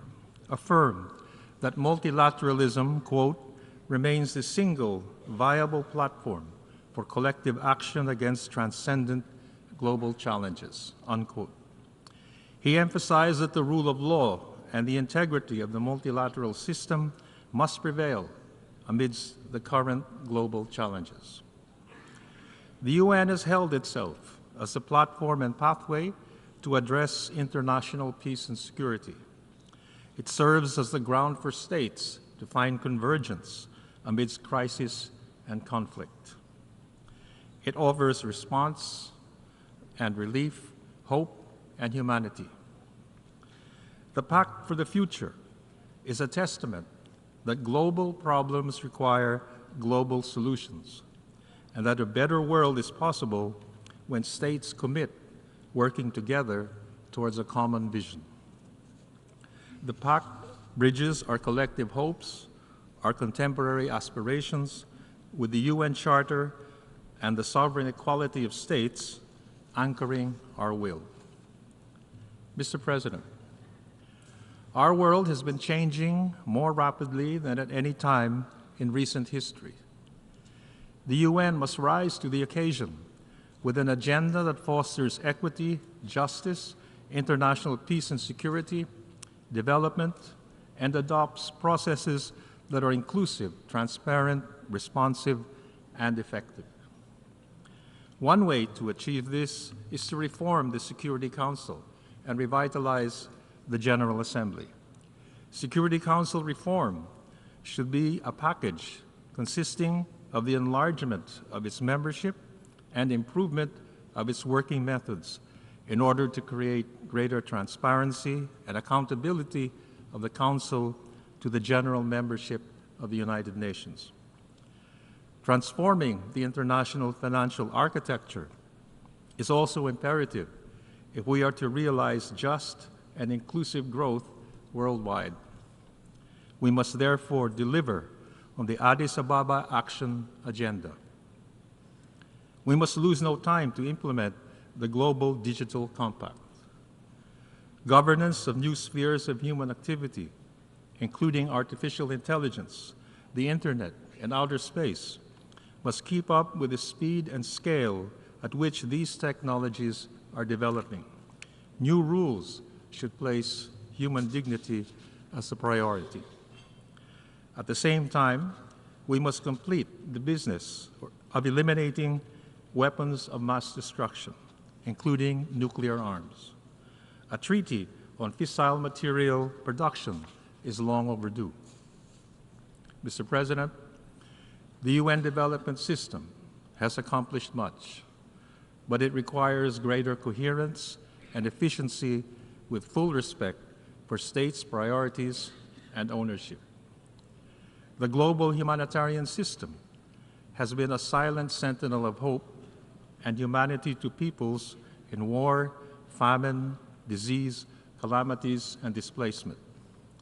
It requires greater support from the international community if it is to effectively address the suffering of people in Gaza, Ukraine, Yemen, Sudan, Myanmar, and the Congo. The rising numbers of those forcibly displaced in the Ukraine and Gaza and other places beg for a deeper sense of collective responsibility. Within our means, the Philippines supports agile response systems to humanitarian emergencies through the Central Emergency Response Fund, the UN Relief and Works Agency, and the World Health Organization Contingency Fund for Emergencies. The Philippines has steadfastly contributed to UN peacekeeping operations over the past 6 decades. Since 1963, we have deployed over 14,000 troops in 21 UN peacekeeping and special political missions. We should bolster the Peacebuilding Fund and support UN Security Council resolutions to safeguard education and protect cultural heritage from terrorism and armed conflict. We echo the call of the 2024 Africa Counterterrorism Summit in Abuja for country-led and country-owned solutions for a peaceful and secure African continent. And we are honored to be part of this. Mr. President, climate change has affected communities across the world in the most profound and often tragic ways. The Philippines' acute climate vulnerability makes us one of the staunchest proponents for strengthening climate and disaster risk resilience. And we are honored to host the board of the fund responding to loss and damage.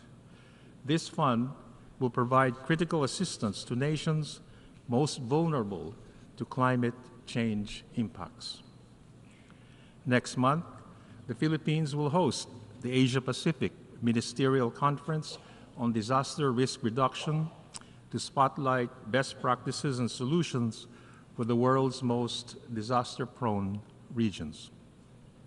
We consistently call on developed nations to fulfill their commitments under the UNFCCC and the Paris Agreement. And we are convinced that legal clarity on the duties and responsibilities of states under international law with respect to environmental protection and climate change will foster solidarity on global climate action. In this regard, the Philippines welcomes the advisory opinion of the International Tribunal on the Law of the Sea on the collective duty of states to protect and preserve the marine environment. And since last year, the Philippines has shepherded UN discussions on a draft instrument for the protection of persons in the event of disasters. The 20th anniversary of the Indian Ocean tsunami this year reminds us again that the rising scale and frequency of disasters demand such an instrument. Mr. President, no one must be left behind. We must fulfill the 2030 Agenda for Sustainable Development. The Philippines' governance agenda aims to achieve a single-digit poverty rate by 2028. Between 2021 to 23, We reduced poverty incidence in the Philippines by nearly 3%, equal to 2.45 million people, through innovative and social protection programs. The World Food Program has cited the Philippines for being a thought leader in this regard. As we move towards middle or upper middle income status, we recognize that the UN and international financial institutions can redesign frameworks to support middle income countries, which represent 75% of the world's population. And the Philippines will host a conference early next year to advance these discussions. Now 60 years old, the Group of 77 continues to advocate for a fairer, more inclusive global economic order. We thus hope that the Second World Summit for Social Development and the Fourth International Conference on Financing for Development will catalyze strategic action for narrowing global inequalities. We welcome amendments to international health regulations and progress on a pandemic agreement. The Philippines leads the Group of Equity to promote developing country priorities in the negotiations on this agreement. We also lead discussions in the World Health Organization on a sustainable global health workforce as the world braces for a shortfall of about 10 million medical professionals by 2030. And we will host the Philippine Pacific Forum on Human Health Resources later this year to discuss regional solutions. Migrants across the world are in need of more protection. Together with health workers, seafarers were the unsung heroes during the COVID-19 and the post-pandemic recovery. The Human Rights Council adopted in July the Philippine-led resolution recognizing the human rights of seafarers. International and intergenerational solidarity make our societies more humane and empowering. And we welcome the Declaration on Future Generations, and we support a binding convention on the rights of older persons. Effectively building peace means fostering inclusive societies which harness the full capacities of persons and communities. Our work in the Bangsamoro Autonomous Region in Muslim Mindanao offers Filipino best practices for people-focused peace building. This inspires the Philippines' leadership in amplifying the role of women and youth in peace processes. Next month, the Philippines will convene the International Conference on Women, Peace, and Security ahead of the 25th anniversary of UN Security Council Resolution 1325 in 2025. Our recent chairship of the Commission on Status of Women convinces us that despite progress made, much remains to be done to achieve true gender equality. Mr. President,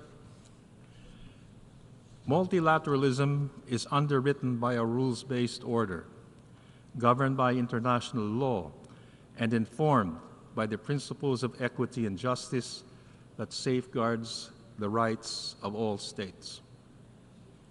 If multilateralism is to thrive, all states must adhere to the rule of law. Times of flux and crises offer opportunities for reinforcing a rules-based international order. The International Court of Justice, as a principal organ of the United Nations, together with other international judicial and legal bodies, advances the rule of law. They uphold the primacy of resolving international disputes by peaceful means and not by the threat or use of force. The growing volume and variety of cases brought before the ICJ and the Permanent Court of Arbitration signify the global trust and confidence in their role in the peaceful dispute resolution area. and member states must invest fully in these institutions.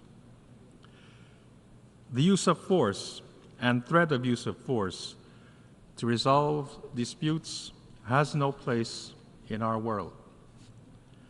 The 1982 UN Convention on the Law of the Sea and the binding 2016 Arbitral Award on the South China Sea constitute the foundation of our policy in the South China Sea. The award declares that claims exceeding entitlements beyond the limits of UNCLOS have no legal basis.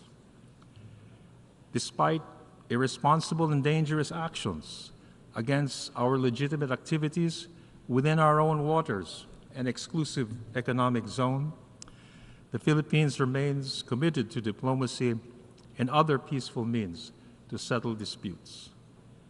We will abide by the UN Charter and the Manila Declaration on the peaceful resolution of disputes in asserting our sovereignty, our sovereign rights, and jurisdiction in the South China Sea. We do not accept narratives depicting the South China Sea as a theater of major power rivalry, because they all ignore what is an essential truth. All states in this region have a right to determine their own destiny and secure their own future. This is what the UN Charter is about. The future of the Asia-Pacific is being shaped not by one or two powers, but by all states therein. As such, ASEAN centrality stands as a vanguard of the regional architecture based on the sovereign equality of states jointly building a peaceful, rules-based, and people-centered community. Approaching 60 years, ASEAN exemplifies the agency of states working together in fashioning multilateral approaches and solutions to present-day challenges.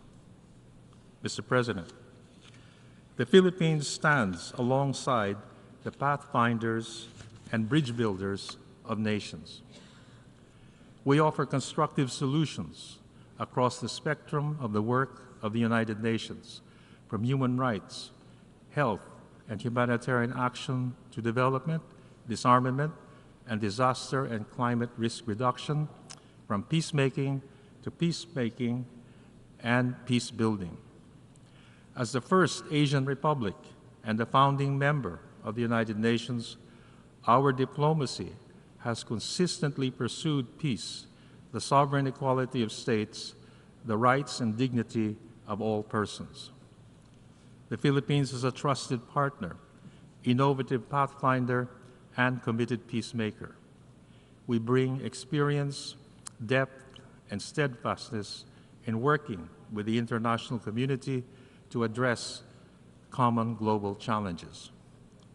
We thus count on your support for our bid for a non-permanent seat in the UN Security Council for the term 2027 to 28.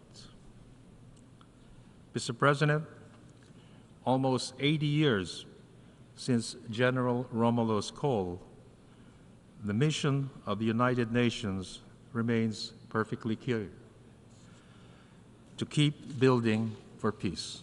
Thank you.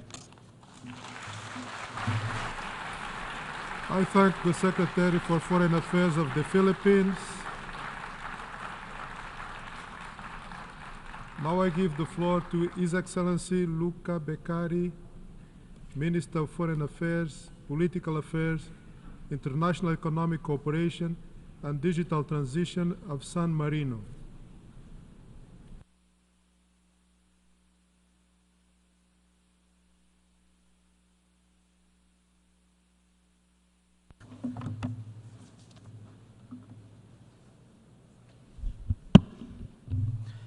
Mr. President, Mr. Secretary General, Excellencies, ladies and gentlemen.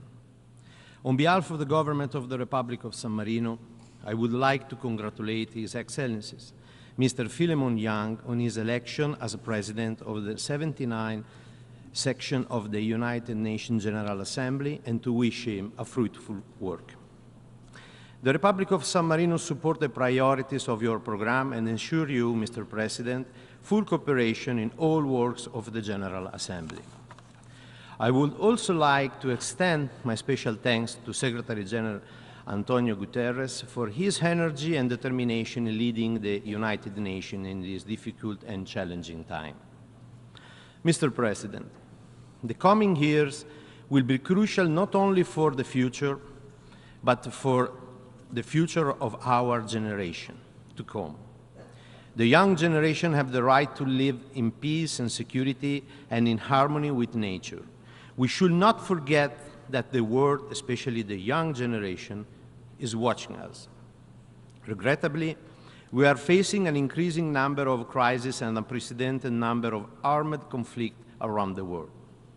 Furthermore, the implementation of the 2030 Agenda has been slowed down by international context of uncertainty, a combined planetary crisis of climate change, pollution, biodiversity loss, aggravated by shocks of war, destabilization, and increased fragility.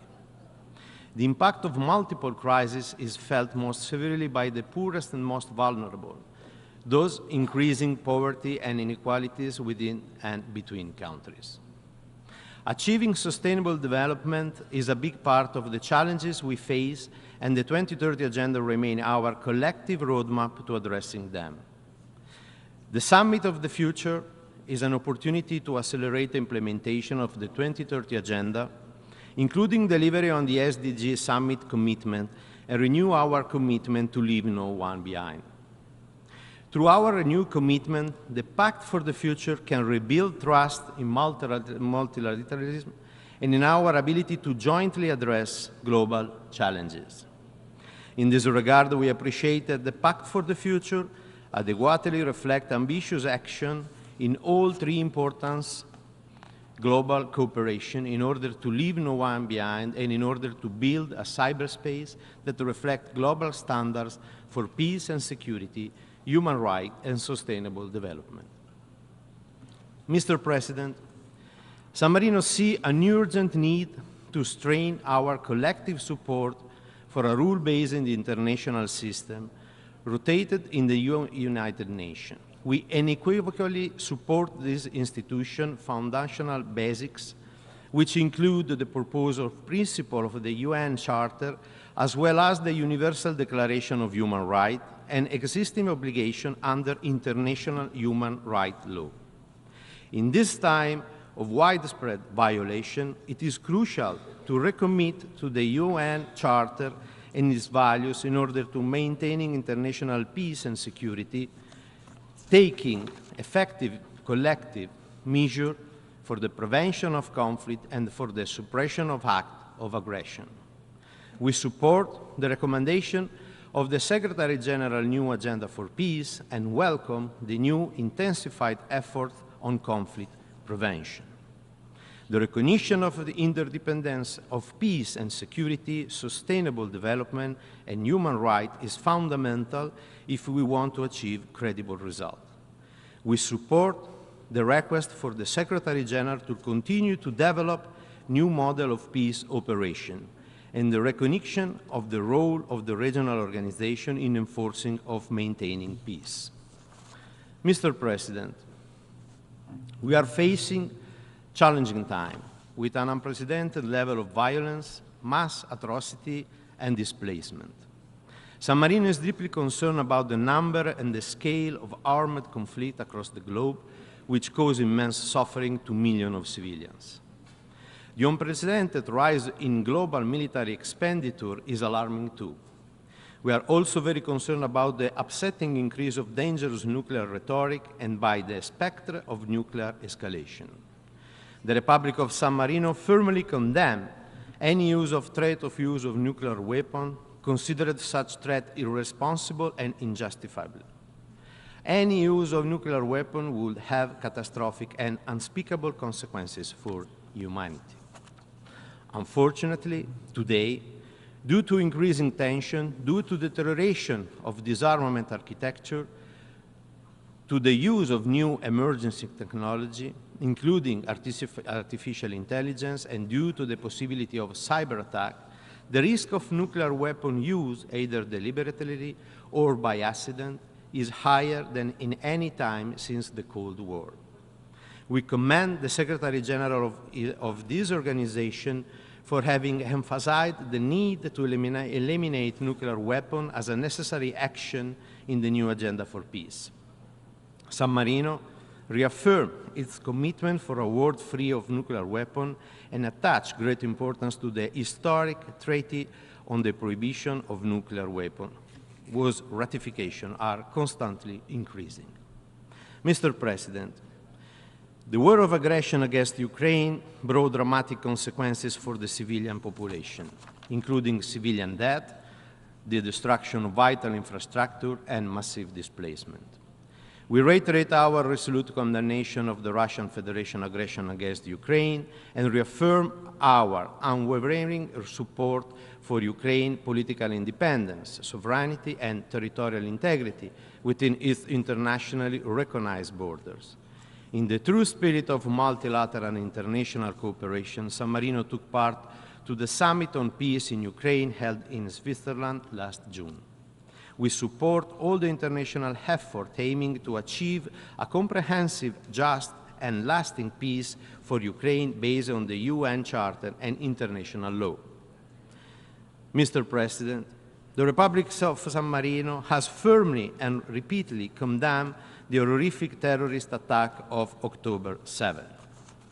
San Marino called for an immediate and unconditional release of all hostages, condemns the torture and sexual violence perpetrated against them, and recognizes Israel's right to defend itself within humanitarian and international law. At the same time, we cannot remain silent in front of the death of more than 40,000 civilians, most of them children and women. More than 90,000 Palestinians have been reported injured, while the majority of houses and hospitals have been damaged, raided, or emptied. The level of destruction and suffering in Gaza is unprecedented. The civilian suffering, the civilian death toll, and the ongoing captivity of hostages are heartbreaking and unacceptable. We urge all parties to fully respect international humanitarian law, preserving the life, dignity, and humanity of all people affected by armed conflict. Furthermore, the tragic death of UNRWA staff members and of the other humanitarian workers and of the journalists cannot be tolerated. San Marino has joined several initiatives in order to alleviate the catastrophic humanitarian situation of civilians in Gaza and has made financial contributions to UNRWA, UNICEF, and OCHA in order to support the work of this agency that have been operating in highly challenging conditions. The international community must break this terrible cycle of violence and recommit to a lasting peace, restoring hope and security to Israeli and Palestinians through a renewed peace process. San Marino remained committed to a lasting and sustainable peace based on the two-state solution, in which Israel and Palestine live side by side in peace and security and mutual recognition.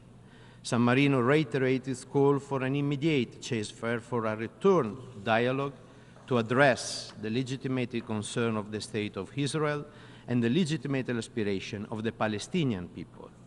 A lasting and sustainable peace based on the two-state solution is the only long-term option for peace, and for this reason, we believe that the admission of Palestine to the United Nations as a full member would facilitate the achievement of this solution. San Marino welcomed the resolution adopted in May 2024 at the 10th Emergency Special Session, which upgraded Palestinians' right at the United Nations as an observer state, urging the Security Council to favorably consider its full membership. Mr. President, the spiral of death and devastation has already extended to Lebanon. This represents a threatening escalation of the conflict that is further destabilizing the entire region. We therefore stress the need for restraint. Mr. President, respect for international law and accountability are key factors that play a crucial role in preventing and stopping violation and crime. We reaffirm our commitment to the UN Charter and to the principle of the responsibility to protect, which is essential in the prevention of atrocity crime. We are deeply worried about the disregard and violation of the international law. The Republic of San Marino reaffirms its full commitment to the obligation under human and humanitarian law, such as the Convention on the Prevention and Punishment of Crime of Genocide, the Rome Statute, and the Geneva Convention. San Marino reaffirms its full support to the International Criminal Court, whose work is crucial in the fight against impunity for genocide and crime against humanity. The Republic of San Marino would also like to reiterate its support for initiatives such as the ACT Group Code of Conduct regarding Security Council action against genocide, war crime, or crime against humanity, and the French and Mexican Declaration on Voluntary Restraint use of the veto by the permanent member of the Security Council. Mr. President, protecting civilians from the devastating impact of war must be our priority. Armed conflict around the globe have dramatically impacted the life of millions of civilians. The protection of civilians' infrastructure is essential to guarantee food security in time of conflict. Food production and distribution, water delivery, sanitation, energy provision, and healthcare can all be disrupted when infrastructure and tools essential to the survival of civilians are damaged or destroyed. We support Security Council Resolution 2573, which condemns attacks against critical civilian infrastructure indispensable for their survival.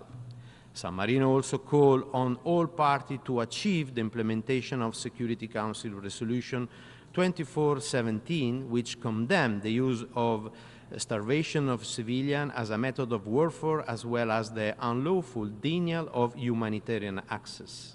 San Marino is gravely concerned by the scale and scope of grave violation against children presented in the Secretary General annual report. San Marino supports the work of the Special Representative for Children and Armed Conflict and her office, UNICEF, the Department of Peace Operations, and all child protection actors from the UN civil society. Armed conflict continues to devastate children's lives and to compromise their fundamental rights. We are witnessing an increase in attacks on schools and hospitals. This is unacceptable. To strengthen the protection of children in armed conflict, we call all parties to armed conflict to fully comply with their obligation under international humanitarian, human rights, and refugee law, and with international norms and standards for the protection of children. Moreover, we call for full accountability for all grave violations through national and international justice mechanisms, such as the International Criminal Court. We also call all member states to ratify the optional protocol to the Convention on the Right of the Child on the involvement of children in armed conflict. We also encourage all parties to support other important tools, such as the Paris Principle and Commitment and the Vancouver Principle. Mr. President, San Marino believes it is essential to strengthen the global response to the climate emergency. The existential threat caused by triple planetary crisis of climate change, biodiversity loss, and pollution should give to all of us a sense of urgency and priority in tackling this challenge. We support the commitment taken at COP28 last December, which include the imperative of transitioning away from fossil fuel in energy system in a just, orderly, and equitable manner, tripling renewable energy capacity globally and doubling energy efficiency by 2030 in line with 1.5-degree pathways. San Marino is fully committed to decarbonizing the global economy by 2050 and to healthy and reversing biodiversity loss by 2030, and recognizing the need to halt pollution, which caused the death of 9 million people annually. Moreover, we also need to tackle the water crisis, a growing global threat that will inevitably intensify in the coming 50 years, with devastating consequences on sustainable development, the environment, and regional peace and stability. Mr. President, the increasing evident interrelationship among global challenges highlight the need for member states today more than ever to work together to overcome difficulties. The United Nations is the only universally intergovernmental body based on the sovereign equality of all its members. Its unique role as the center for setting goals, harmonizing action, and sharing experience to achieve the common ends, such as peace and security, sustainable development, human rights, and the rule of law, transcend any one nation state and serve the collective interest for all nations and people.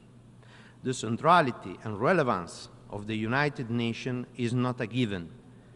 We need a much stronger focus on collective global solutions to current and future challenges, which threaten peace and prosperity for all. We need to revitalize the United Nations and reinvigorate multilateralism to ensure its continued significance. To this end, it is essential to rebuild trust in the potential of the organization, in its leadership, and most of all, trust between its members and all the stakeholders.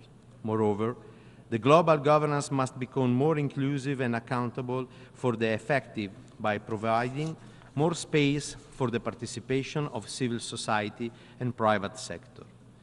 In this regard, we need more inclusive international financial architecture, strengthen a rule-based and equitable financial system that ensure a more effective and inclusive global economic governance, with meaningful development impact and providing space for innovative solutions. Multilateralism must effectively deliver on peace as a global public good. Reform must remain at the center of our action because they are crucial to future world stability and maintenance of international peace and security. In this regard, San Marino follows with particular interest the Security Council reform. As we have started on previous occasion, our country believes that the intergovernmental negotiation favor the search for an agreement based on a broad and strong political consensus, able to reflect the interest of all negotiating groups. San Marino called for a reform that make the Council more democratic, transparent, efficient, and accountable. This goal can be achieved only through a continuous dialogue among the states and the awareness that overcoming the respective initial position is essential to negotiate the broadest agreement possible. In conclusion, Mr. President, we stand at a critical juncture where the step we take today will shape the international rule-based order and the United Nations system for decades to come. It is essential to find new ways of working together and to ensure that multilateral institutions will be able to address the rapid change taking place.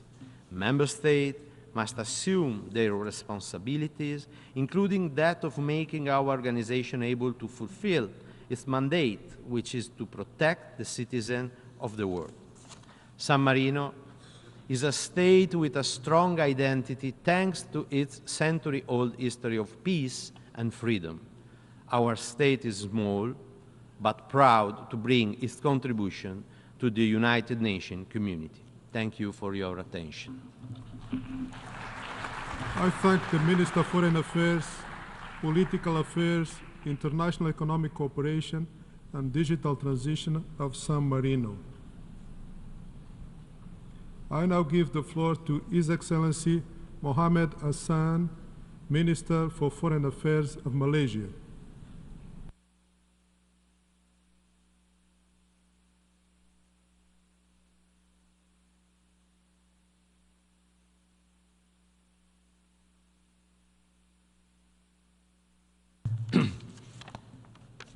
Bismillahirrahmanirrahim.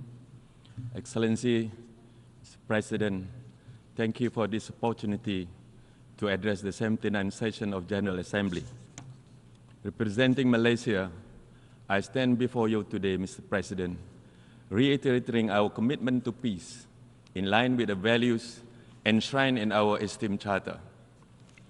79 years it has been since the founding of the United Nations. From the dust, the Second World War, we emerged, many of us as new nation states, with a shared goal to build a safer world. Yet, for many of us, it is not a safer world than it was 79 years ago. For many, it has only become a deadlier world. It has become a world in which war can be waged remotely and with impunity, a world in which a drone strike can fatally interrupt a lesson at school, a surgery in a hospital, or a convoy delivery humanitarian aid.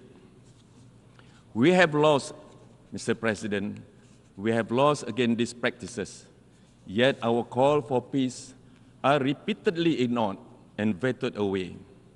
In other words, it is a world in which the mighty continue to silence the meek, with far greater weapons than before. Nowhere does this ring truer, of course, than in Gaza. We stand at a critical juncture in world history on the failure of global governance to address the genocide of Palestinians. And it has echoed across the world on the abysmal response by world leaders to end these horrendous crimes. Yet, there are also many of us who have pursued justice for the people of Gaza. For almost 1 year now, we have raised our voices in protest and sought to establish a ceasefire. Again and again, our voices have been shut down in the Security Council through the power of veto. It is clear the mechanisms of Security Council have been abused to enable mass atrocities. Our failure to establish a ceasefire is no longer justifiable. We have run out of excuses, Mr. President. It is time to address the problem. The veto should not be exercised at will. There must be an exception in cases of crimes against humanity and attacks of civilian infrastructure. We must commit ourselves towards reform United Nations. Justice begins with ending impunity and ensuring accountability. For this to be realized, the undemocratic veto must be limited or abolished altogether. The humiliating paralysis of Security Council must be corrected through the empowerment of this General Assembly, where the voices of the majority prevail. Understand this, our willingness to reform is a matter of life and death of countless innocent people. There are children dying between missile strikes and between the words that we speak today. Mr. President, the theme of this General Assembly session is leaving no one behind. In the spirit of this effort, it fills us with hope to see the state of Palestine seated among us today. Malaysia lauds the 143 member states for their support in extending the UN's principle of equality among nations to the state of Palestine this year. And we strongly urge the remaining minority to join the majority. It is time to realize Palestine's right to statehood and full membership in this assembly. It is only through the elevation of dialogue and diplomacy that we can seek a long-lasting solution, not through collective punishment, not through man-made famine, and not through impunity and disregard for international law, Mr. President.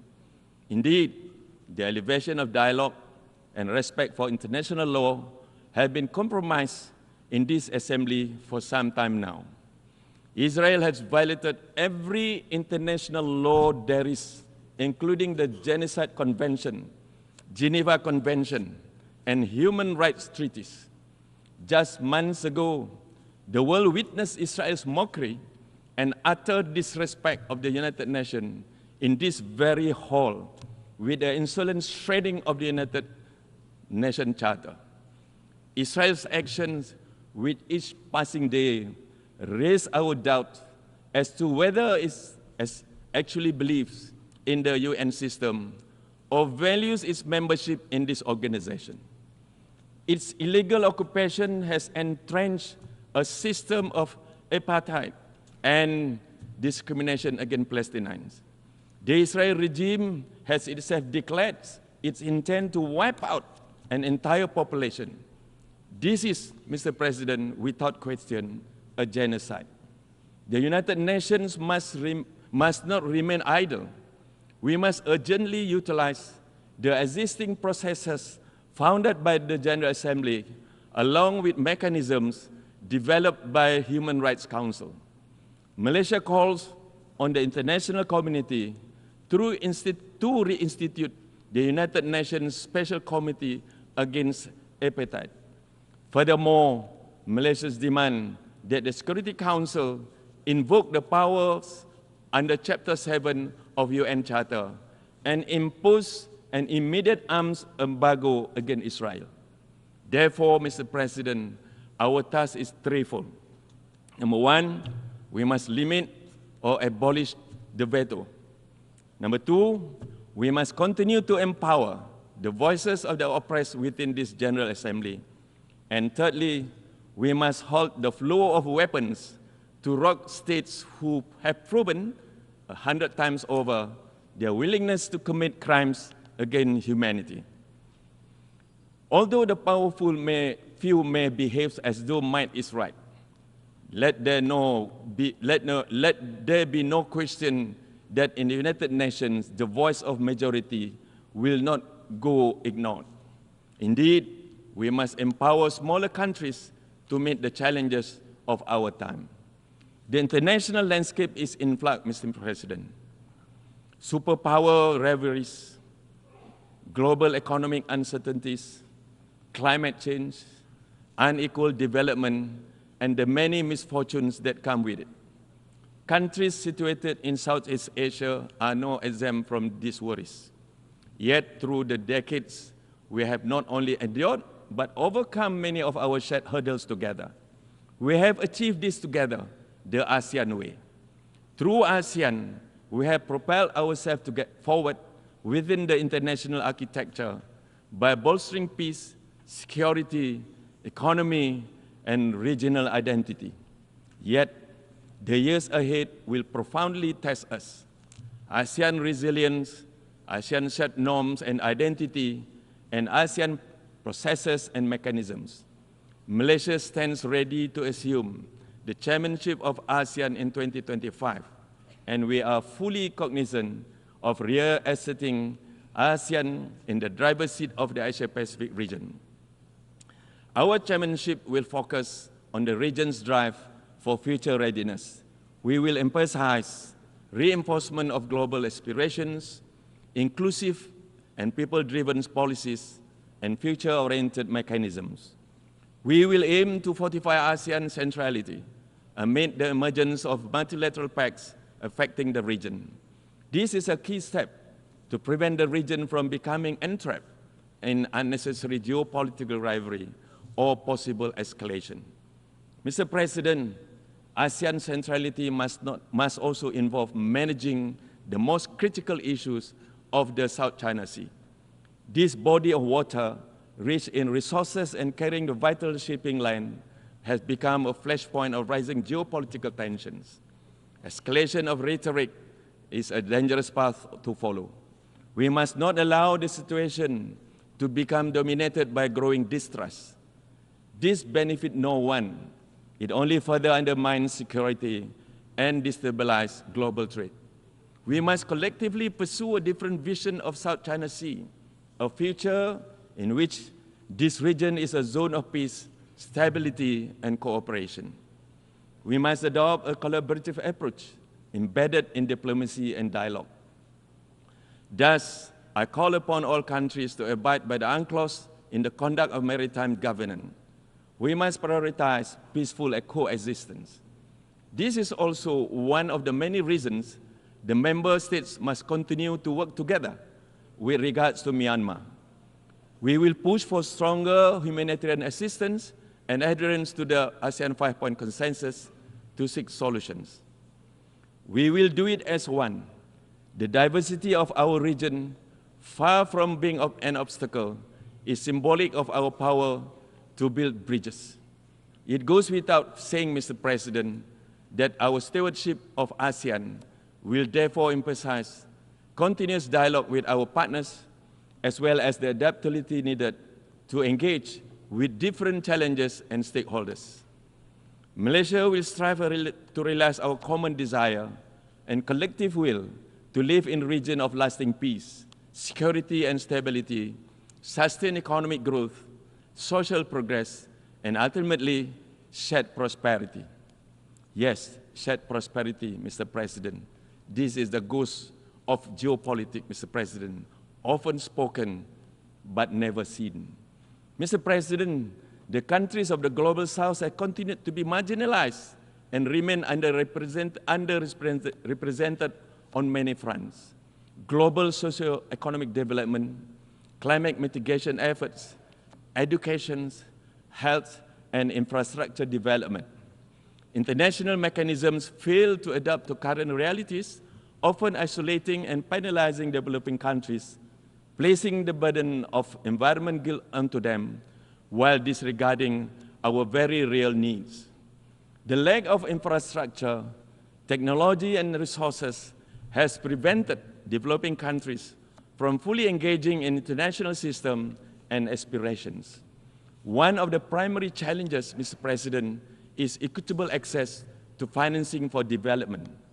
Innovative and new models of financing for development that drive sustainability, conservation, climate action, and achievement of SDGs should be part of new multilateral solutions. The climate crisis may be the most pressing challenge of our time. It is no longer a distant threat. It has flooded our doorstep, Mr. President. It transcends borders by disrupting economies and displacing entire communities. The scientific data has spoken. We are witnessing unprecedented level of warming, extreme weather, and devastating impacts of rising sea levels. National efforts alone will not suffice. The climate crisis requires global solution in the form of climate financing, technology transfer, and capacity building. We must continue to push for a just and equitable approach, the meeting of the development needs of the Global South. At the same time, Malaysia advocates the importance of Global South unity. We have a broader vision of promoting peace, development, and stable multipolar order through the empowerment of the voices of the South. The countries of the Global South hold massive potential to further the pursuit of peace and justice around the world, through solidarity among developing nations and through mutual support and understanding. This is fundamental to ensure fair and equitable progress for all. The Global South demands your attention, Mr. Chairman. We must not leave anyone behind. Unfortunately, global trends are pointing at the opposite direction. Around the world, we are witnessing an upsurge in hate speech and violence toward minorities. The past few years have been shadowed by the rise of Islamophobia in particular. We are appalled by the alarming trend of hatred, intolerance, and acts of violence against Muslims. This cannot continue, Mr. President. In the era of globalization, there is room for everyone to coexist. And it is our job, under the banner of a united world, to ensure that peace will prevail. We must take action now. Malaysia urged for the prompt appointment of the UN Special Envoy to combat Islamophobia. We stand ready to support any efforts undertaken by the UN towards nurturing dialogue between communities that will promote worldwide acceptance and understanding. While Islamophobia is a threat to Muslims, a broader issues of hatred against the followers of any religion will undermine the universal values of justice and peace that we all vowed to protect. Mr. President, we stand on the eve of the 80 years of United Nations. We have achieved wonders together. Ours is a story of the modern successes of humankind. Together, we have delivered food to the starving. We have eradicated diseases. We took decisive actions against apartheid and in the 20th century, and we must do it again now. Let our commitment to justice never fail, no matter how formidable the task. Let there be no doubt the question of Gaza is a direct test of the capability of the United Nations. Let this 76-year-old issue not age into a century of our failure to uphold justice. We strongly call for an end to the occupation and for the Israel regime to comply with the decision of the International Court of Justice. Mr. President, let our dreams of free Palestinians live beyond today and beyond the words that we have said. Thank you very much, Mr. President. I thank the Minister of Foreign Affairs of Malaysia. I now give the floor to His Excellency Badr Ahmed Mohamed Abdelati, Minister of Foreign Affairs, Immigration, and Egyptian expatriates of Egypt.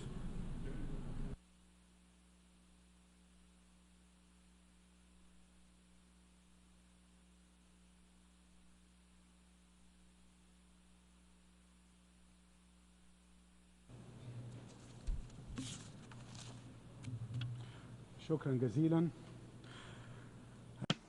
Thank you very much. Ladies and gentlemen, heads of delegations, President of the United Nations General Assembly, Mr. Philemon Yang, Mr. Antonio Guterres, United Nations Secretary General.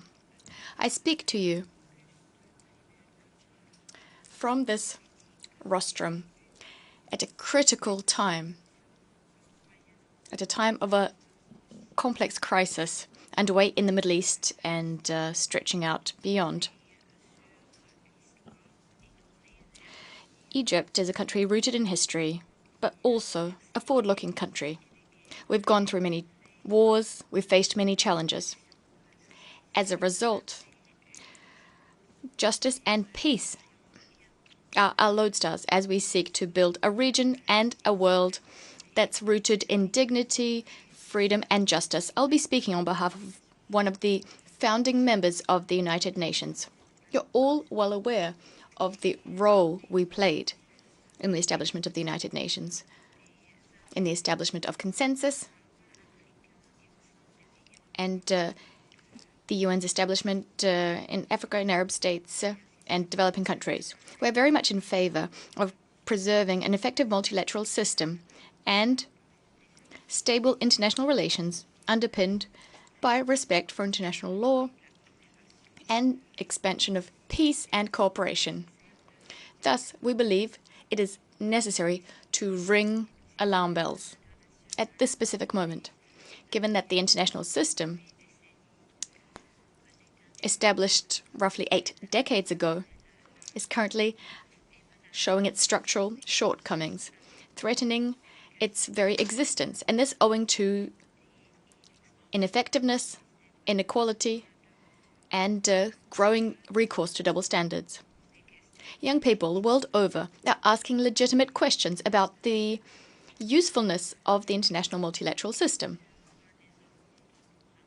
and what it yields for today's world in terms of peace and security. Is it helping to eradicate poverty and hunger? Is the system protecting us against climate change? Is it helping to build knowledge? Is it helping us to adapt to technological changes? We're seeing occupation, terrorism, killing, and destruction. Is this being prevented? Is the system unified? Is it transparent? In order to answer these questions, which are very legitimate, and they were addressed, in fact, during the preparations for the Summit of the Future. In fact, one of the outcomes of the Summit of the Future is very positive. It was a positive step towards revitalizing and rendering more effective the international multilateral system with the United Nations at its heart. If I may, I'd like to sketch out our vision for restoring trust and credibility and combating double standards. A vision which can help us to renew our multilateral system and bolster its capacity for building a brighter future for our people. It's underpinned by 5 key principles. First of all, we must recognize that there is no alternative to the multilateral system. Global challenges are interdependent. They know no borders. They go beyond the capacity of any one state or any group of states to address them. Thus, it's necessary to recognize that the integrity of the United Nations, underpinned by its legitimacy and its very existence, all of this is at stake. Israel's brutal aggression against Gaza, underway for almost a year now, as well as the current attack on the West Bank, are shameful. They place shame on the international community and its institutions, which are unable to do the bare minimum to put an end to this aggression. The international community took months to start asking for an end to this brutal aggression. We staunchly condemn the Israeli escalation. It's dangerous and it knows no limits. It is pushing the region to the brink of the abyss.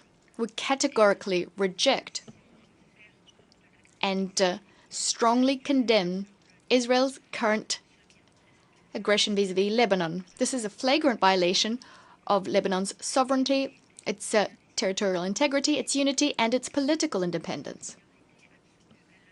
Our overarching priority, as things stand, is to put an end to the bloodshed. Immediately, without any conditions, and permanently. We're strongly opposed to any attempts to resolve the Palestinian issue through forced displacement or population transfer. We attach particular importance to the unconditional and immediate delivery of medical and humanitarian assistance to civilians who are not bearing weapons in Gaza. Egypt has undertaken substantive mediation efforts together with our friends Qatar and the United States. Unfortunately, these efforts were thwarted by Israel over the course of several months. We'd like to reiterate that the establishment of an independent Palestinian state based on 4th June 1967 borders with East Jerusalem as its capital is the only way to achieve a comprehensive and just solution, restoring stability to the region and to the entire world. Because this issue is of utmost importance. It lies at the very heart of the conflict in the region. I cannot but commend the Secretary General for his very courageous stance, which shows that he's shouldering his responsibility. I'd also like to extend our gratitude to all UN leaders and UN agencies, specifically UNRWA. We extend our condolences to the families of those martyred UNRWA personnel who fell during their duties and others who fell owing to the Israeli occupation. We want to put an end to the war machine, to put an end to the destruction, which is in violation of international law. Next, we need effective participation, not a fig leaf of participation. Participation is not a gift. It's not a gift given to other states. It's the very foundation, the prerequisite for an effective response that the international community can mount to successive crises plaguing the international system, so as to ensure that common ownership is taken of international decisions. Furthermore, we cannot accept that Africa and Arab states to date, have no permanent representative on the Security Council, nor enjoy the related prerogatives. We endorse the said declaration and the Eswatini Consensus to repair the historical injustice done to the African continent. Genuine participation is only possible if there is deep-rooted reform of the international financial architecture and of international financing institutions. We must modernize multilateral development banks and their practices and bolster access of developing countries to concessional funding, especially in the face of crises. We support the SG's appeal to make the Bretton Woods institutions fairer to developing states. There is no alternative to a common approach so as to address growing sovereign debt of developing countries. This can be done by buttressing existing mechanisms, strengthening their effectiveness, but also establishing new mechanisms, helping low and middle-income countries. What's also important is debt swaps. These must be broadened so as to address debt distress and help these countries achieve sustainable development. Economic justice can only be done if we place the priority on Africa's development. This is how we can guarantee that we prevent conflict and ensure lasting peace. When we held the presidency of the Steering Committee of Heads of State and Government of the African Development Commission, as well as the presidency of His Excellency President El-Sisi, post-conflict reconstruction on the African continent was front of mind. And Egypt will seek to accelerate the development process so as to achieve the African Union's 2063 agenda. This brings me to my third point and principle. Exchange of resources between states, some of which have a comparative advantage, requires us to adopt the principle of common but differentiated responsibility, especially as regards climate change. Governance and natural resources are limited.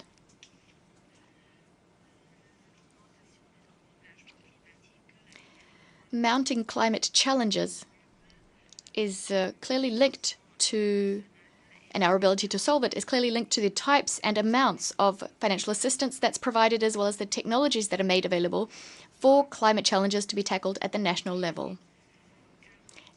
National ownership of climate projects is a guarantee that we align domestic priorities with the Sustainable Development Goals, with due regard for the environmental, economic, and social dimensions, ensuring that the transformation, the green transition, is equitable and does not scupper our efforts to eradicate poverty. This was our priority at COP27 in Sharm el-Sheikh. Our compass, our North Star, as we seek to achieve effective and practical solutions, is the agreement on the loss and damage mechanism, which aims to help developing countries which are hardest hit by climate change. Fourth, the principle of participation and shared responsibility goes hand in hand with a rejection of unilateralism in the management of global resources and the settlement of disputes that stem from these resources. For instance, transboundary water courses is a case in point. There's a global water crisis that's affecting Egypt, inter alia. Egypt is a densely populated country located in an arid zone. It is heavily reliant on the Nile to be able to respond to its mounting water needs. The principle of cooperation with the Nile Basin brother countries encapsulates Egypt's approach to better management of our common resources with a view to securing our interests in keeping with international law and ensuring equitable and sustainable use of resources without any consequences for the downstream countries. We'll continue to work so as to attract foreign investment for development projects in keeping with the various rules, including in the Nile Basin. Despite our genuine efforts, Ethiopia has been insisting stubbornly, misportraying the facts, and starting up the Renaissance Dam, beginning operations without due regard for international law, nor the opinions of millions of people living downstream in Egypt and in Sudan. Following 13 years of vain negotiations, Ethiopia took a unilateral decision in blatant violation of international law, specifically the 2015 Declaration of Principles, the Security Council presidential statement issued in 2021. Well, in fact, in December 2023, negotiations came to a standstill. Egypt will continue to monitor the commissioning of this dam, the filling of this dam. We will be following this very closely. We will keep the Charter in mind and will take all necessary measures so as to secure the interests of our people and our very existence. Egypt will not tolerate any existential threats. Those who do not recognize this are mistaken. Moving on. The world needs the United Nations to address emerging challenges, such as challenges in the digital sphere, cybercrime, cybersecurity, artificial intelligence. These new challenges shouldn't detract from our key purposes, that is collective security. This is absolutely vital. This is the very raison d'etre of the organization, the maintenance of international peace and security. The collective security system, including the disarmament and non-proliferation system, has been weakened. Direct or tacit threats of use of nuclear weapons is no longer a chimera. It's a direct threat. We've seen this in the war in the Gaza Strip. We're seeing this day in, day out. As states possessing nuclear weapons are modernizing their arsenals and indirectly threatening the use of nuclear weapons without any genuine, serious efforts being made to create a world free of nuclear weapons or areas free of nuclear weapons or other WMDs and acceding to the NPT. And this despite the NPT review conference's conclusions, specifically the 1995 decision on the Middle East. We live in a region that's particularly hard hit by the imbalance in the collective security system. This is something that's drawn everyone's attention, and we regret this. That is the increase in Security Council resolutions establishing peacekeeping operations. And this despite the fact that the Security Council is unable to stop this scourge that is conflicts, this disease, nor can it treat the symptoms. And for that reason, the Secretary General, Antonio Guterres, has described the United Nations as an organization babysitting these conflicts.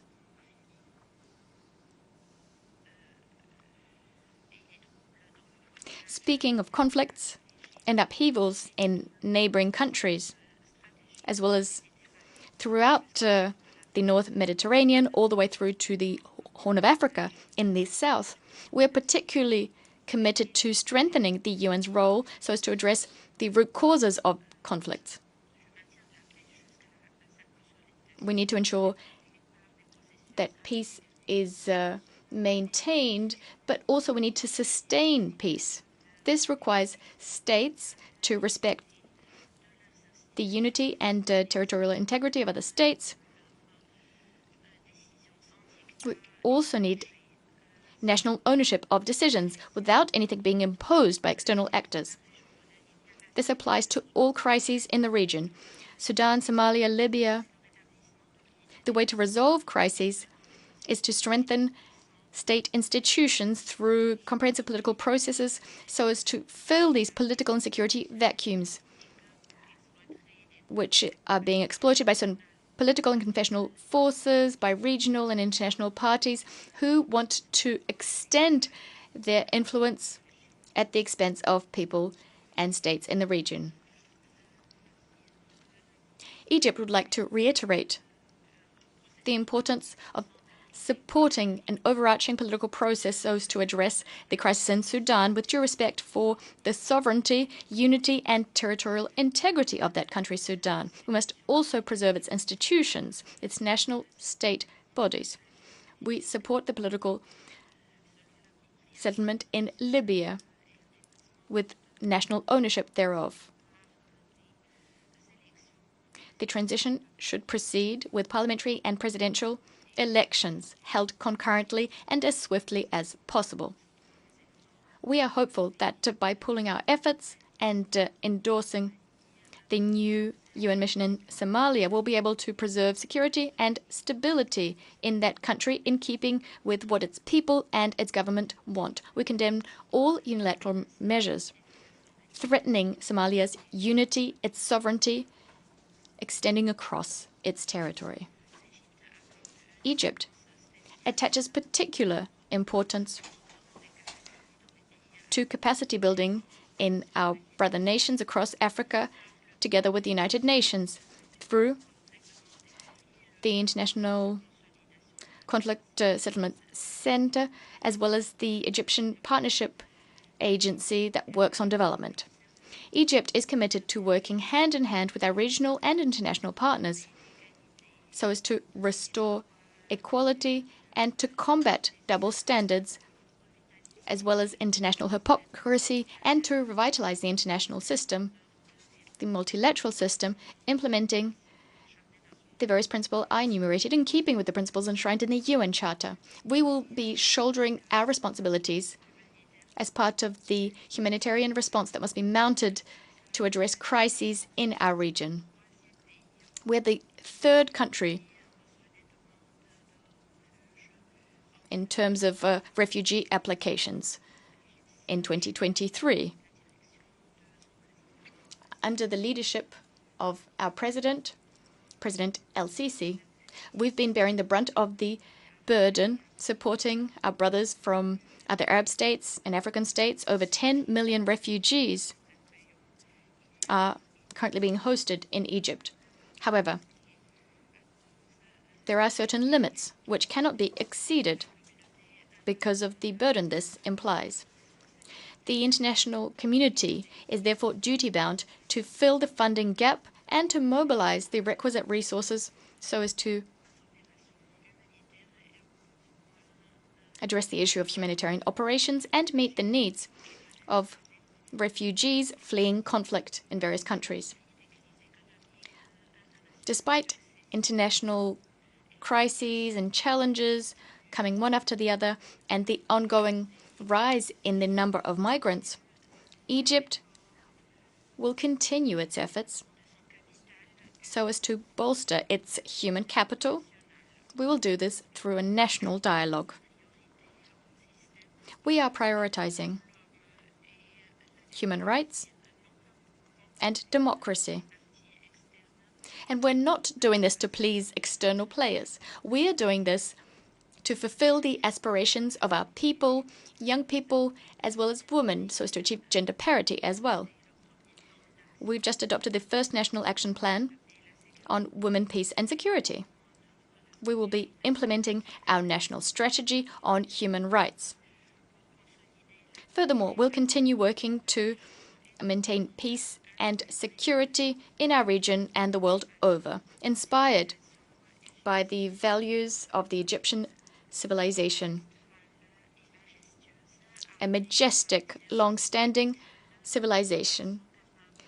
Our young people will take forward this vision. They're the ones who will craft the future and preserve human lives without any discrimination on the basis of race, gender, or otherwise. all within the international multilateral system. I thank you. I thank the Minister of Foreign Affairs, Immigration and Egyptian expatriates of Egypt. We have heard the last speaker in the general debate for this meeting. The 16th plenary meeting to continue with the general debate will be held immediately following the adjournment of this meeting. The meeting is adjourned.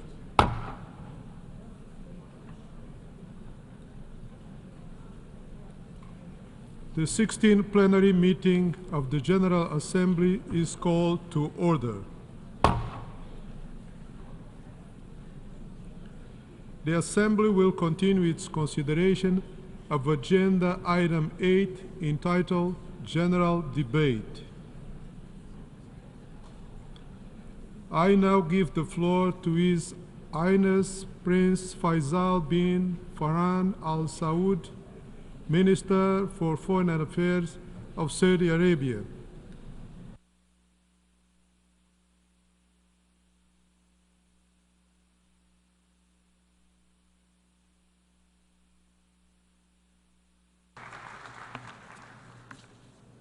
Bismillah ar-Rahman ar-Rahim.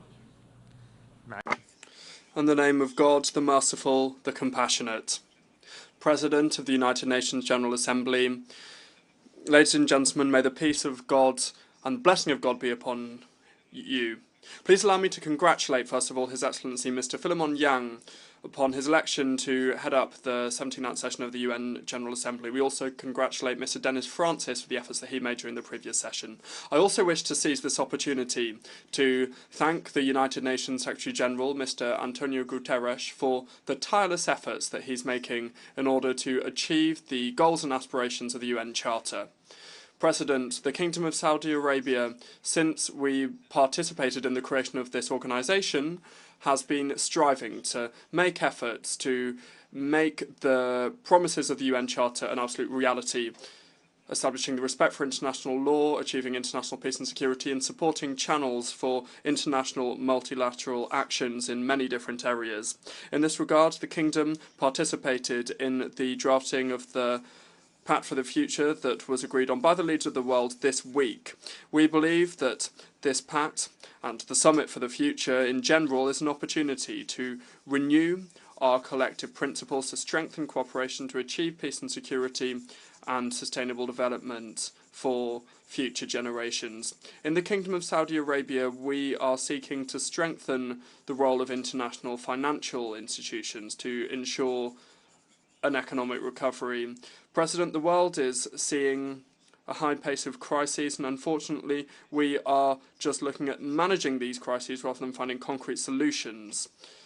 This is a situation of laxism in international efforts and also a situation of selectivity in the application of international law and international humanitarian law, which has led to an exacerbation of violence and conflicts and is threatening the principles of the UN Charter and undermining common actions to find peaceful solutions. Peaceful solutions that will enable us to spare the lives of civilians and to put an end to fighting and ensure peace and international and regional development. In this context of tensions between countries, we wish to warn against political polarisation. We need to open up dialogue and strengthen dialogue and cooperation between states, enabling us to strengthen international peace and security. In this regard, we categorically reject all crimes perpetrated by Israel against the kindred Palestinian people. The most recent crimes committed against civilians, defenceless civilians, is just one chapter in the story of suffering by this brother people who have been suffering for decades now. These barbaric Israeli practices that started last year has cost the lives of tens of thousands of Palestinian civilians, in particular women and children. We are seeing bombing, murder and destruction. This is a real humanitarian catastrophe, and it is continuing to get worse. It is necessary to halt this aggression. For this reason, the Kingdom of Saudi Arabia hosted the joint Arab Israeli summit in November 2023. We saw the participation of heads of state and government, of member countries of the Arab League and the Organization for Islamic Cooperation. We worked to adopt resolutions and decisions that reflect the will of Arab and Muslim people and to stop the bloodshed, to ensure unhindered humanitarian access, and to realise the legitimate demands of the Palestinian people, in particular the creation of an independent state.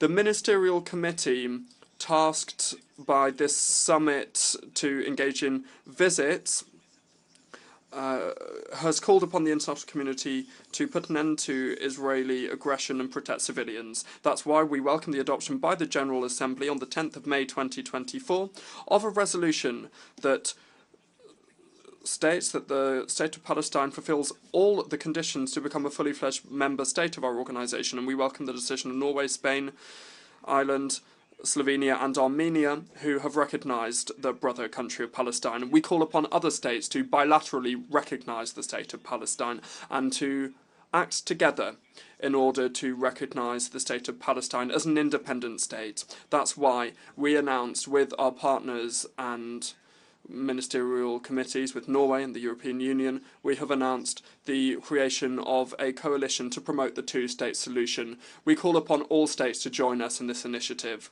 Mr. President, we have provided more than $5 billion American dollars in aid to the kindred Palestinian people since the bombing of the Gaza Strip with the King Salman project. We have committed to even more, several millions of dollars in humanitarian aid, and we are working with many different international and UN humanitarian aid agencies to bring in humanitarian projects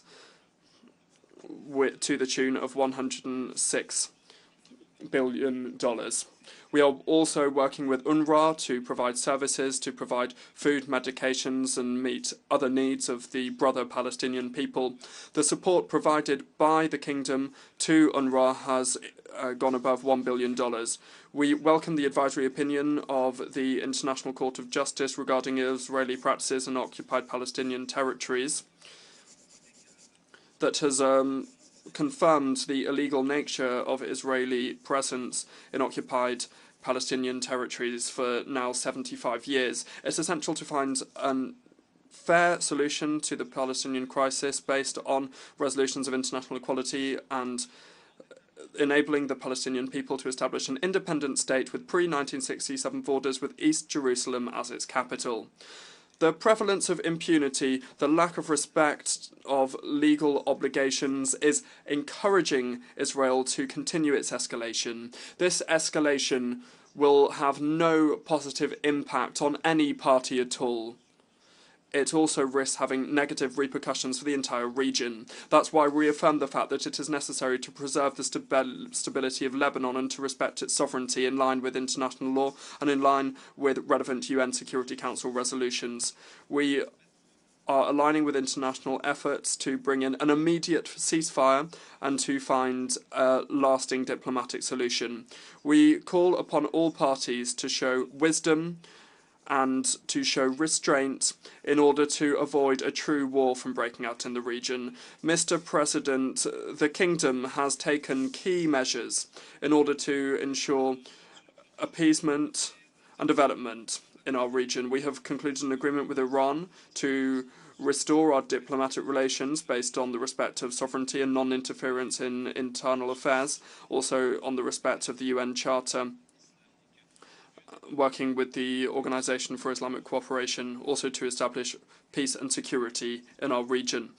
We hope that Iran will cooperate with the international community, in particular vis-à-vis its nuclear program and its ballistic missile program. We have also resumed relations with the Syrian Arab Republic to strengthen our cooperation on common issues, because we are convinced that finding a solution to this crisis will enable us to entrench peace and stability in our region. We also reaffirm the need to preserve the security of Syria, its stability, and the integrity of its territory. Furthermore, in Yemen, we are supporting all efforts to find a solution to this crisis and to appease the human suffering of the brother Yemeni people. It's essential to find political solutions to reinstall peace and stability in the region. We reiterate our initiative that seeks to find a just and lasting solution. When it comes to the situation in the Red Sea, this is a situation that is undermining security of shipping routes, and in response to that we need to show a sense of wisdom and support international efforts to establish peace and stability in that area. In Sudan, we reaffirm our staunch position to preserve peace and stability in Sudan and to strengthen the state and its institutions and avoid it breaking down. The Kingdom of Saudi Arabia hosted the Sudanese peace talks in Jeddah to this end. We call to appease the situation, put an end to military operations, and to provide humanitarian aid. We are working to continue the Jeddah talks, engaging in Jeddah Talks 3, the third round. In terms of peace and stability in Afghanistan, Afghanistan cannot be left by the waysides of its region and the international community or be prey to terrorists. That's why it's necessary to put an end to the humanitarian and security situation in Afghanistan that is providing fertile ground to different groups and militias to continue their activities. Now, moving on to the Russian-Ukrainian crisis, we must put an end to this crisis and contain its repercussions. His Royal Highness, the Crown Prince, may God protect him, is continuing to work to this end, and we have announced the freeing of several prisoners of different nationalities. We hosted a meeting of different officials from different countries with the participation of several different states and international organizations.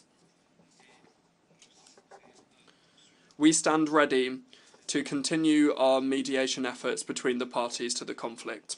President, drawing on our Vision 2030, we aspire to fulfill the needs of future generations, to empower women and youth, and to build bridges with the world.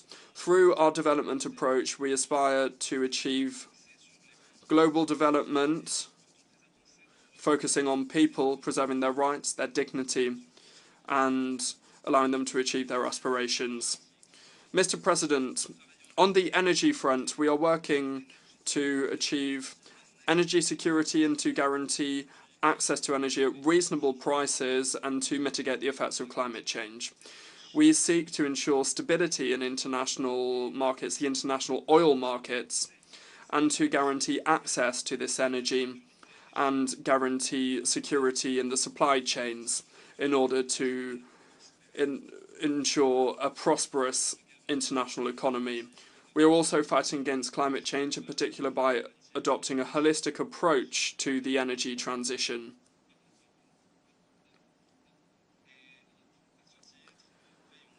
In that regard, we seek to respect the UNFCCC and the Paris Agreement, making the most of all the techniques we have available to us in order to limit our greenhouse gas emissions.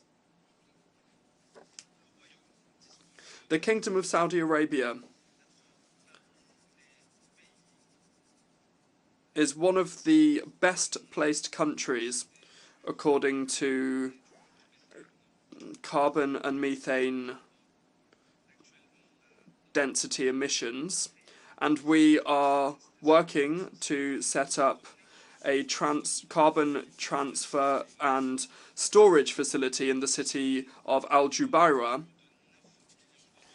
This has the capacity to store 9,000 tons within a few years and 44,000 tons by 2030. We are working with the international community, Mr. President, to fight climate change, and that's why in the summit between Saudi Arabia and Africa, we announced a participation of $50 billion to support these efforts. We have also launched initiatives such as the Green Saudi Arabia Initiative, the Green Middle East Initiative, and we are also investing in techniques to reduce carbon density and to strengthen electricity and green hydrogen production. The Kingdom furthermore supports projects to optimise the consumption of energy and to preserve sea life and water.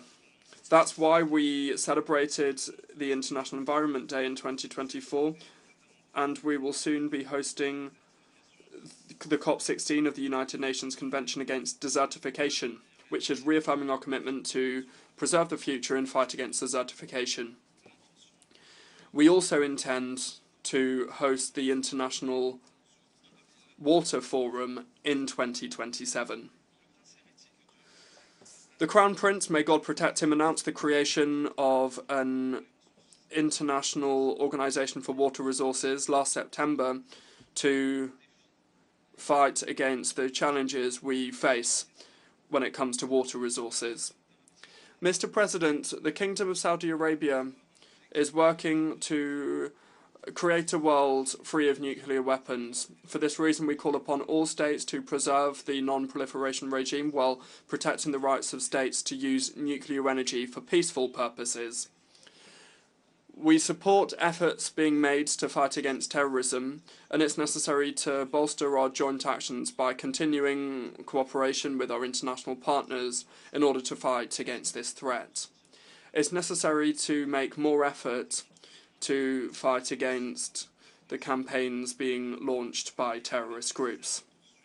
It's further necessary to continue our work to fight against the financing of terrorism. Mr. President, the Kingdom of Saudi Arabia was chosen to host the 2030 Global Exposition. This exposition is allowing us to focus on the Sustainable Development Goals. This is an event that is an opportunity to find political solutions when it comes to sustainability and also to honour our commitments to developing countries. By way of conclusion, we hope that the efforts being made will enable us to establish a common principle with mutual respect to build a better future for the whole of humanity, and may the peace and blessing of God be upon you. For Foreign Affairs of Saudi Arabia, I now give the floor to His Excellency Mulambu Amakuni Ayambe, Minister for Foreign Affairs and International Cooperation of Zambia.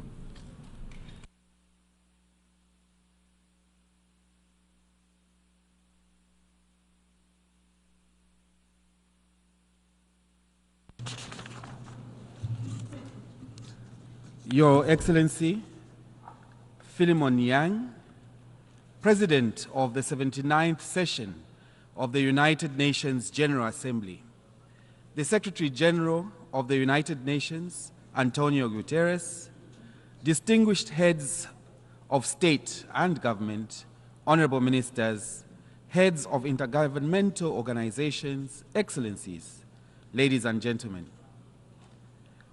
I congratulate you, Your Excellency, on assumption of the presidency of the 79th session of the United Nations General Assembly and assure you of Zambia's cooperation during your tenure. We extend Zambia's sincere gratitude to His Excellency, Mr. Dennis Francis, for the exemplary work exhibited during the 78th session. Mr. President, the theme for this session, quote, leaving no one behind, acting together for the advancement of peace, sustainable development, and human dignity for present and future generations, close quote, presents an opportunity for us to re-examine our priorities, redefine our mission, and sharpen our vision as we approach the 80th anniversary of the United Nations. Zambia therefore joins the UN Secretary General in congratulating member states for successfully adopting the Pact for the Future, which includes the digital Global Compact and the Declaration on Future Generations. We further appreciate the work of Namibia and Germany in co-facilitating this process. It is our hope that the implementation of the Pact for the Future will address the multiple crises facing the world today. Mr. President, Zambia firmly believes that multilateralism is the only viable approach to solving regional and international challenges. In this regard, the creation of the United Nations almost 80 years ago provided new hope for the international community in the maintenance of international peace and security, promotion of justice, and improvement of living conditions for all people. However, this ideal is rapidly slipping away as global peace is increasingly threatened by the growing and sustained geopolitical tensions. As member states that share the ideals upon which the United Nations was founded, we must resolve to correct this course and uphold the principles enshrined in the UN Charter. The impact of conflict in some parts of the world has been felt across Africa through disruption, soaring prices of key commodities such as energy and other inputs of trade and production, resulting in increased cost of living. Zambia, like many other developing countries which are predominantly import dependent, has not been spared. It is therefore crucial that we address the root causes and structural drivers of conflict and promote peace-building efforts. We call for all warring parties to exercise restraint and flexibility for the sake of millions of civilians who are casualties of war and conflict. This call is particularly relevant for the raging conflict in the Sudan, the Middle East, and Ukraine. Mr. President, at regional level, Zambia held the chairmanship of the Southern Africa Development Community, SADC, organ on politics, defense, and security cooperation for the period August 2023 to August 2024, and therefore played a crucial role in the region in that capacity. Overall, the security and political situation in the region remains stable. However, there are still pockets of security challenges in some of our member states, such as the situation in the eastern parts of the Democratic Republic of Congo, the DRC, and in the Cabo Delgado province in Mozambique, which SADC remains seized with. We implore the international community to support the various peace-building efforts in the DRC. We further call for support to the government of Mozambique in order to ensure that the exit of the SADC mission in Mozambique does not result in reversal of the gains made by that mission. Furthermore, Zambia recognizes the efforts of His Excellency, Mr. João Manuel Lourenço, President of the Republic of Angola, as the African Union mediator in the facilitation of the Rwanda process aimed at restoring peace and security in the Eastern DRC, as well as the Nairobi process that equally aims at fostering peace in that country. Mr. President, climate change and extreme weather conditions threaten the very existence and balance of the world as we know it. It is clear that efforts to raise the standard of living for the world's poor are being adversely affected by the effects of climate change. For instance, this year, Zambia experienced the worst drought in recent times. This led the government to declare the drought as a national disaster and emergency to save the lives and safeguard livelihoods. We take this opportunity to thank our bilateral and multilateral partners who graciously responded to the clarion call to support Zambia's drought response strategy. This and similar scenarios in our region underscore the need to build local resilience and climate adaptation through various interventions, including, among others, climate financing from both private and public sources. In this regard, the need for the full actualization of the Loss and Damage Fund to help developing countries cope with climate-related disasters and extreme weather events cannot be overemphasized. We urge member states to focus their energies on achieving measurable outcomes at the forthcoming COP29 accordingly. Mr. President, it is becoming increasingly apparent that the SDGs may not be met by 2030, as only 17% of the SDG targets are on track, while the remaining 83% are either stagnated or regressing. Therefore, Zambia joins calls for massive investment and scaled-up action in order to close the financing gap, which is currently estimated to be around 4 trillion United States of America dollars.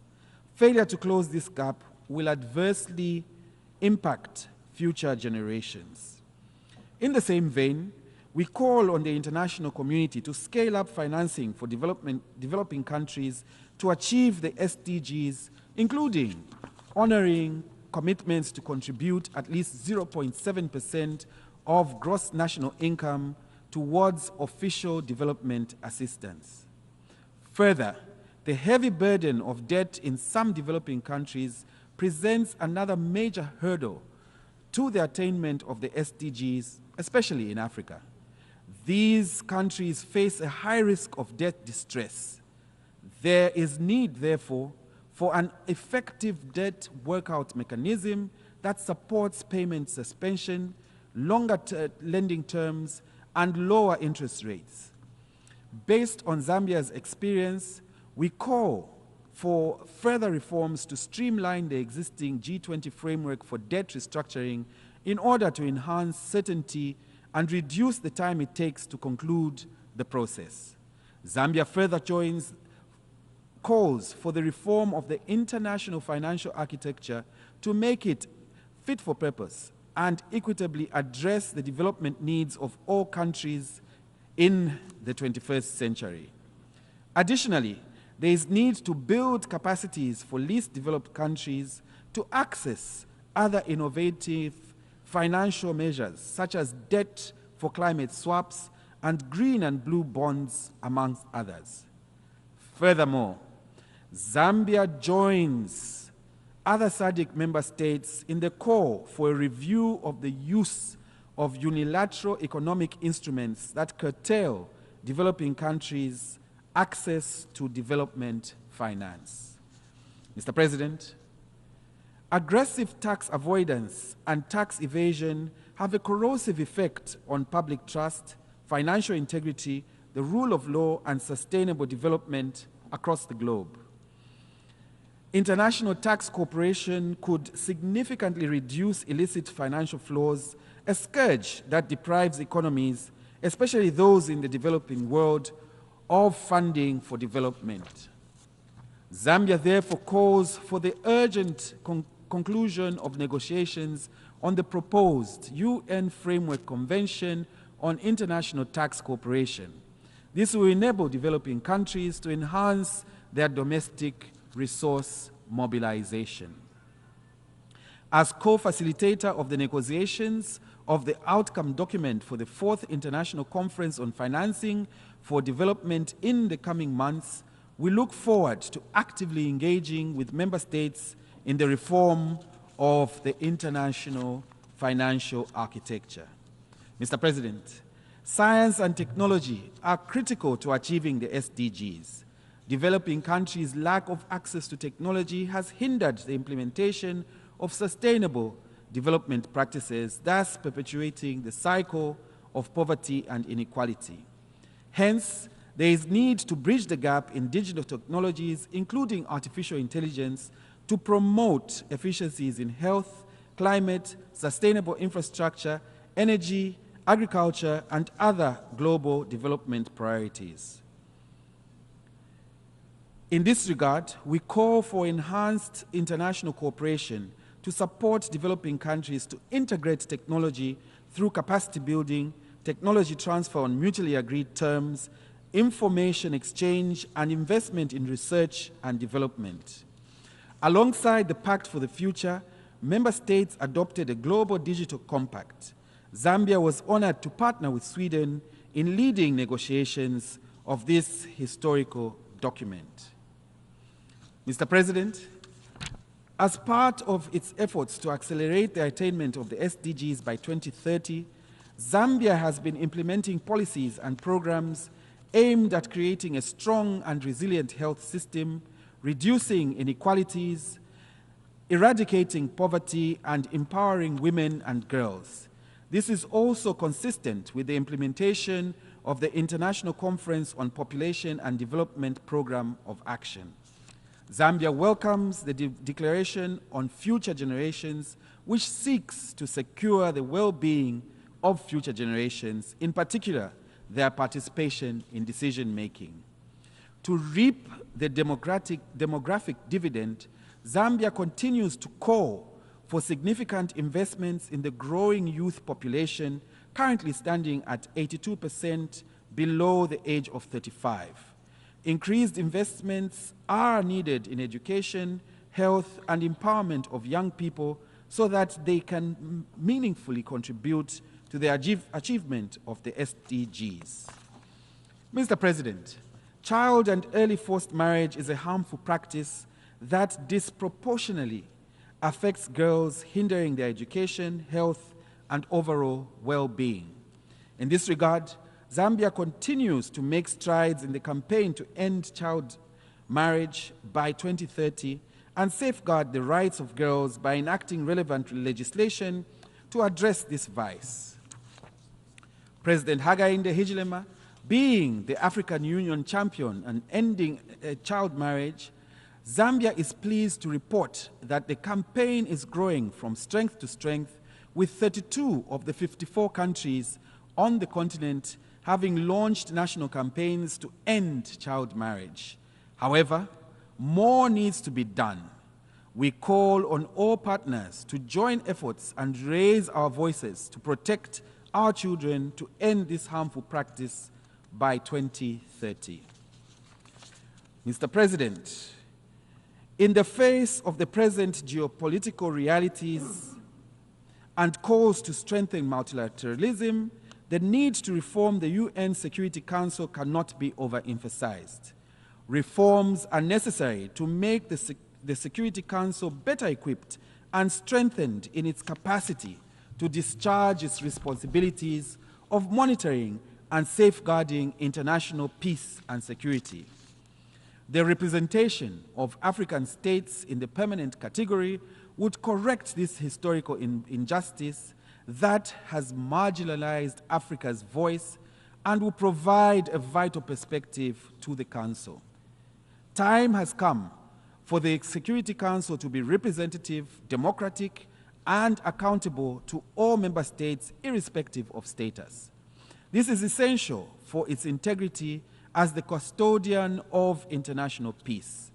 Given that Africa constitutes the second largest bloc of the UN membership, proposals to reform the Security Council should heed Africa's core as espoused in the Common Africa Position as enshrined in the Ezulwini Consensus and the CETA Declaration.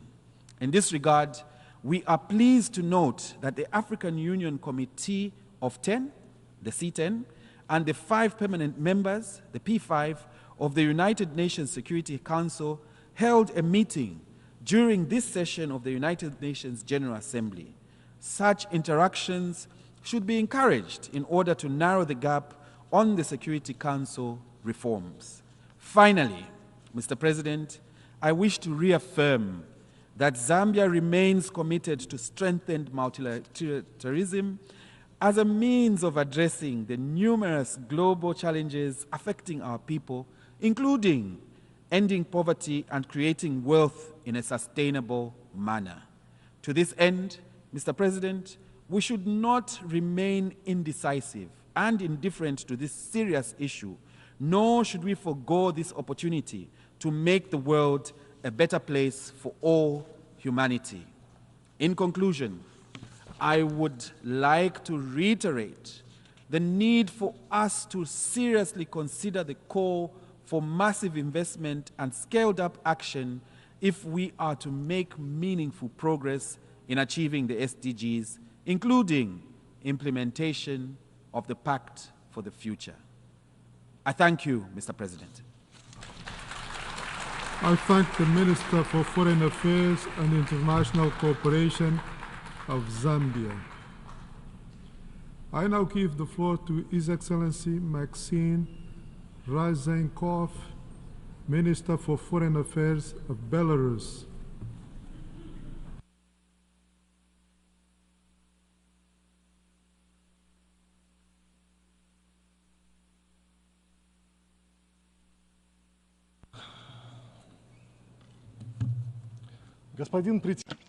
Mr. President, distinguished delegates, colleagues, for 79 years now, our countries have met in this chamber in order to speak their own truth, to exchange best practices, and to support important initiatives.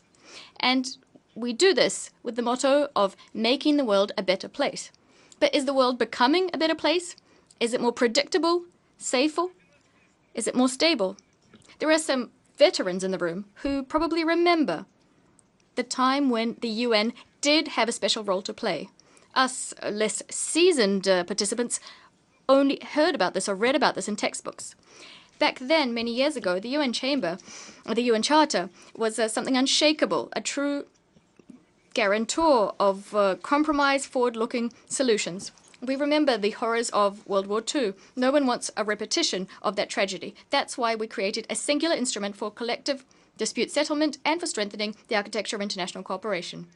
Indeed, history has shown us that the instrument we came up with is not perfect. Just like we're not perfect, but without a doubt, it's the best we have, and the best we had back then, the best we have now. Not all issues which were decided on equivocally were implemented, and blood continues to spill as a result. For instance, Palestine. What's unfolded there is a true humanitarian catastrophe, and tens of thousands of civilians continue to die. But this does not diminish the achievements of the past century.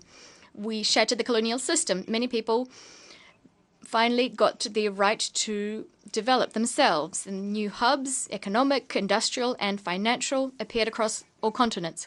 Entire regions came out of the shadows of hunger and epidemics. The UN's peacekeeping activities helped to prevent bloody conflicts or to put an end to them. UN Blue could be seen everywhere where development problems were being resolved. But what's happening now? Why did we have to establish a group of friends in defense of the UN Charter? Why today are we compelled to defend this document, the Charter, which should be of overriding legal importance for all of us? Why can we not use the entire UN toolkit to put the world in order? The answer is patently obvious, because a number of countries do not abide by the norms enshrined in the Charter, nor do they want to, because for them, abiding by international law is equivalent to slowly being extinguished. Of course, when they speak from this rostrum, they do recall the Charter, but not universally so, but only to serve their egotistical interests and claims, and often they claim that others are flouting the Charter. Let me remind you, the UN law is universal. It gives everyone equal rights to develop and the rights to various benefits and technologies and resources on a non-discriminatory basis. Is this approach acceptable to the West? Clearly, no. What they're interested in is maintaining their dominance and the prosperity of their elites. In order to achieve this, they're exploiting entire nations and the resources of others, holding the rest of the world back. They're employing that principle, which is as old as the world itself, divide and conquer. It's one of the roots of many of modernity's conflicts. All of the UN's principles are being put at the bottom of the pile in the interests of the vital interests of the US and their closest satellites. But if a state dares to enact their own policy to protect their people, if they try to throw off the yoke of external control over their resources, the West all of a sudden remembers all of these conventions, these paragraphs, and even the tiniest references at the bottom of them. And what's most important, anyone who disagrees with the West will be subjected to illegal sanctions and pressure. This is what's behind all of the so-called color revolutions. They resulted in suffering and upheaval for ordinary people. That's the way of the West. That's their recipe for a new world. And this recipe is generously seasoned with NATO weapons. Just think about it. Today, roughly 40 countries with a population of 2.5 billion are under illegal, unilateral, restrictive measures imposed by the US and the EU. And many people have been living under such conditions for decades. Whereas peace-loving Cuba has been in this situation for over half a century. This instrument is one that flagrantly violates entire sections of the UN Charter and international law. It scuppers sustainable development, undermines food and energy security, restricts access to world markets, and violates the right to the freedom of movement. It also has a boomerang effect on the countries who impose these measures. We're seeing in neighboring EU countries people complain about ever higher prices on food prices, energy prices, as well as concomitant social upheavals. What do we have as a result? From the point of view of the collective West, and here I have some information taken from US sources, 72% of the world's people live in what the West calls autocracies. 20 years ago, this figure stood at 46%, again, according to their data. So has the West managed to force humanity to live according to their templates? Clearly, no. We see a clear trend. Free countries in the global South who do not accept sanctions will see others meddle in their domestic affairs, and so-called democratization will be foisted upon them. They want to develop on the basis of their own social traditions, their vision of the world, to protect their people. And today we have a global majority within which new ideas and new projects are springing up. They're strictly peaceful. They're in the interests of the entire global community, and they do not seek to restrict anyone's interests. The Chinese initiative, the Belt and Road Initiative, put forward by Xi Jinping, the initiative on global security and global civilization, the Russian and Belarusian initiative of Charter, of multipolarity and diversity in the 21st century, the Indian Voice of the Global South initiative, and many others. All of these projects are geared toward establishing a unified international community in which the fate of all of the people of our planet is united, not just the fate of the golden billion. The planet united in all of its diversity. It enriches all of us. This is the way forward. This is the way chosen for the president of Belarus, Alexander Lukashenko, for our people. It's underpinned by respect, trust, sincerity, reliance, and responsibility. And in fact, when a new package of illegal sanctions was imposed on Belarus, we responded with openness and transparency, unilaterally waiving visas for EU citizens. Thousands of Europeans have used this right coming to Belarus, and they were not disappointed. If we place more trust in the UN, most peace-loving initiatives would be born and would grow within the organization, not outside it. At the same time, the world would not be threatened by fragmentation into political and economic blocs. A few words about the conflict potential of our planet. It might be somewhat unusual what I'm about to say. We're all used to third-rate series and YouTube videos. We're being taught to receive information in this simplistic way, forcing us to forget the truths which many humanists and great authors penned in the past. Therefore, I'd like to cite three Western authors, and I'd like to draw parallels with what's going on right now. A quote from Kings and Cabbages, O. Henry. The little opera bouffe nations play at government and intrigue until someday a big silent gunboat glides into the offing and warns them not to. An American ship. Next example, Graham Greene, The Quiet American, written not that long ago. A CIA undercover operative working as a staffer at the US Embassy in Vietnam sought to enact terrorist acts so as to achieve a coup d'etat in that state, in Vietnam, and install a government loyal to the US. And last but not least, Kurt Vonnegut. Roughly 50 years ago, he wrote this, A Man Without a Country. He did not understand why the US and the UK, at the very end of World War II, when everything was already over, why they had to carpet bomb Dresden, razing it to the ground and burying in the rubble, under the rubble, roughly, in fact, several 100,000 people, children, women, and the elderly. We know why they did this, to make them fear the future. And this is very similar to what we're seeing these days. Meddling provocations. However, we now see real American warships, and not just one, but many.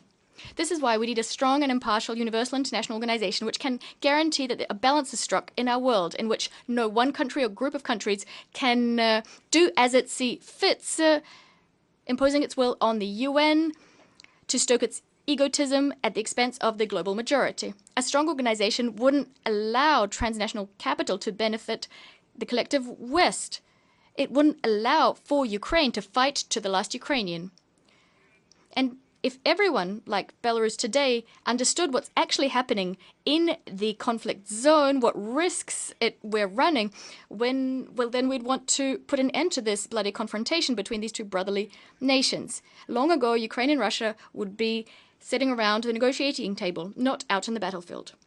There are many timely initiatives, such as the Brazil-China peace plan, and yet without Russia's participation, they won't be successful. A new security architecture in our region is also impossible without Belarus's participation.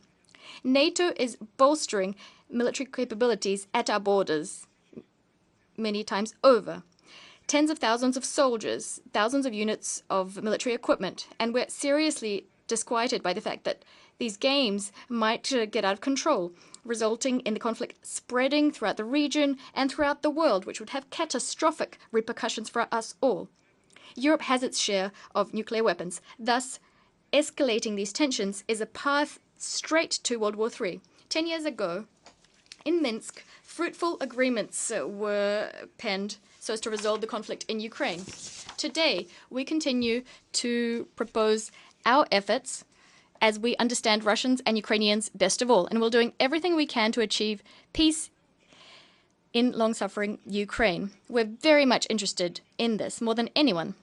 And just for your general edification, since the start of the conflict, over 250,000 Ukrainians crossed the border into Belarus. Over the last few months, 12 to 15,000 a year have been entering Belarus. These are official figures. So we're seeing people running away from prosperous Europe. And in fact, these figures are much greater than the number of refugees who have gone to the EU across our border. Shameless efforts are being made to push migrants into Belarus. This is a dirty page in the Book of European Democracy. On our border with the EU, soldiers from certain EU countries are beating and torturing refugees from Asia, Africa, and the Middle East with impunities. Dozens have died. This has been reported by independent sources. Some have been buried without identification. In fact, the Council of Europe recently condemned such actions and criticized a new Polish law which broadens the legal scope for Polish soldiers using firearms against refugees. This is what so-called enlightened Europe is doing to welcome those fleeing the horrors which resulted from the policies of intervention of the collective West, intervention in the sovereign affairs of other countries. These actions are a flagrant violation of the 1951 Convention on the Status of Refugees. All of the facts have been recorded and will be sent to the relevant bodies for investigation, although these bodies should have started investigating them of their own accord long ago. That's why we're concerned. We're concerned by how we see the path towards strengthening the UN. First, the UN should throw off the diktat of a number of states who are doing as they see fit, feeling themselves to be exceptional. The UN is all of us. Secretariat staff should remember that when they become Secretariat staff, they should serve the interests of the organization as a whole, not of their fellow nationals. They should be objective, impartial, and independent. Second, the organization should support regional processes, because regionalism is a key reality in today's times. We constantly see regional integration bodies going from strength to strength, and this across the world.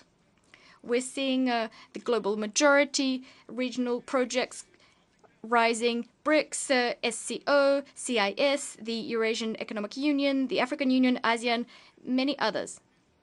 I talked about this earlier. The UN must align itself with these processes, helping them to interlock and develop. Third, last year, Western countries waged a dirty campaign to prevent Belarus being elected to serve on the Security Council. That's what we saw, that they fear our honest voice being represented on the Security Council.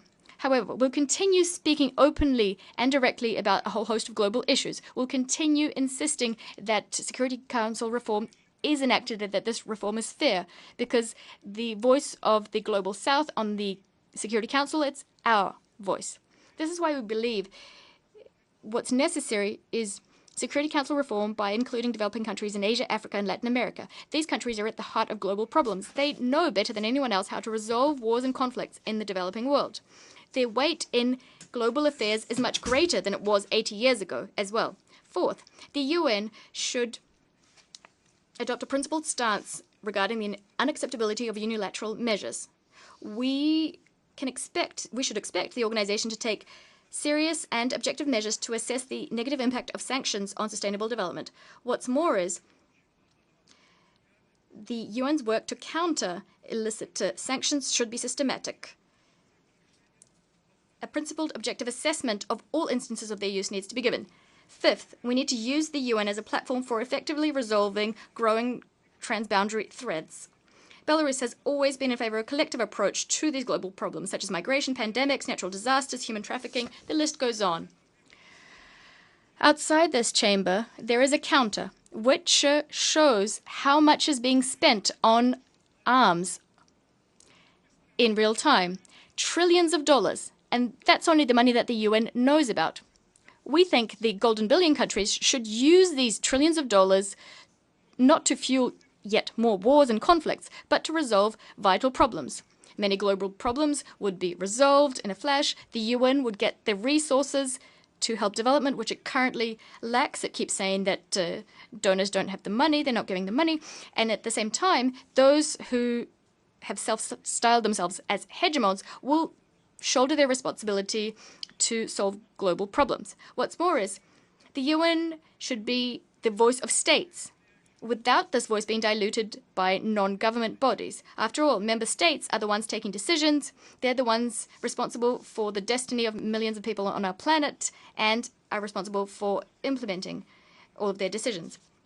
President, today is a special this year is a special year for the Republic of Belarus. Recently, we marked the 80th anniversary of our liberation from the Nazis. This marks the start of a new chapter in our history. We stand proud that we created a people-centered state where people are at the core of our national policies. Next year, we'll mark the 80th anniversary of the United Nations. We'll do this together. How will the world approach this milestone? Will it be entangled in disagreements and conflicts?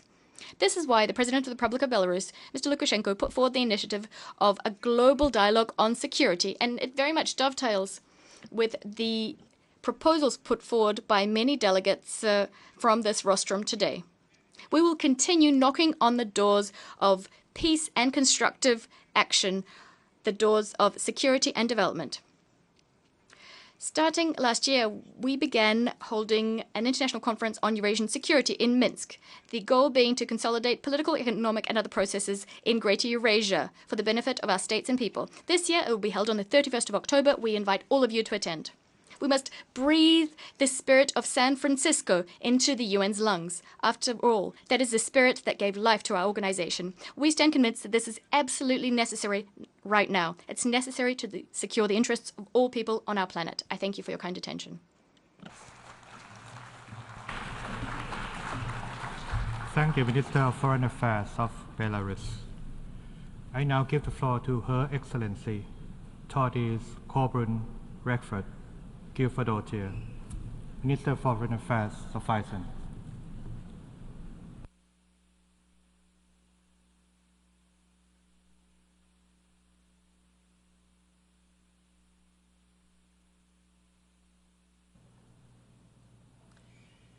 Mr. President, Excellencies, first I would like to once again thank all those whose daily work is dedicated to the United Nations and its ideals.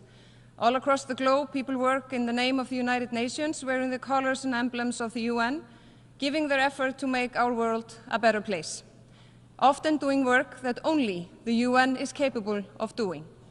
And in these headquarters and other UN offices, hundreds of people show up every day to ensure that the nations of the world can count on this organization to be the forum where the biggest challenges facing humanity can be discussed, debated, and hopefully set on a path of resolution. Thank you. Mr. President, next year will mark the 80th anniversary of the United Nations. The UN emerged out of calamity holding the promise of a brighter future, a promise of peaceful settlements of disputes, universal human rights, and the opportunity for all to enjoy peace and prosperity. Despite setbacks, wrong turns, and many bad decisions, these past 80 years have indeed been the most peaceful and prosperous that humankind has experienced. For my own nation, 1944 also marked a new beginning, with Iceland becoming a republic. Iceland's status as an independent nation has been defended not primarily by weapons or alliances, but by a robust system of international law, mutually beneficial cooperation, and strong and universally respected international institutions. For us, it is paramount to safeguard this multilateral system. When the US was founded, it was a time of change and a time that demanded decisions. It was also, it seems to me, a time of creativity in the face of destruction, a time of determination despite despair, a time for hope to triumph over horror. By founding the United Nations, the leaders of the world's nations set a path guided by a shared vision for a peaceful and prosperous world, a faith in fundamental human rights and the equality of nations, large and small. But as Secretary General Antonio Guterres recently stated when speaking about the Summit for the Future, we cannot build a future fit for our grandchildren with systems built for our grandparents, or, in the case of a person my age, a system created for my great-grandparents to build a future fit for my own generation and my children. Mr. President, these are also times of profound change. All around the world, technology is fundamentally changing how people experience reality. And to quote Mr. Guterres again, these technologies are being developed in a moral and legal vacuum, without governance or guardrails. This is no small thing, and it is not something that leaders and politicians can treat as trivial or unconnected to other policy issues. While elected representatives and leaders debate how to address challenges that we face, while we attempt to guide our societies towards a better future, there is an ongoing battle for people's attention, convictions, and beliefs being waged through increasingly addictive technologies, often self-guided by overwhelmingly powerful and completely unprincipled algorithms. And this battle will not necessarily be won by those who share a belief in peace and prosperity, or have faith in fundamental human rights and the equality of nations, large and small. As these staggering changes are taking place in our information environment, the world is facing the greatest number of armed conflicts since the World War II. And democratic institutions worldwide are facing a loss of trust. These developments are not happening in a vacuum. In her address accepting the Nobel Peace Prize in Oslo in 2021, Philippine journalist Maria Ressa pointed out that without facts, you cannot have truth. And without truth, you cannot have trust. Ressa continued, without trust, we have no shared reality, no democracy, and it becomes impossible to deal with our world's existential problems. Sadly, to an ever more obvious extent, this prospect of a lack of shared reality has now become fact. Malign actors are actively undermining social order across the globe. They are spreading suspicion and fear, fueling despair and rage. They may use technology, but their target is always the very essence of what we are as human beings. The individual rights that have proven vital for the functioning of democratic societies are being subverted.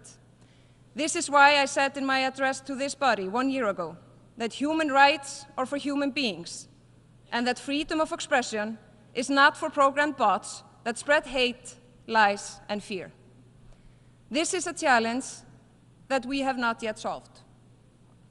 Freedom cannot exist without accountability. And to paraphrase American historian Timothy Snyder, it must always involve some risk. We know that sacrificing individual rights because of these risks is an unacceptable proposition, akin to burning down the house to kill a spider. An individual, even one with questionable and dangerous opinions, has the right to be heard. In a true democracy, we accept these risks associated with freedom of speech, but we must be careful not to let our freedom be hijacked by those who evade accountability and take no risk. The current danger does not come from free individuals who advocate for their own misguided, crazy, or evil ideas, but vast networks of both paid and unpaid agents, made-up trolls hiding in the shadows, entirely unaccountable for their poisonous contribution to public discourse. This sort of speech is no more a manifestation of the freedom of expression than a forced gathering to salute a dictator is an example of freedom of assembly. Mr. President, these are issues that exemplify the urgent need for a strong multilateral system. However, this system cannot be left to provide answers to how to maintain itself. The real power lies with national governments and leaders across the world. All of us who are entrusted with positions of authority and influence in our own societies must shoulder our responsibility to maintain and strengthen a multilateral system based on the UN Charter. For this, we need more interaction, more humanity, and much more unscripted interactions at the highest level. Mr. President, Russia's full-scale aggression against Ukraine, Sudan's civil war, and the devastating conflicts in the Middle East all rage on while other longer-running conflicts grow protracted. One thing that all have in common is that innocent civilians bear the highest cost.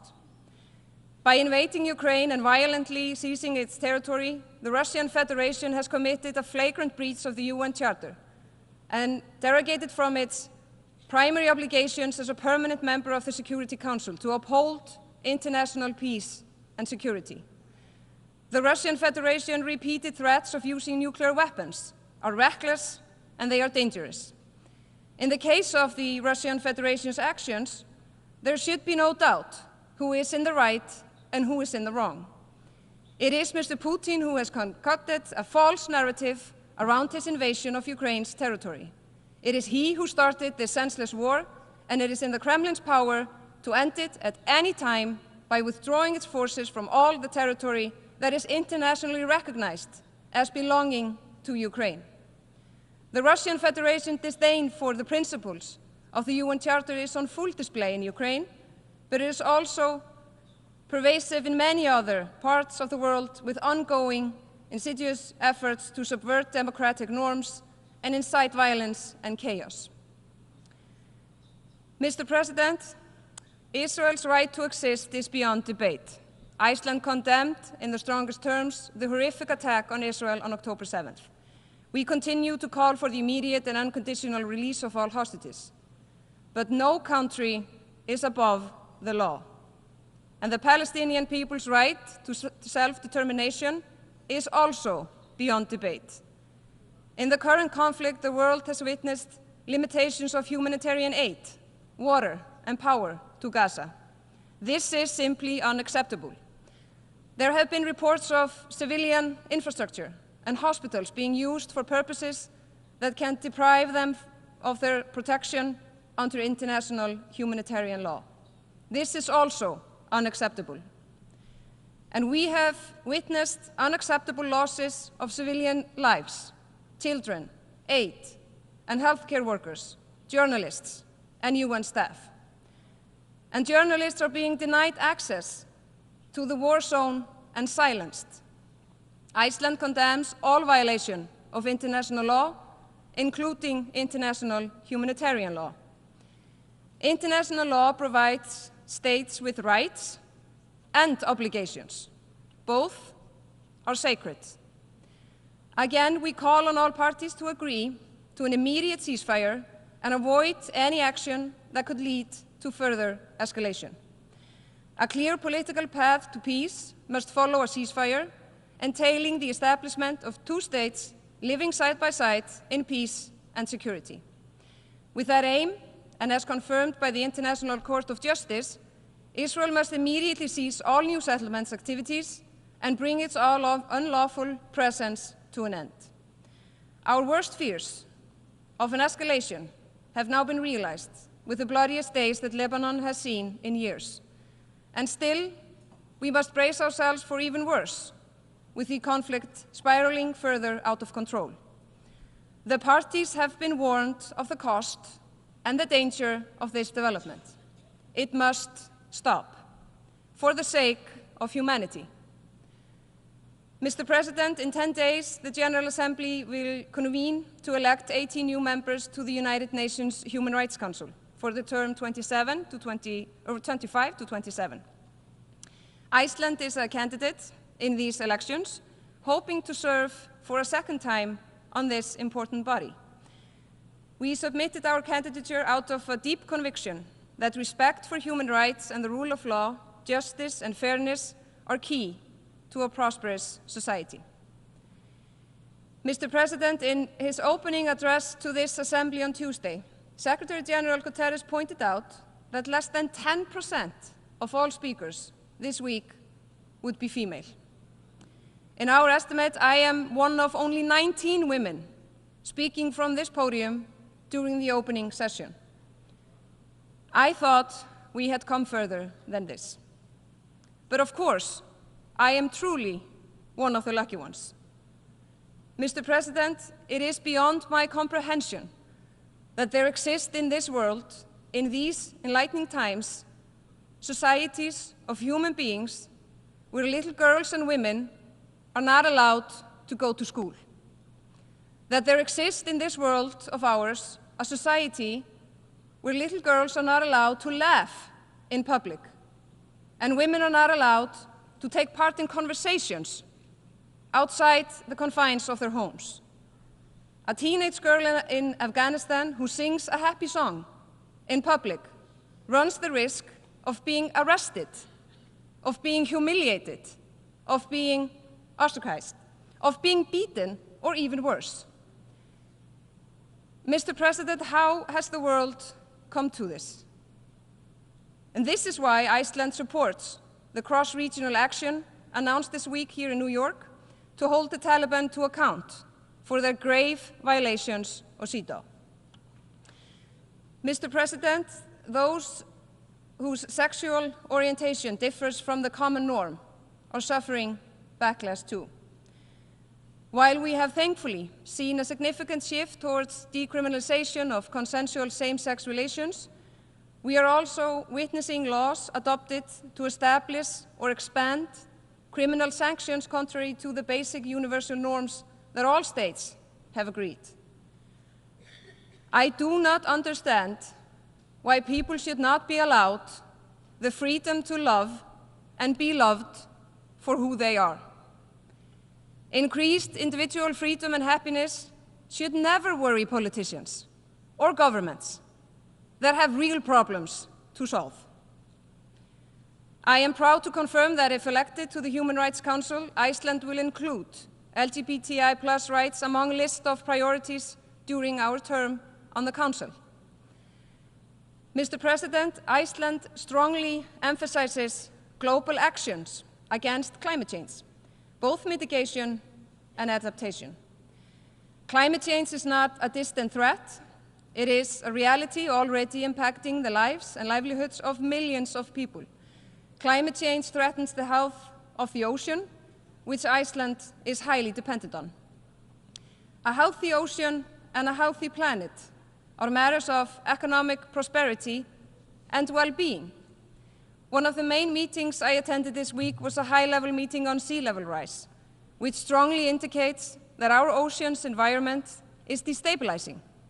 This is yet another challenge we must address And we believe that only through more determined climate change mitigation can we limit the effects of sea level rise. Taking on this challenge, as well as ensuring that respect is shown for rules and regulations that we have agreed to abide by concerning our behavior at sea, is of great importance to a nation like Iceland that relies heavily on the ocean around us.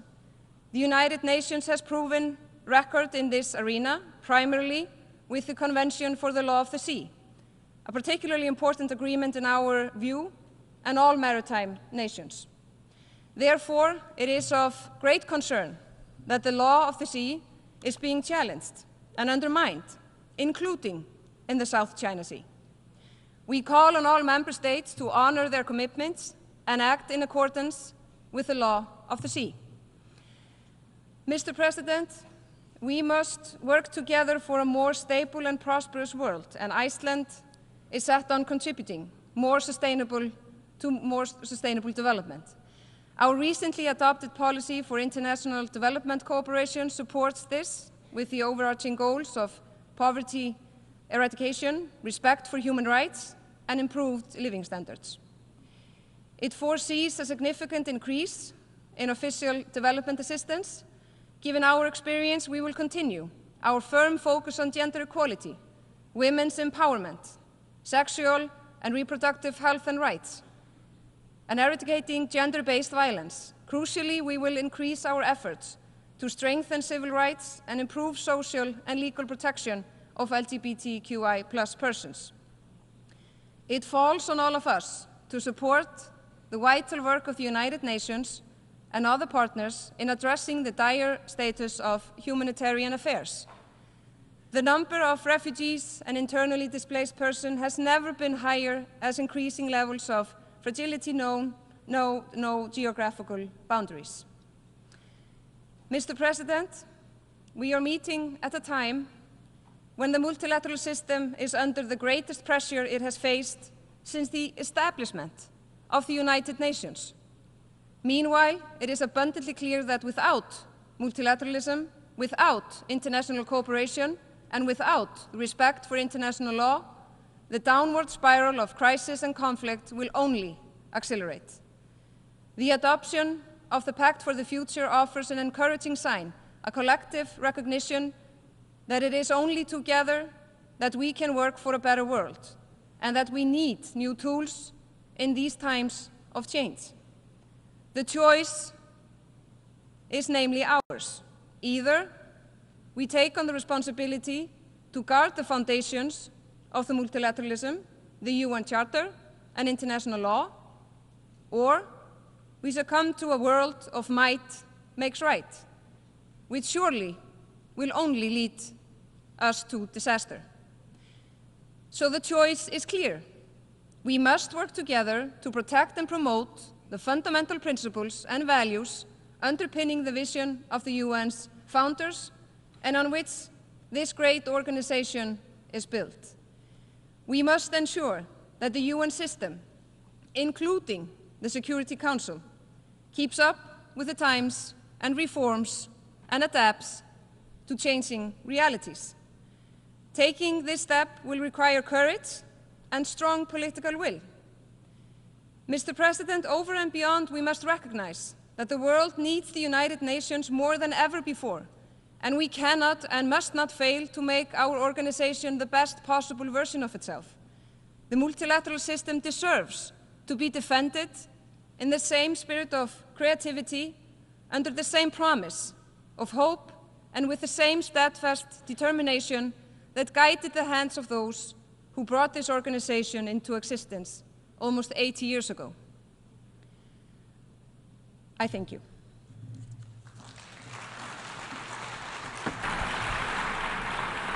I thank the Minister for Foreign Affairs of Iceland. I now give the floor to His Excellency Syed Badr bin Ahmed bin Ahmed Al-Bisaidi, Foreign Minister of Oman.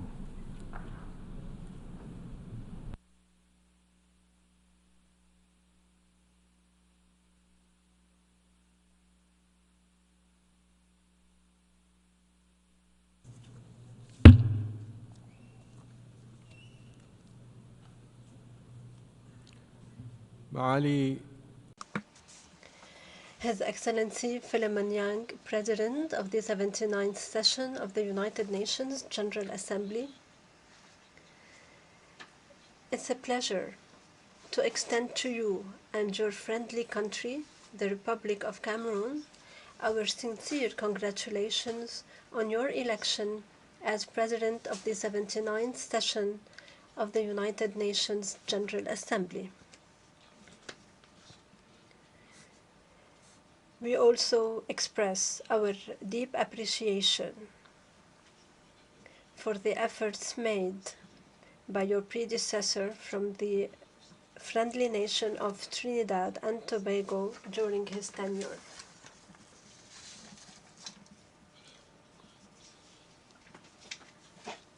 We take this opportunity to also express our deep appreciation to His Excellency Antonio Guterres, Secretary General of the United Nations, for his tireless efforts in leading the United Nations and his unwavering pursuit of upholding and implementing international law in the pursuit of justice and peace, reflecting the United Nations vision of a world where security, stability, peace and prosperity prevail for all.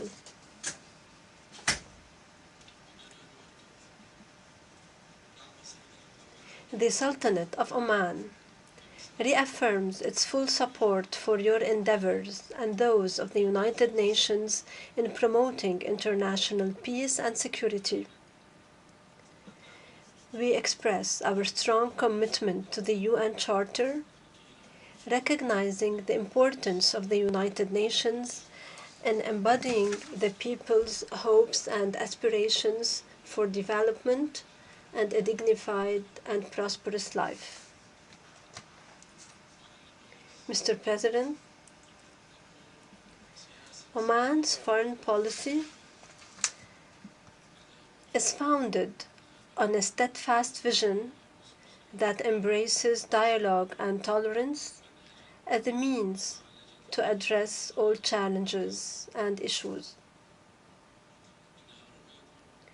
This vision aims to achieve peace and build relations based on mutual respect, positive cooperation, and harmony among nations. The leadership, government, and people of the Sultanate of Oman believe in the legitimate and peaceful means to resolve conflicts.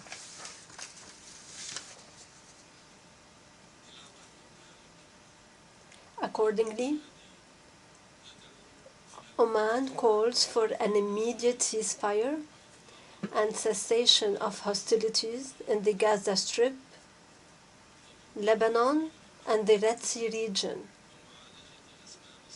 We emphasize the need to address the root causes of these conflicts by ending the illegal Israeli occupation of Palestinian territories and achieving justice for the Palestinian people based on a two-state solution and the establishment of an independent Palestinian state with East Jerusalem as its capital along the 1967 borders.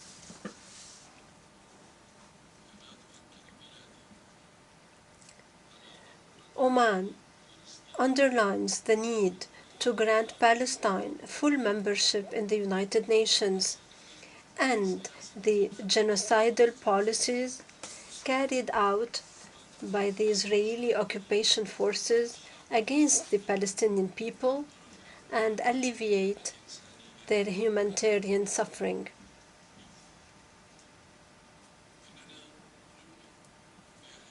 We believe in the importance of stepping up efforts to de-escalate tension and end bloodshed by adhering to dialogue, to reasonable dialogue, the rules of international law, the UN Charter, and international legitimacy resolutions, respecting the sovereignty and territorial integrity of states and non-interference in their internal affairs ensures that all nations and peoples can live in peace, security, and dignity. Mr. President, Oman continues to advance its social protection programs through a comprehensive system that supports various segments of society, including women, children, the elderly, and people with disabilities, in addition to social insurance and job security programs. This reflects the progress we have made in sustainable development and our ongoing efforts to develop these programs in line with the global best practices while continuing to provide educational, health, and social care for all members of society.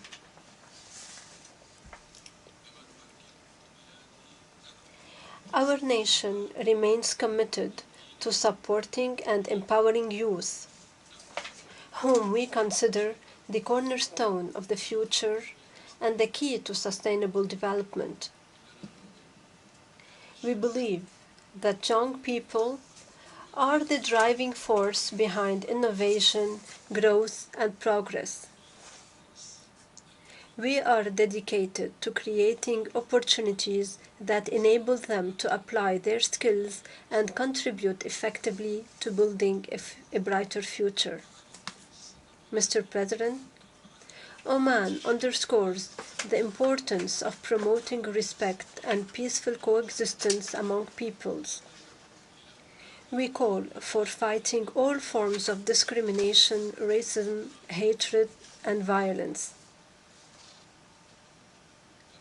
Oman also exerts significant efforts in addressing climate change challenges, reducing emissions, and scaling up investment in renewable energy projects.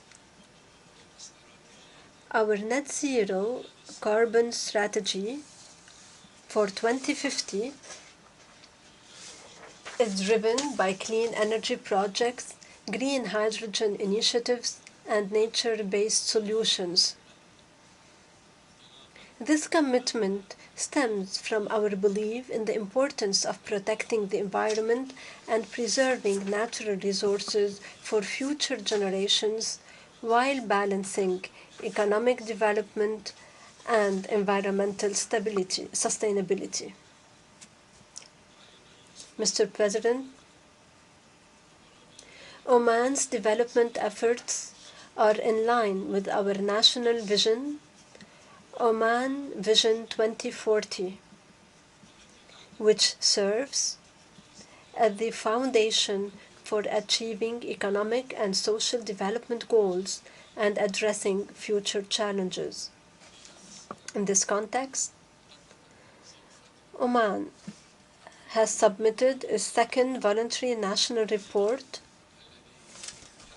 reflecting its deep commitment to the global principles and objectives of sustainable development, highlighting the progress made in various developmental areas.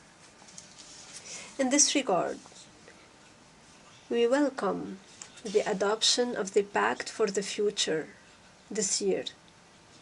We commend the collective international efforts that led to this achievement, which outlines a roadmap for the world to enhance international cooperation and effectively address global challenges.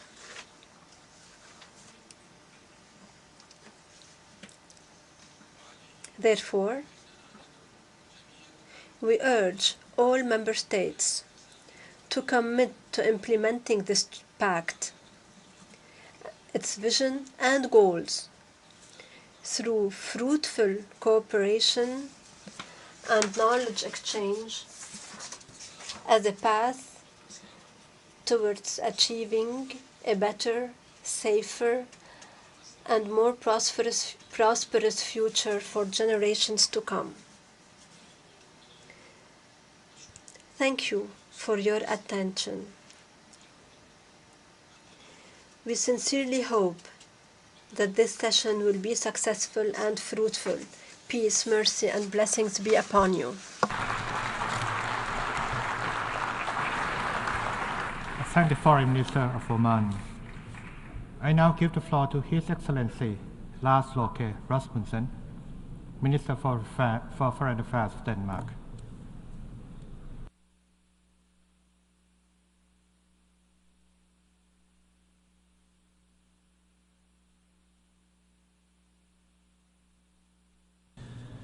Mr. President, Mr. Secretary General, distinguished delegates, colleagues and friends, the High-Level Week is a welcome reminder that the vast majority of nations, large and small, do seek global unity.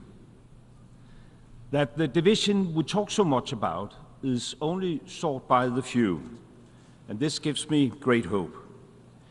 Yet, as we open the 79th General Assembly, we cannot close our eyes for the fact that conflicts and war are raging across the world.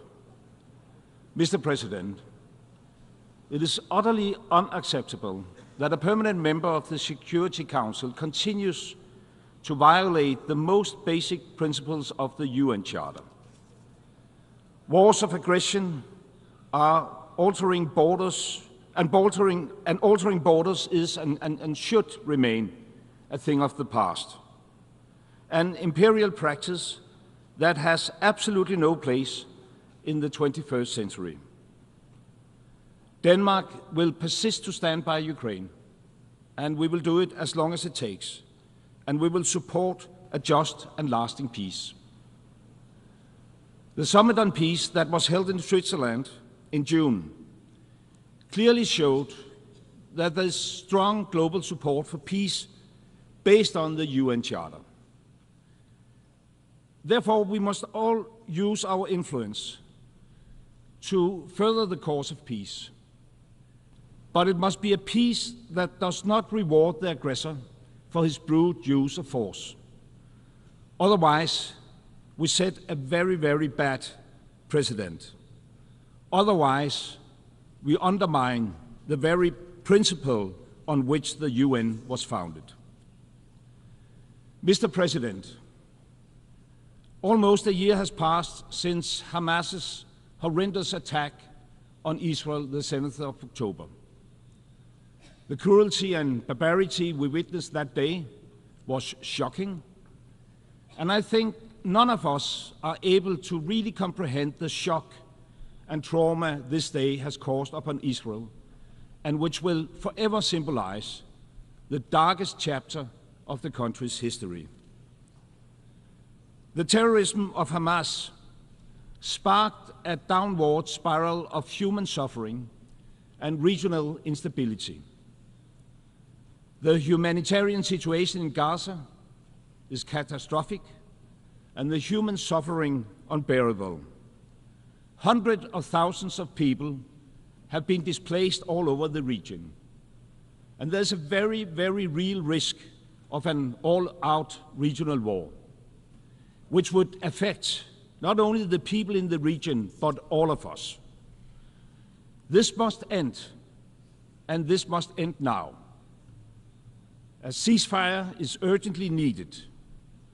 All parties should exercise restraint and contribute to de-escalation. And then we should start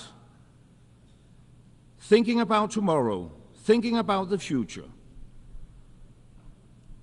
Not tomorrow, not next week, but right now. The current horrible situation may also contain the seeds of a new beginning leading to a just and lasting peace for all, unleashing the potentials of the whole region, allowing everybody to see a future for themselves and their children, breaking with the vicious circle of violence that has lasted much too long. Such a more promising future can only be based on the two-state solution. And we all need to work together to create the conditions for that two-state solution to materialize.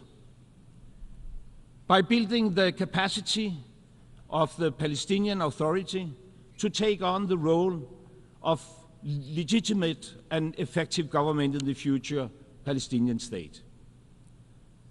By stabilizing the West Bank, and by already now start preparing for early recovery and reconstruction of Gaza. I call on all parties to make such a development possible, to the benefit of the people of Israel, to the benefit of the people in Palestine, and thereby to the benefit of the whole region and the world at large. Mr. President, we often talk about Ukraine and Gaza in these halls. But sadly, people are dying and people are suffering from conflicts in many other countries. I'm deeply concerned with the continued fighting in Sudan and the humanitarian consequences for the civilian population. More than 10 million people have been displaced. In Sudan, there is an urgent need for political dialogue and for putting a halt to the conflict. As there is in Yemen, in Haiti, Syria, Afghanistan, Myanmar, the Democratic Republic of Congo, the list tragically goes on and goes on. And in the wake of our collective inability to stop the wars, the respect for international law is slowly undermined. Mr. President, as a small country, Denmark is conscious that our safety and security depend on international rule of law. The respect for basic UN principles, sovereign equality, territorial integrity and political independence for all states, it's fundamental to international peace and security. And as we uphold these principles, the respect for human rights and international humanitarian law must be at the core. Denmark is a strong supporter of the international justice system and the work and independence of the ICC and the ICJ. The ICJ has an important role in the peaceful settlement of disputes, and the ICC is crucial for the global fight against impunity. Without respect for international law, we are looking at a world where might makes right and brute force rules.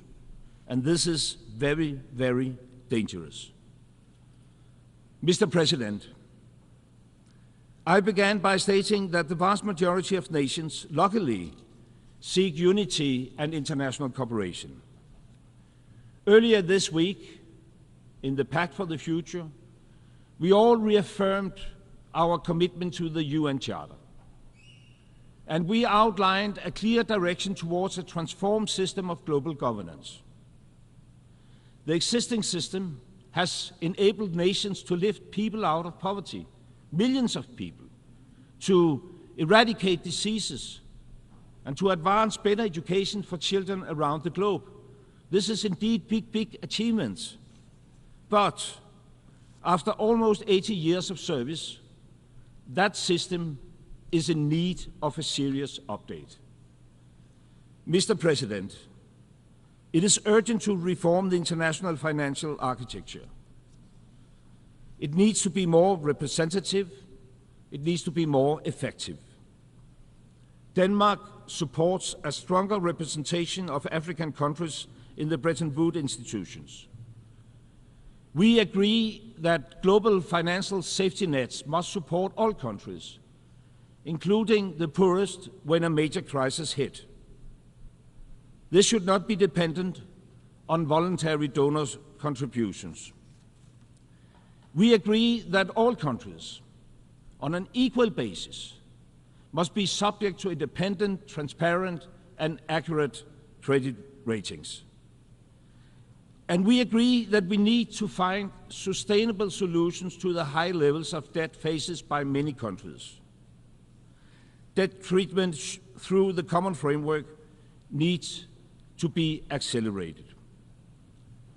All creditors and all lenders should act transparently, and concessional financing be made available.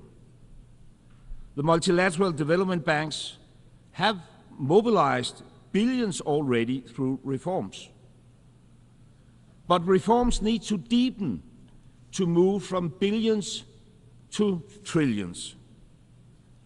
Looking forward towards the Financing for Development Conference in Spain next year, the COP29 and beyond, reform tracks must be made tangible.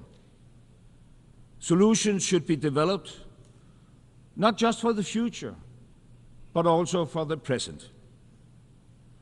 So I wish to take this opportunity to praise Barbados for suggesting concrete actions to help fix some of the more systematic errors of the international financial architecture.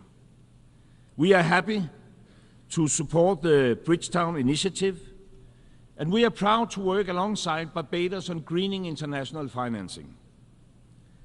We encourage others, including the UN and the international financial institutions, to work together, to be bold, and to achieve the necessary progress on the reform of the international financial architecture. Mr. President, while we reform for a more just financial architecture, we need to sustain levels of development assistance to the poorest countries.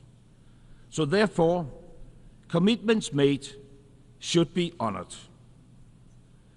Denmark remains a member of a club that is absolutely far too exclusive. The club of countries that meet the UN targets of providing 0.7% of our gross national income for official development assistance. It is a good club, but we have too few members, so we invite others to join. In April this year, African heads of state met in Nairobi to call for an ambitious replenishment of the World Bank's International Development Association's IDA. And we have decided to respond to that call. Denmark intends to increase our contribution to IDA with 40%. For the IDA 21 replenishment, we will contribute with $479 million. And we encourage all, whether it's current or new donors, whether they are big and small, to help us reach an ambitious replenishment. Mr. President, in June this year, Denmark was proudly elected to the UN Security Council for the term 25-26. I was personally present and voting here in this grand hall that day, and I wish to thank member states for the strong show of confidence and support. It will be an honor to serve on the Council. As we look forward to our membership, I cannot help but wish that the Council were in better shape, more accountable, more effective, more transparent, and above all, more inclusive and representative. The world needs a Security Council that reflects the world of today, that is able to respond to the security concerns of people all around the globe. To Denmark, it is evident that this calls for an expansion of the Council. We wish to see both more permanent and more elected members. And we wish to limit the use of the veto.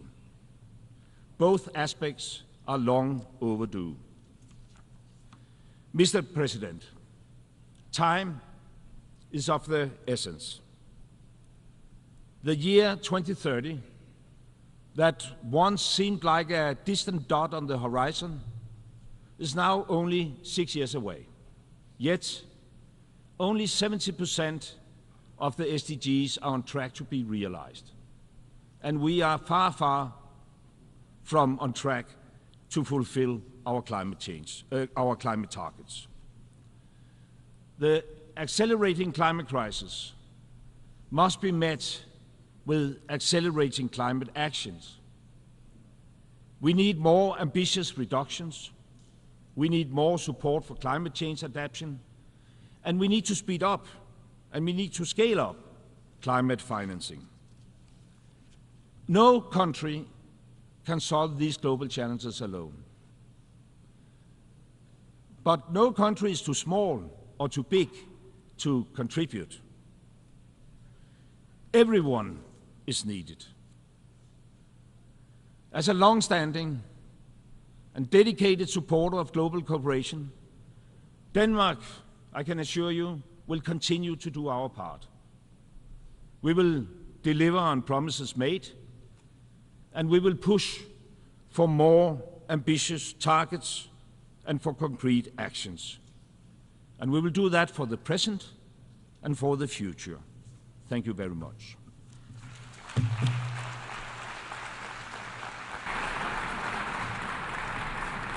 Thank the Minister for Foreign Affairs of Denmark.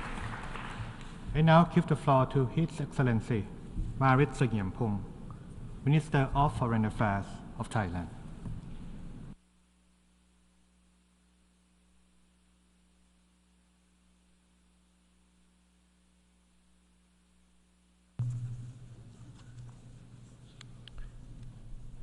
Mr. President, Excellencies, distinguished delegates, allow me to begin by congratulating His Excellency Mr.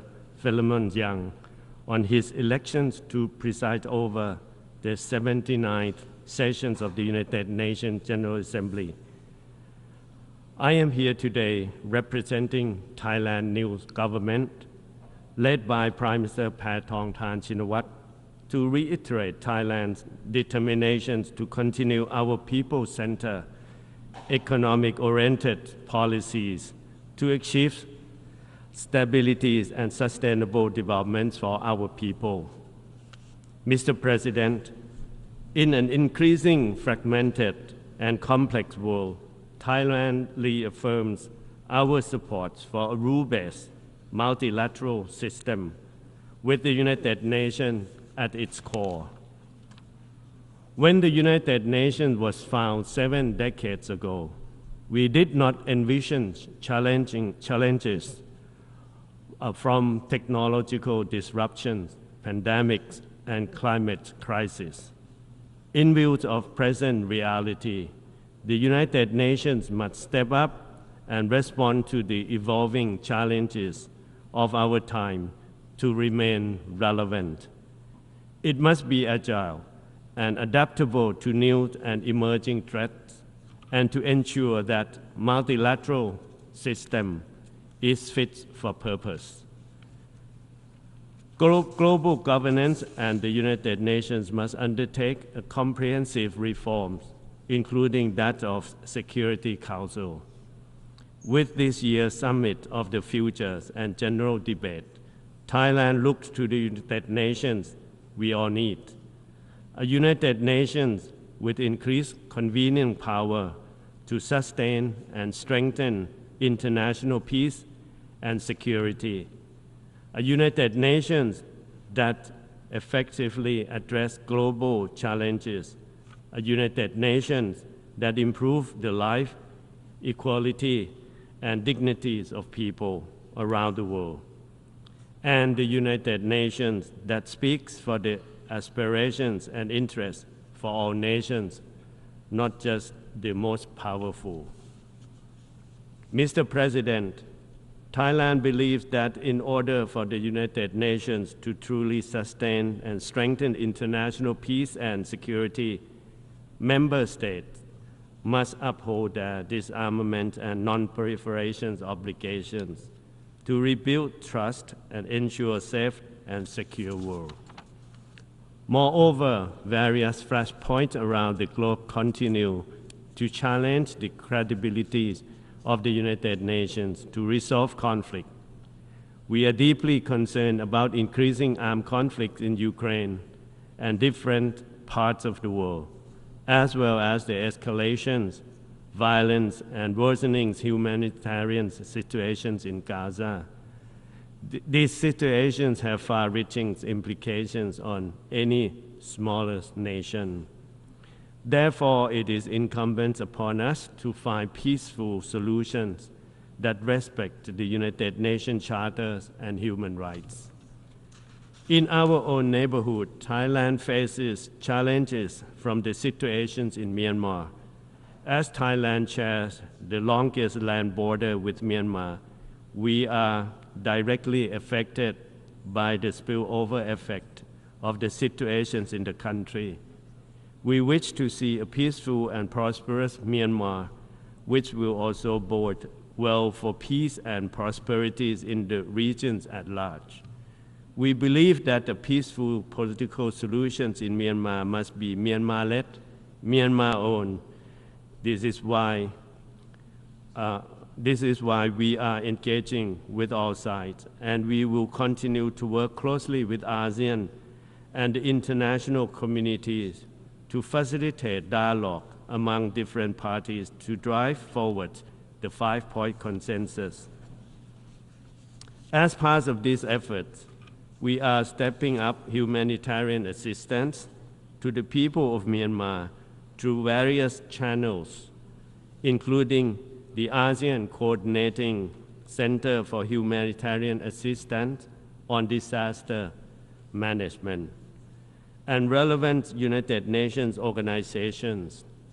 Thailand will continue to support a peaceful and prosperous Myanmar, not just because it is a pragmatic approach, but it is the right way forward.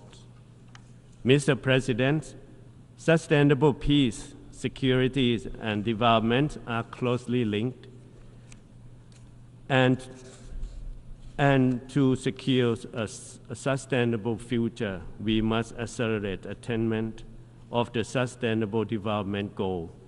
On Thailand's part, we have been sharing our locally driven, people-centered development approach known as Sufficiency Economies Philosophy, or SEP, to advance implementations of the SDGs.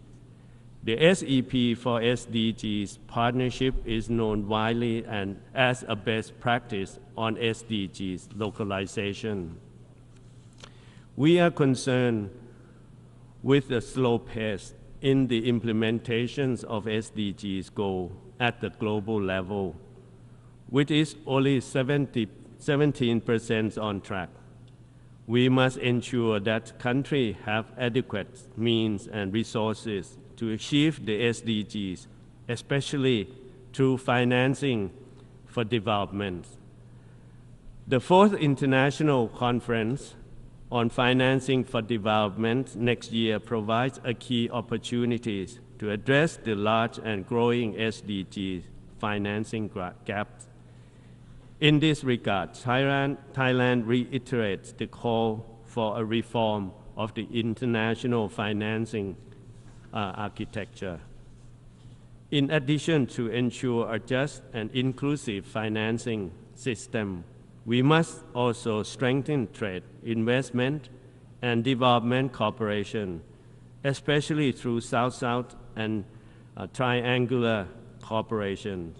Thailand is committed to forging stronger partnerships, particularly with least developed countries, landlocked developing countries, and small island developing states.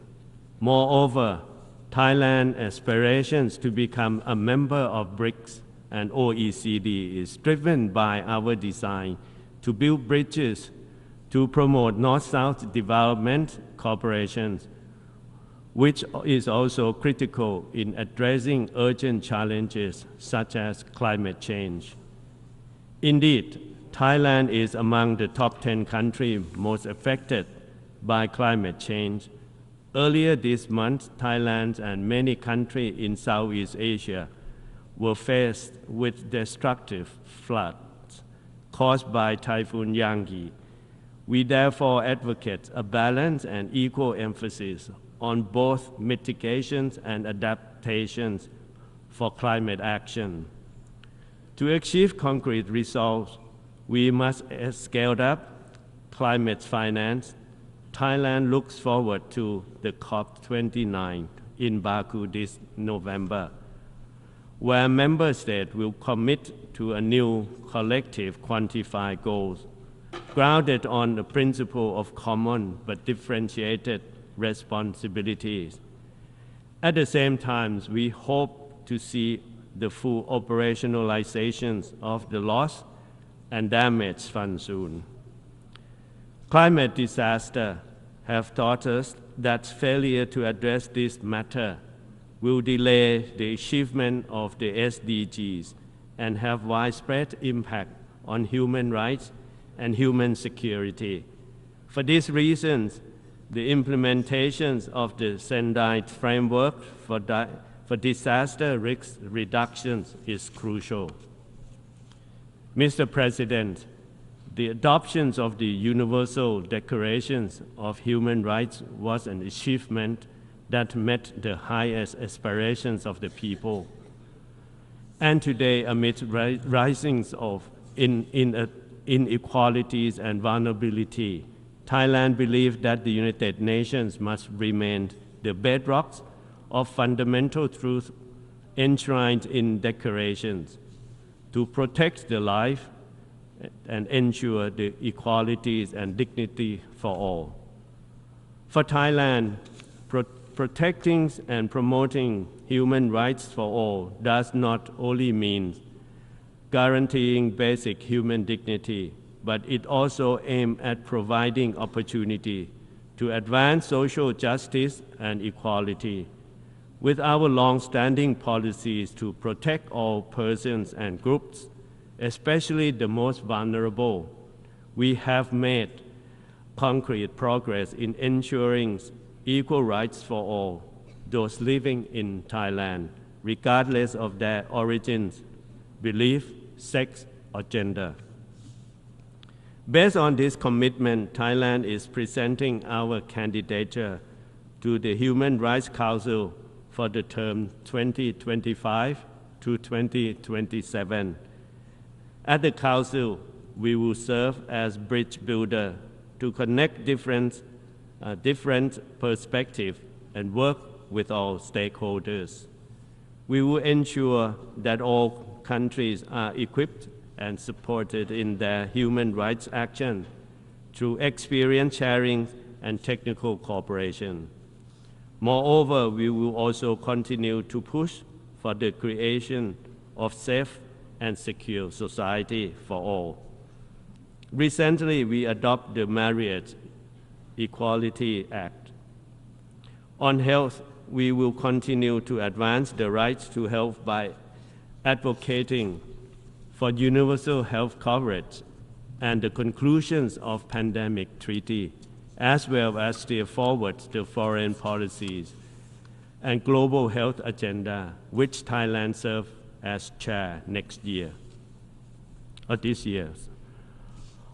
On crime prevention, we will work closely with our partners to combat increasing drug trafficking and transnational crimes in the regions and beyond, especially those enabled by digital technologies and underground economies. Mr. President, Thailand welcomed the successful conclusions of the Summit of the Future. In the next step, we have to work together to make the Pact for the Future high on impact and high on action by translating the Pact into tangible outcomes. And to realize this, I outline Thailand's visions to achieve this future through what I call the 4 Ps. Whether it be building a future where all are protected, where all can prosper, and which is promising for all. It is essential that we give our collective political will. This means harnessing our political will to promote the power of technologies to help accelerate the SDGs and taking steps to close the digital divide among countries through the Global Digital Compact.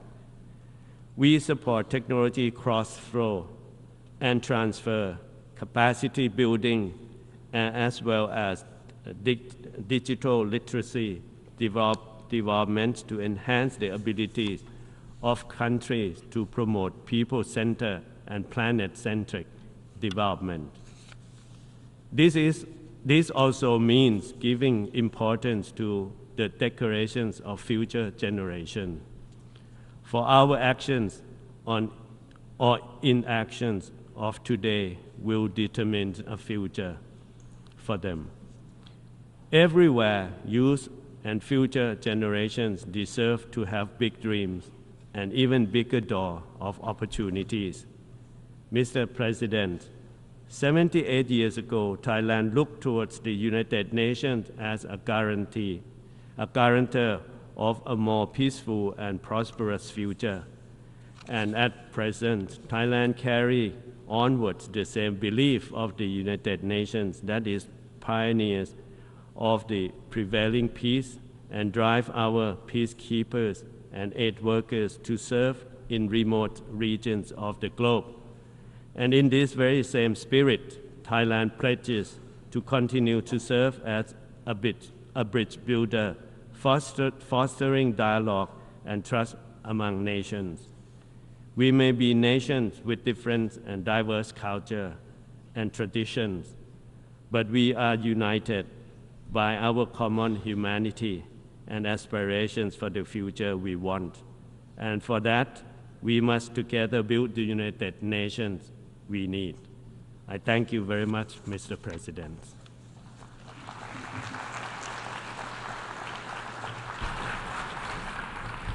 I thank the Minister of Foreign Affairs of Thailand. I now give the floor to His Excellency Jehun Aziz Olu Bayramov, Minister of Foreign Affairs of Azerbaijan.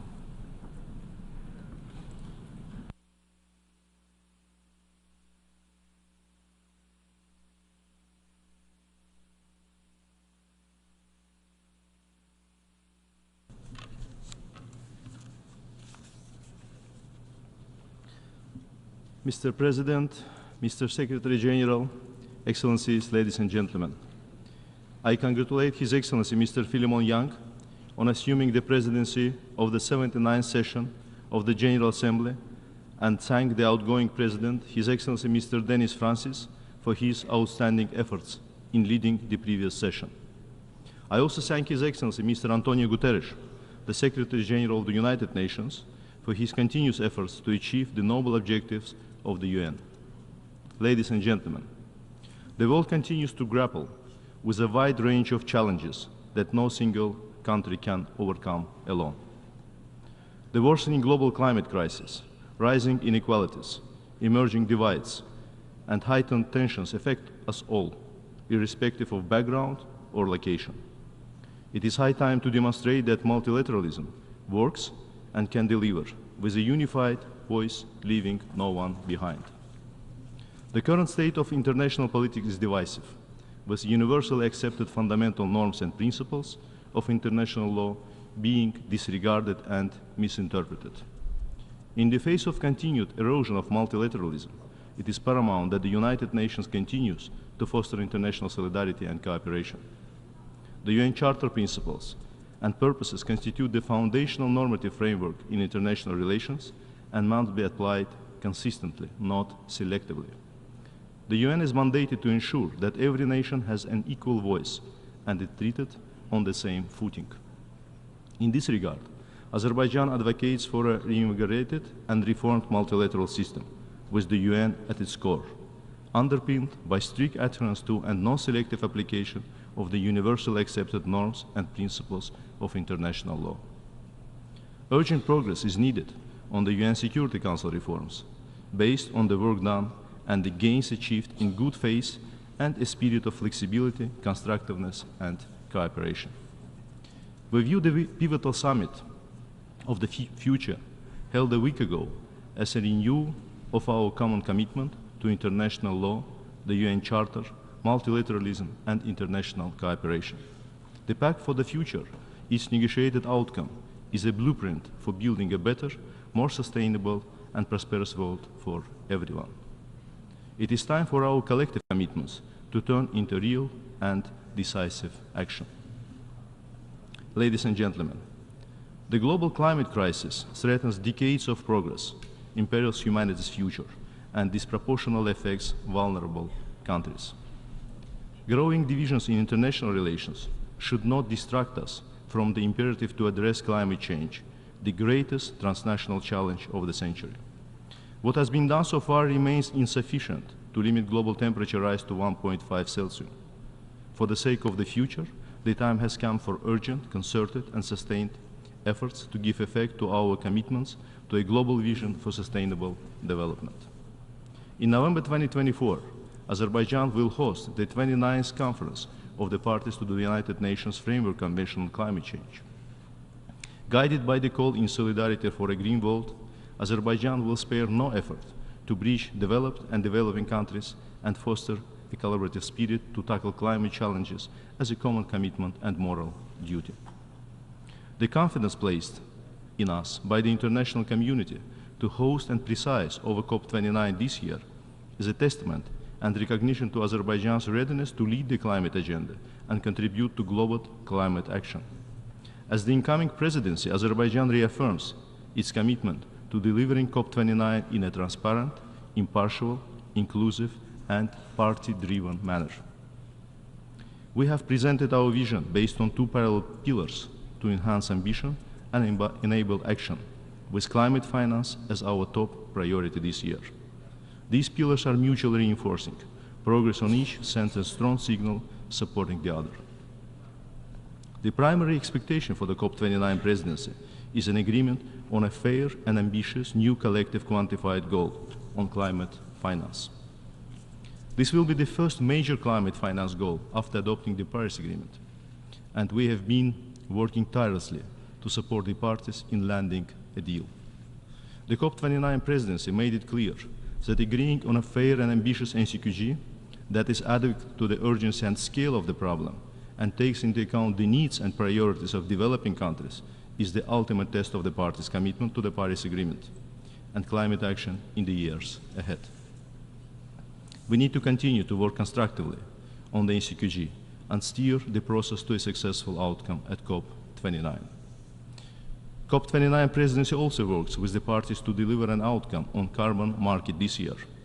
Fully functioning carbon markets will be a significant step in implementing nationally determined contributions cost-effectively and bolstering ambition in mitigation. Moreover, we have put forward 14 initiatives covering topics such as the link between climate action and sustainable development goals, green energy zones and corridors, energy storage, harmony for climate resilience, agriculture, green hydrogen, methane reduction from organic waste, green digital action, and more.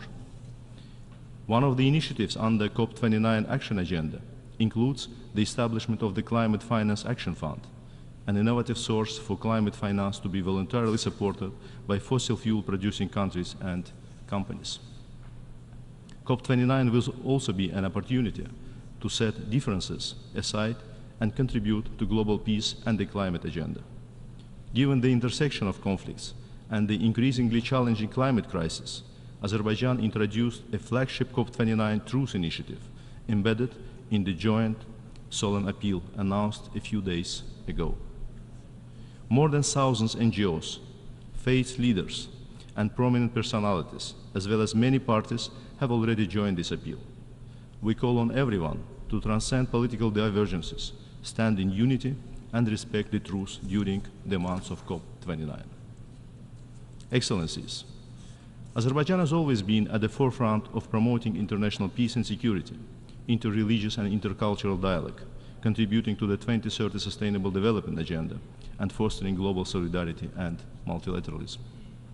Azerbaijani chairmanship of the non-aligned movement in 2019-2023 has marked by the movement's enhanced role and increased contributions to a collaborative spirit in international relations. Under visionary leadership of the President of the Republic of Azerbaijan, His Excellency Mr. Ilham Aliyev, decisive steps were taken to enhance international solidarity and galvanize collective response to global challenges at a time of erosion of multilateralism. Guided by a noble call to leave no one behind, Azerbaijan continues to lend its support to developing countries in need. Since 2020, we have provided humanitarian, economic, and technical assistance worth $330 million to over 140 nations. Ladies and gentlemen, as we pass the halfway mark of the 2030 Agenda for Sustainable Development, we observe stagnation in the implementation. With only 17% of SDG targets on track, we need an urgent and accelerated progress. At a national level, we are taking necessary measures to implement the SDGs and setting an example for others to follow. We have fully embraced the SDGs nationally, prioritizing 17 goals, 88 targets, and 119 indicators. This has been achieved through collaborative and inclusive process involving civil society, the business community, youth, and other key stakeholders. Azerbaijan's GDP has risen 4 times in less than 2 decades span. Poverty has gone down from 49% to 5%. The external public debt is expected to be some 7% of the GDP for 2024, one of the lowest globally. Clean environment and green growth became one of 5 priority areas of our new national development strategy. In line with this, Azerbaijan is looking into ways of further greenhouse gas emission reduction and working on its 1.5 Celsius aligned NDC. A few months ago, we have joined the 2030 Global Methane Pledge. We will also establish green energy zones and achieve carbon neutrality by 2050 in the Karabakh and Eastern Zangezur regions. Azerbaijan will continue to play an essential role in global energy security, contributing to sustainable development, eradication of poverty, and helping millions to transition to clean energy in the region and beyond. Share of renewables of the total installed electrical capacity in Azerbaijan will reach 30% by 2030. This high target is established primarily to improve energy efficiency and introduce innovative solutions in urban environment, transport system, and industry. The projected increase in renewable electricity production in the coming years will allow Azerbaijan to become an exporter of green electricity to European countries through the landmark transregional Black Sea submarine cable project. Mr. President, in the face of increasing challenges, coming together in unity and solidarity and fostering dialogue and mutual understanding is an absolute necessity.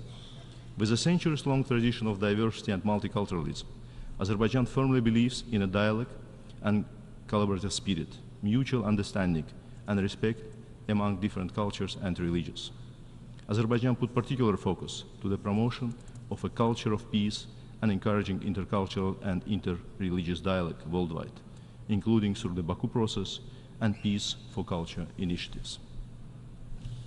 Excellencies, ladies and gentlemen, the end of the armed conflict with Armenia and restoration of Azerbaijan's sovereignty and territorial integrity created a substantially new environment in the South Caucasus. For the first time since decades, stability has been achieved on the ground, de facto peace is established. By putting an end to military occupation, it is Azerbaijan that created conditions for both parties to eventually turn the page of enmity and embark on good neighborly relations. This process was launched by Azerbaijan in the immediate aftermath of its victory in the 44-day patriotic war. This offer was made despite unhealed wounds of the conflict, still persist today in the form of razing to the ground of dozens of cities and hundreds of towns and villages, destruction and desecration of each and every piece of historical and cultural heritage, and barbaric pillage of natural resources. Azerbaijan demonstrated political wisdom and will by offering Armenia peace on equal terms, fully in line with norms and principles of international law, on the basis of mutual recognition of and respect for each other's sovereignty and territorial integrity. Over the past year, Azerbaijan and Armenia have registered significant progress in the normalization process through direct bilateral negotiations, in particular with respect to drafting a bilateral agreement, the limitation and demarcation of state border, as well as elaboration of a set of confidence-building measures. Azerbaijan will continue to take this process forward, acting with strong sense of responsibility for not only its national security and well-being, but also for ensuring a better future for the entire region. Our commitment and determination remain intact to bring this process to its logical conclusion. For the finalization of the normalization process, Armenia has yet to legally abandon territorial claims against Azerbaijan once and for all through implementing constitutional amendments. Armenia's negligence with respect to implementation of constitutional amendments, combined with dramatic increase in military budget, acquisition of large amount of offensive weaponry from both traditional and new suppliers, and attempts to maintain obsolete conflict-driven narratives and structures, derails the normalization process. Establishment of peace and good neighborly relations cannot be sustainable and irreversible if recognition of sovereignty and territorial integrity of Azerbaijan remains in legal limbo, is contingent on domestic legal or political scenarios. Partial peace is not an option after so much pain and sufferings inflicted by irredentism and territorial claims against neighbors. At this critical moment, Azerbaijan calls for expeditious steps to address remaining impediments for finalization of the normalization process with full sense of responsibility. Along with Armenia's responsibility to honor its international obligations and previously undertaken commitments, it is also incumbent on the entire international community to encourage the sides for the establishment of genuine, sustainable, and irreversible peace. Such a peace should outweigh any dividend that might be expected by manipulating one side against other or building dividing lines between them. Practices that brought devastations in other parts of the globe must be ceased to be projected to the South Caucasus by feeding revanchism. Excellencies, ensuring justice with respect to serious war crimes and crimes against humanity is of vital importance in terms of healing the wounds of the past conflict. While accountability and redress serve to ensure the rights and interests of the victims, they are also key prerequisites on the path to genuine post-conflict normalization and reconciliations. In this regard, it is of paramount importance to shed light to the fate of about 4,000 Azerbaijanis who went missing due to the conflict. Resolving this issue is essential, not only in terms of accountability and the rights of the victims and their families, but also for post-conflict reconciliation and normalization. Around 300,000 Azerbaijanis expelled from Armenia continue to be deprived of their ancestral homeland in blatant violation of international law. Despite repeated calls by the Western Azerbaijani community to launch a dialogue and ensure a safe and dignified return to the homeland, the government of Armenia denies them exercising the fundamental right of return enshrined in the Universal Declaration of Human Rights, the International Covenant on Civil and Political Rights, the Convention relating to the status of refugees, and other important international acts. Excellencies, ladies and gentlemen, along with interstate process of normalization, Azerbaijan has internally embarked on large-scale post-conflict reconciliation, rehabilitation, and reconstruction efforts. These aims at ensuring the right of hundreds of thousands of Azerbaijanis to eventually exercise their violated right to safe and dignified return to their homes. Thanks to the tireless efforts taken by the government, life now returns to the territories that have witnessed unprecedented destruction during military occupation. Regretfully, the massive contamination of territories of Azerbaijan with landmines and other explosive devices remains a significant obstacle to the smooth progress of rehabilitation and reconstruction efforts. Since the end of the conflict in 2020, 377 individuals, among them civilians, have fallen victim to landmines. With this in mind, Azerbaijan has introduced a national goal, SDG 18, focusing on mine action. Given the scale of the problem, there is an urgent need for increased international support to strengthen Azerbaijan's humanitarian mine action capacity. Taking this opportunity, I thank all countries and other stakeholders who have generously contributed to humanitarian demining in Azerbaijan and reiterate our call for increased international support and solidarity. Mr. President, ladies and gentlemen, in conclusion, I wish to reaffirm Azerbaijan's commitment to further contribute to international peace and security through promoting respect for international law and investing in international solidarity and cooperation. We remain to be strong proponents of combined efforts to overcome challenges and pave the way for a brighter future for ourselves and the generations to come. I thank you. I thank the Minister for Foreign Affairs of Azerbaijan. I now give the floor to His Excellency Amy Brown, Minister for Foreign Affairs and CARICOM Affairs of Trinidad and Tobago.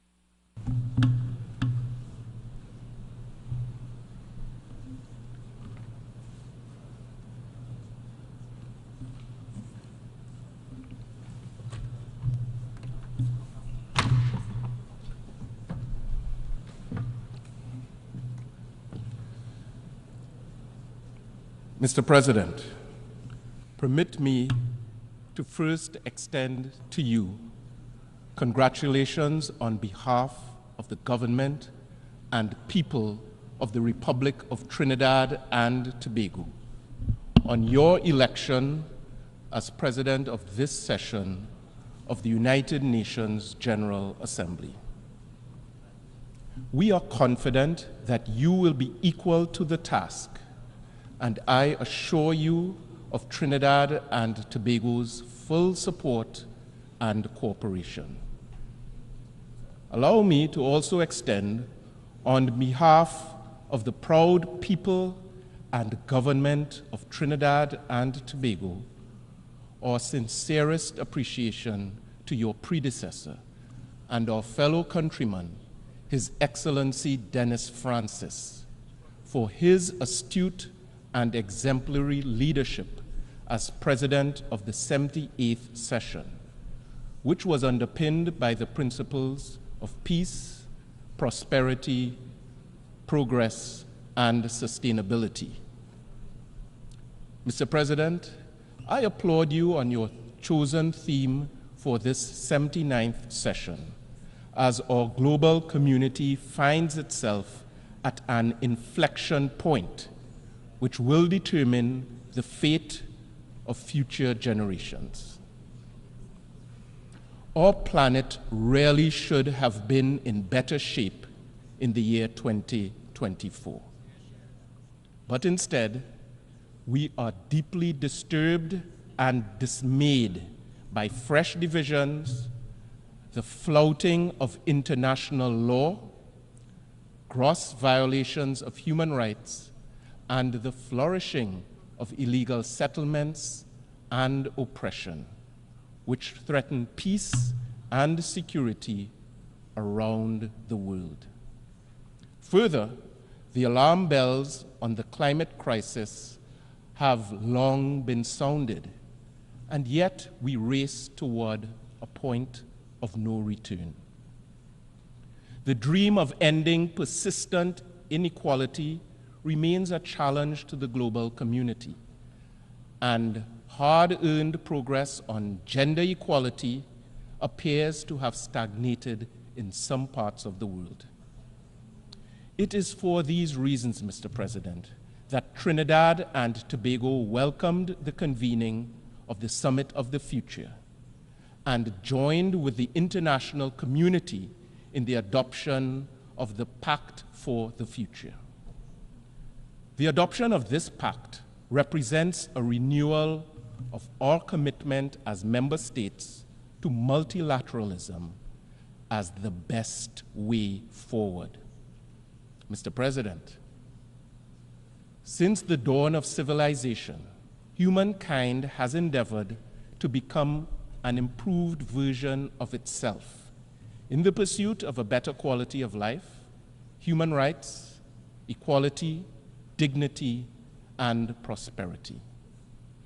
Our ingenuity as human beings has paved the way for some of the world's greatest inventions and advancements.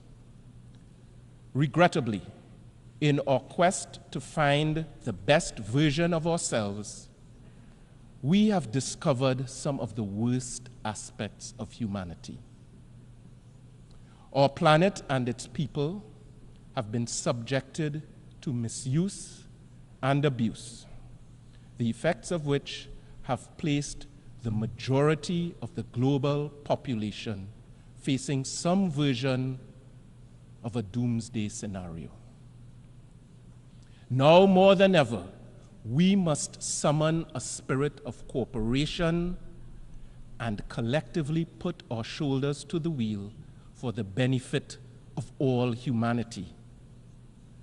We used to say that our future depends on it, but now we have to say that our existence depends on it. It is very well established and accepted that there can be no sustainable development without peace. If we fail to find credible solutions to the global challenges, humanitarian crises, and conflicts around the world, the international community would have squandered its responsibility and would have perpetuated a vicious downward cycle of repression. One example is the Russia-Ukraine war, which is still ongoing almost 3 years after Russia's initial invasion, which we condemned, with profound implications to the world order. Mr. President, Trinidad and Tobago is deeply troubled by the escalation of conflict and tensions in the Middle East. We remain distressed by the ongoing war on Gaza and by the chilling flashpoints of expansion that are being deployed on a daily basis. Only someone absolutely bereft of humanity would think that it is lawful and just and even godly to respond to atrocities committed on one awful day of terror by in turn committing atrocities after atrocities. How else are we to describe the killing of over 200 UN staff members, the highest death toll in United Nations history, and the deaths of tens of thousands of civilians, including women and children? And this is not being done in secret. The entire world is watching, and the Global South in particular is appalled. The question remains, if innocent civilians, including women, children, and United Nations staff, were being killed at this record rate in the developed world, how would the world's big powers have reacted? Not likely with euphemisms and platitudes. The double standards and continued resourcing of these ongoing violations of international law send a chilling message to the Global South. And that message is this: there are some powerful people in this world who are of the view that a Palestinian child is less worthy of defense, protection, food, water, and life than another child. I am not of that view. The people of my country are not of that view. CARICOM is not of that view. And decent people all over the world, including in Israel, are not of that view. International law is not a tool of mere convenience to be muted for friends and trumpeted against enemies. Mr. President, international law is not a tool of mere convenience to be muted for our friends and trumpeted against our enemies. In this regard, Trinidad and Tobago has joined the call for an immediate, full, and complete ceasefire, and for the unconditional release of every single hostage. The truth is, there is no military solution to this conflict, as peace will only be achieved through negotiations in good faith and constructive dialogue among all concerned parties. Trinidad and Tobago has consistently expressed our support for a two-state solution where Israelis can live without the daily threat of terror and Palestinians can live without the daily weight of occupation, coexisting side by side as responsible members of the international community. We firmly believe that this is the only credible pathway to end this cycle of violence, culminating in the establishment of a sovereign and peaceful state of Palestine alongside a sovereign and peaceful state of Israel within secure borders.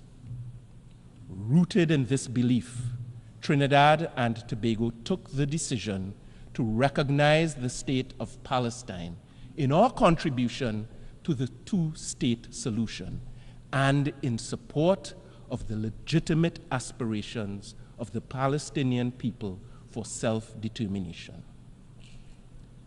I can report that just 6 days ago, Trinidad and Tobago and the State of Palestine officially established diplomatic relations.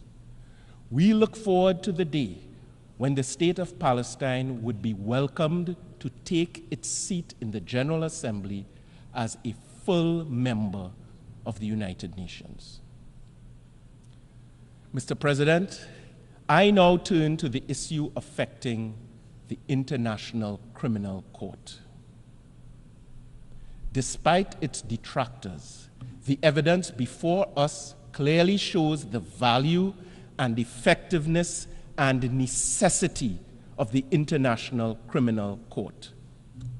As a country that advocated for the establishment of the ICC via the tireless work of our former Prime Minister and President, A.N.R. Robinson, Trinidad and Tobago remains resolute in our support of the court's mandate to help put an end to impunity for the perpetrators of the most heinous crimes and to provide a glimmer of hope to all victims of those crimes seeking justice within the jurisdiction of the court. To this end, we continue to encourage all states that have not yet done so to ratify and fully implement the Rome Statute of the ICC. It was the late Reverend Dr. Martin Luther King Jr. who once said, "It is not possible to be in favor of justice for some people and not be in favor of justice for all people." For this reason, Mr. President, Trinidad and Tobago condemns, rejects, and repudiates any and all attempts to impede, intimidate, or improperly influence the court and its very courageous officials. Mr. President, we are mindful that the illicit trafficking in small arms and light weapons in our own region poses an intolerable threat to national security and to the lives of our citizens.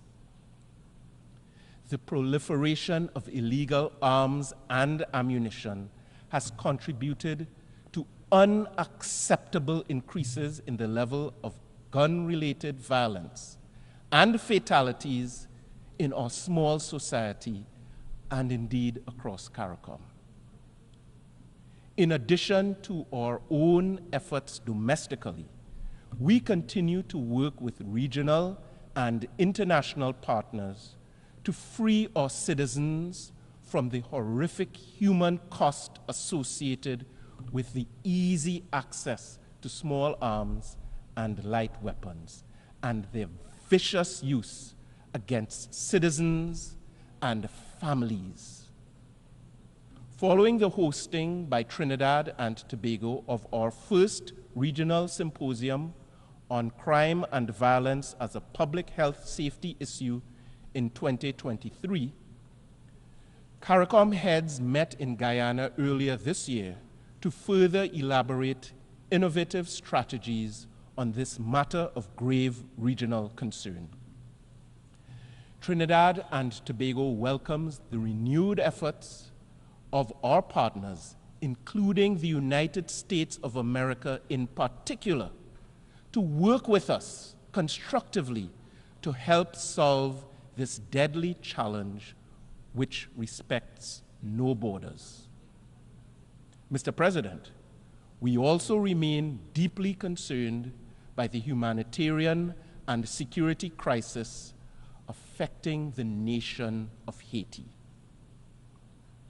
Earlier this year, from this very rostrum, Professor Sir Hilary Beckles, chairman of the CARICOM Reparations Commission, stated, and I quote, "We are calling for justice for the people of Haiti, who should have been held aloft for being the first nation to end the evil of slavery. They should have been held aloft for being the most noble exemplars of freedom and the celebration of democratic possibilities in Western modernity. Instead, for their audacity of action, they were punished by the Western world and demonized rather than deified." End quote.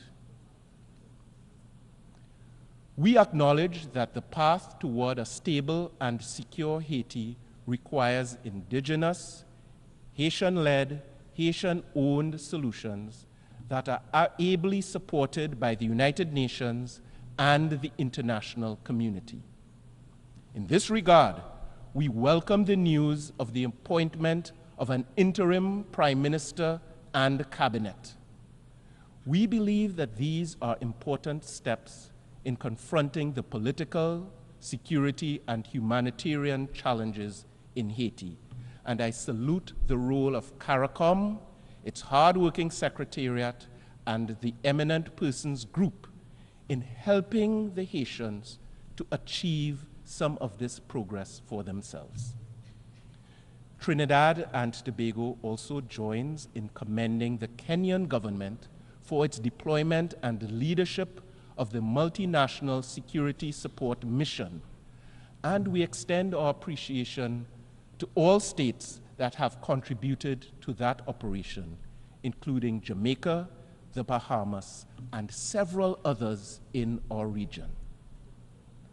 But an essential component for the success of this multinational security support mission is funding.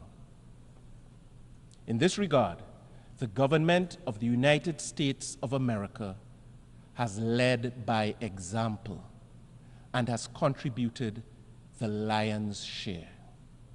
and Canada has stepped up as well.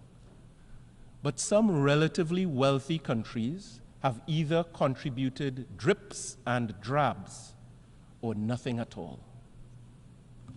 We appeal to the international community to contribute the necessary funding to support this crucially important venture.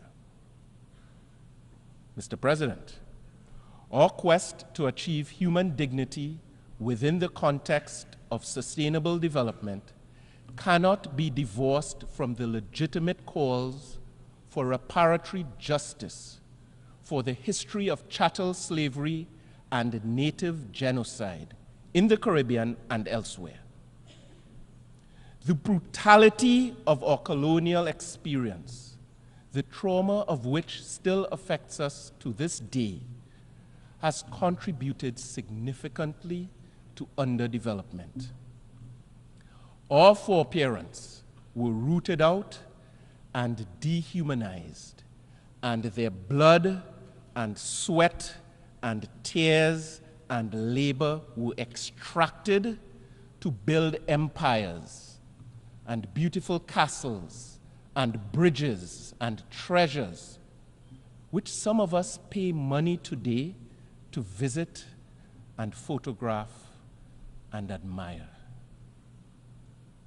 Mr. President, we have been leveraging our collective voice to call for restitution for the historical evil injustices and crimes against humanity committed against our foreparents, crimes which still affect us today.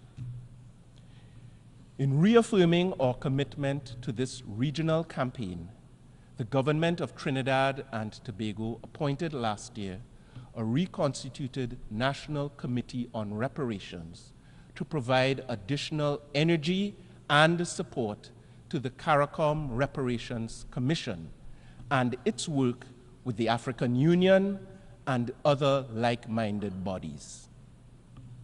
And on a related note, we wish to join with those who are committed to and would welcome the proclamation of a second international decade for people of African descent.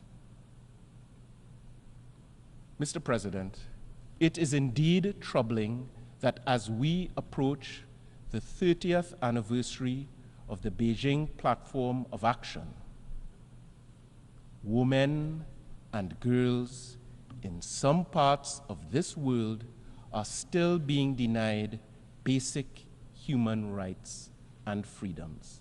And in some quarters, there have been erosions of gains previously made.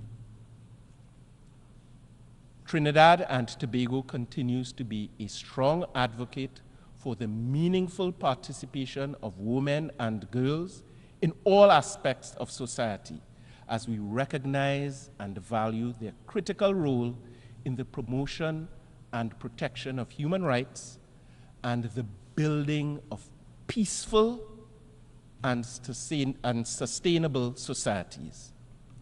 This is important to us, and as we have done biennially since the year 2010, Trinidad and Tobago will table in the first committee this year our resolution on women, disarmament, non-proliferation, and arms control, and we encourage member states to support this forward-looking resolution. Mr. President, the 4th International Conference on Small Island Developing States was held in Antigua earlier this year and underscored the critical nature of the next decade for SIDS. We are very proud of what our fellow CARICOM member state achieved in successfully hosting that impactful conference. Trinidad and Tobago anticipates that the robust implementation of the Antigua and Barbuda agenda for SIDS will bring us closer to sustainable development with the necessary means of support from the international community. Mr. President, we all acknowledge the adverse effects of climate change. We anticipate decisive outcomes regarding the new collective quantified goal at the upcoming COP29 in Baku, Azerbaijan, which should catalyze much needed reform of the international financial architecture. Effective climate finance mechanisms are essential for the provision of accessible, adequate, and predictable funding, and this requires the operationalization and capitalization of the Loss and Damage Fund. Climate finance goes well beyond project funding. It is an investment in the resilience and sustainability of the most vulnerable nations. The future beckons, a future in which SIDS have the capacity and resources to build infrastructure that can withstand severe climate events. That future would enable a just transition to renewable energy sources and the full protection of our natural ecosystems. Mr. President, like many others, Trinidad and Tobago has long called for the application of new multidimensional parameters for decision-making on access to financing. In this regard, we welcome the recent adoption by the General Assembly of the resolution on the Multidimensional Vulnerability Index. We encourage the international community and the relevant financial and development institutions to utilize the MVI as it takes into account the realities that undermine sustainable development. Mr. President, Trinidad and Tobago stands in full solidarity with the people of Cuba who have been subjected to an unjust embargo for more than 6 decades. This embargo severely undermines Cuba's prospects for attaining economic stability, growth, and sustainable development. Whatever the objectives may have been 60 years ago, these measures have clearly not achieved any desirable results, only the pain and suffering of ordinary Cuban people. The collective punishment of an entire citizenry through unilateral coercive measures is not only unconscionable, but also inconsistent with international law and the Charter of the United Nations. Trinidad and Tobago therefore renews its call for the unconditional lifting of the economic, commercial, and financial embargo against Cuba. Additionally, we have seen no justification for the designation of Cuba as a state sponsor of terrorism. We call for the removal of that unjust categorization as well. So, Mr. President, I conclude as I started. This world, our world, is at a point of inflection. With tension and division rising to a crescendo, small states have to be clear-eyed about their future. Trinidad and Tobago is small, but we are proud of that which makes us unique and special. We may not be a superpower, but we have superpowers. And these are our creativity and our diversity. Our cultural milieu is indescribably vibrant as our people are drawn from the first peoples of our hemisphere, as well as the best of India, the best of Africa, the best of China, and yes, the best of Europe too. we are blessed beyond measure. Some of you had a taste of it at the reception when we introduced our president of the last session, and you enjoyed some of our delicacies, including our delicious doubles and bacon shark, and you were delighted by performances on our national musical instrument, the steel pan, and by the magical rhythms of our tassa drums. We have proven that we can be great leaders, including leaders of this very assembly, and we will continue to give more value to this world than we extract from it. We are strong, proud, staunch advocates of the UN system and multilateralism. In the end, unity and togetherness is the key for these United Nations as well as for my own society. Om Shanti, Shanti, Shanti. Assalamu alaikum. Shalom alaikum. And may God richly bless you and your families. Mr. President, I thank you.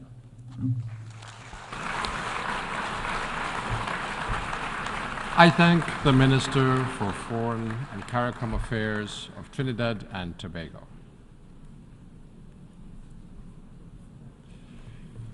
I now give the floor to His Excellency Francis Fonseca, Minister for Foreign Affairs and Foreign Trade of Belize.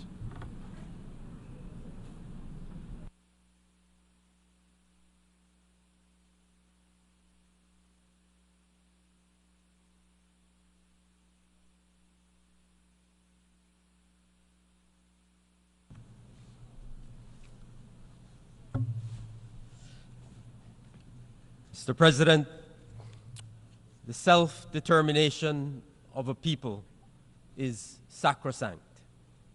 It is because of the exercise of that right to self-determination that each nation enjoys the privilege of sitting in this hall. Our nations exist by the will of our people, by virtue of their right to determine their political status and pursue their economic, cultural, and social development. To borrow words from Nelson Mandela, our people are the real makers of history. Their participation in every decision about the future is the only guarantee of true democracy and freedom. If we look at the challenges that our people confront today, we must ask whether that sacrosanct principle of self-determination is in fact secure. Belize is a member of the Alliance of Small Island States, AOSIS, one of 39 countries that have been on the front lines of the climate crisis. The genesis of this crisis lies with the industrialized nations. Its perpetuation and acceleration rest with the wider membership of the Group of 20.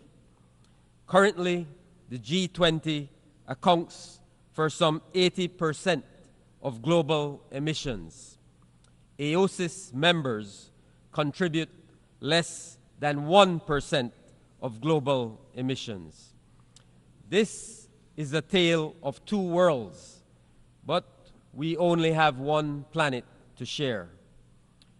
The extent to which G20 economies are advancing and contributing to global economic output and world trade is impressive and promising for their people. It is important that their growth should be calibrated to a world where SIDS also have a secure future. This is still possible, but it is urgent.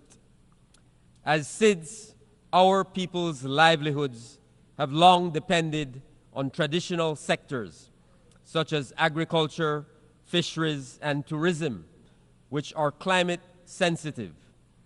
Opportunities for diversification have been limited given our size, population, and location. Climate change is forcing us to break with tradition and to transition despite the limited options to do so. Each step forward is met with yet another hurdle to overcome, and with increasing probability, we face the likelihood of setbacks as climate change impacts worsen. The costs are multiplying, fiscal space is shrinking, and the opportunities to equitably share in global prosperity are diminishing. The right of SIDS to define their own future must be protected and secured. The severe impacts of sea level rise have irreversible consequences for SIDS. Our people have gone beyond their duty to protect and preserve our environment, yet some are being forced to relocate from their homelands. To this, we reiterate that no matter the physical changes that climate change may bring to our territory, our sovereignty and our right to self-determination remain intact. Mr. President, the perpetual suffering of a people can never just be a matter of national concern. The United Nations rose up from the ashes of war to restore faith in fundamental human rights, in the dignity and worth of the human person, in the equal rights of men and women, and of nations large or small, and to establish conditions under which justice and respect for the obligations arising from treaties and other sources of international law can be maintained, and to promote social progress and better standards of life in larger freedom. All members of the United Nations have a duty to give effect to these words. Conflicts should not be allowed to fester. The war in Ukraine is now 2 years running, and we are concerned that the end is still not near. Haiti has seized our attention once again. For Belize, the international response must be enduring for long-lasting peace and security of our sister country. We are working through the Caribbean community to reinforce and strengthen Haiti, and we commend the Haitian people in their resolve to define their own pathway forward. We are pleased to be contributing personnel to the multinational security support mission. Belize is extremely worried that up to now, the international community has not fully delivered on its commitments for the MSS, nor the UN humanitarian needs and response plan for Haiti. This jeopardizes all the efforts towards establishing political stability, but more than that, puts the future of Haiti at substantial risk. Mr. President, Cuba should no longer be subject to an unjust and illegal economic embargo imposed by the United States. It is imperative that Cuba be removed from the list of state sponsors of terrorism. This arbitrary and unilateral designation has created an unnecessary barrier to global cooperation, constructive engagement, and the promotion of peace and stability in our region.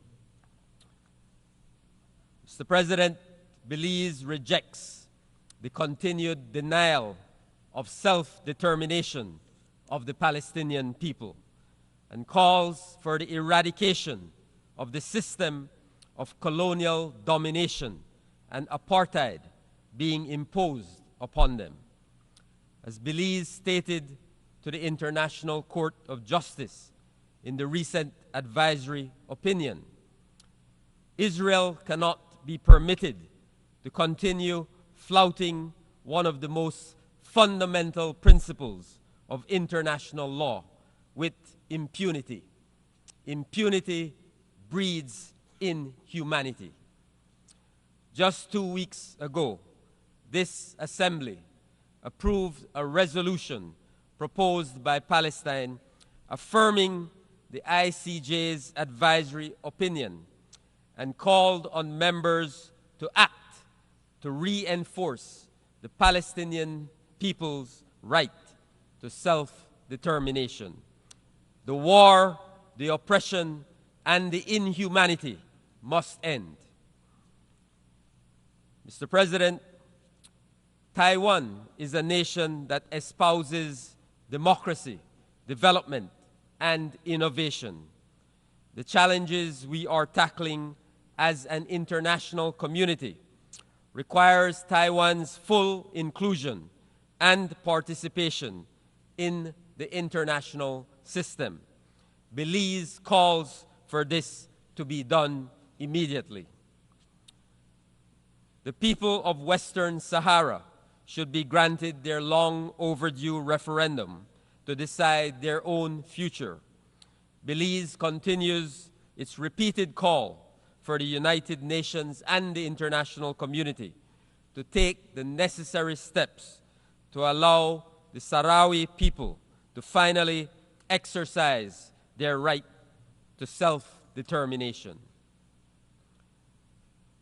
Mr. President, I submit to you and this Assembly that the foundation of leaving no one behind requires that we actively promote and protect the right of self-determination in its most basic form in the context of peace and security. Now we must also do so in the context of sustainable development. We have adopted a rescue plan to steer the SDGs back on course. We have a pact for the future. We must use every opportunity to put in place the systems and financing necessary to turbocharge our sustainable development and climate goals. In this effort, we must ensure equal opportunity for all to share in global prosperity. We must raise collective ambition and invest in all our people to empower them to rise.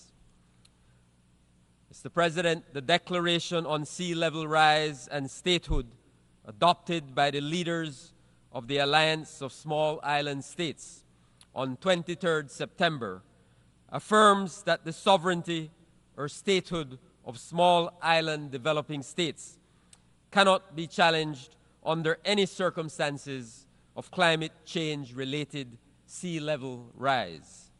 We invite all UN member states to support the implementation of this declaration and to use it as the basis of international cooperation.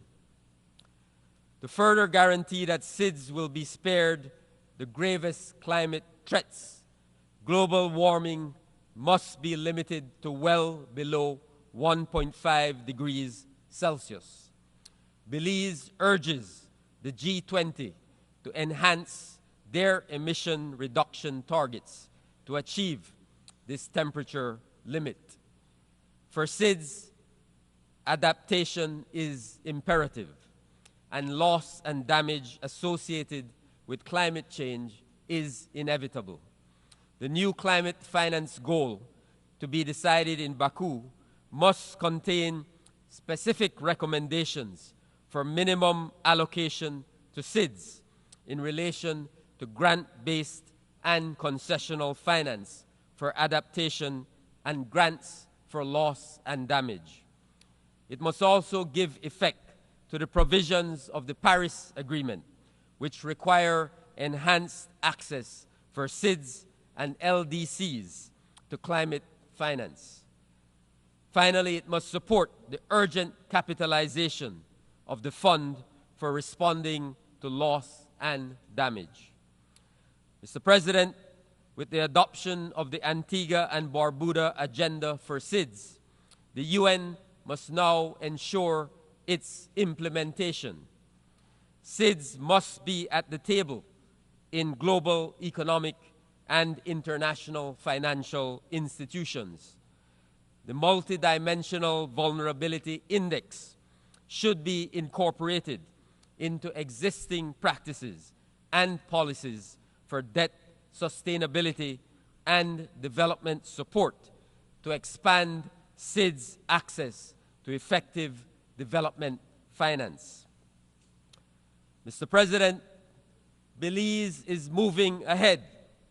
We are on a transformative development trajectory. We have dramatically improved our credit profile through the Belize Blue Bond Project, a debt for marine conservation swap. We are reforming and modernizing our legislative and policy frameworks for investments and activating our orange and blue economies, including beyond our national jurisdiction.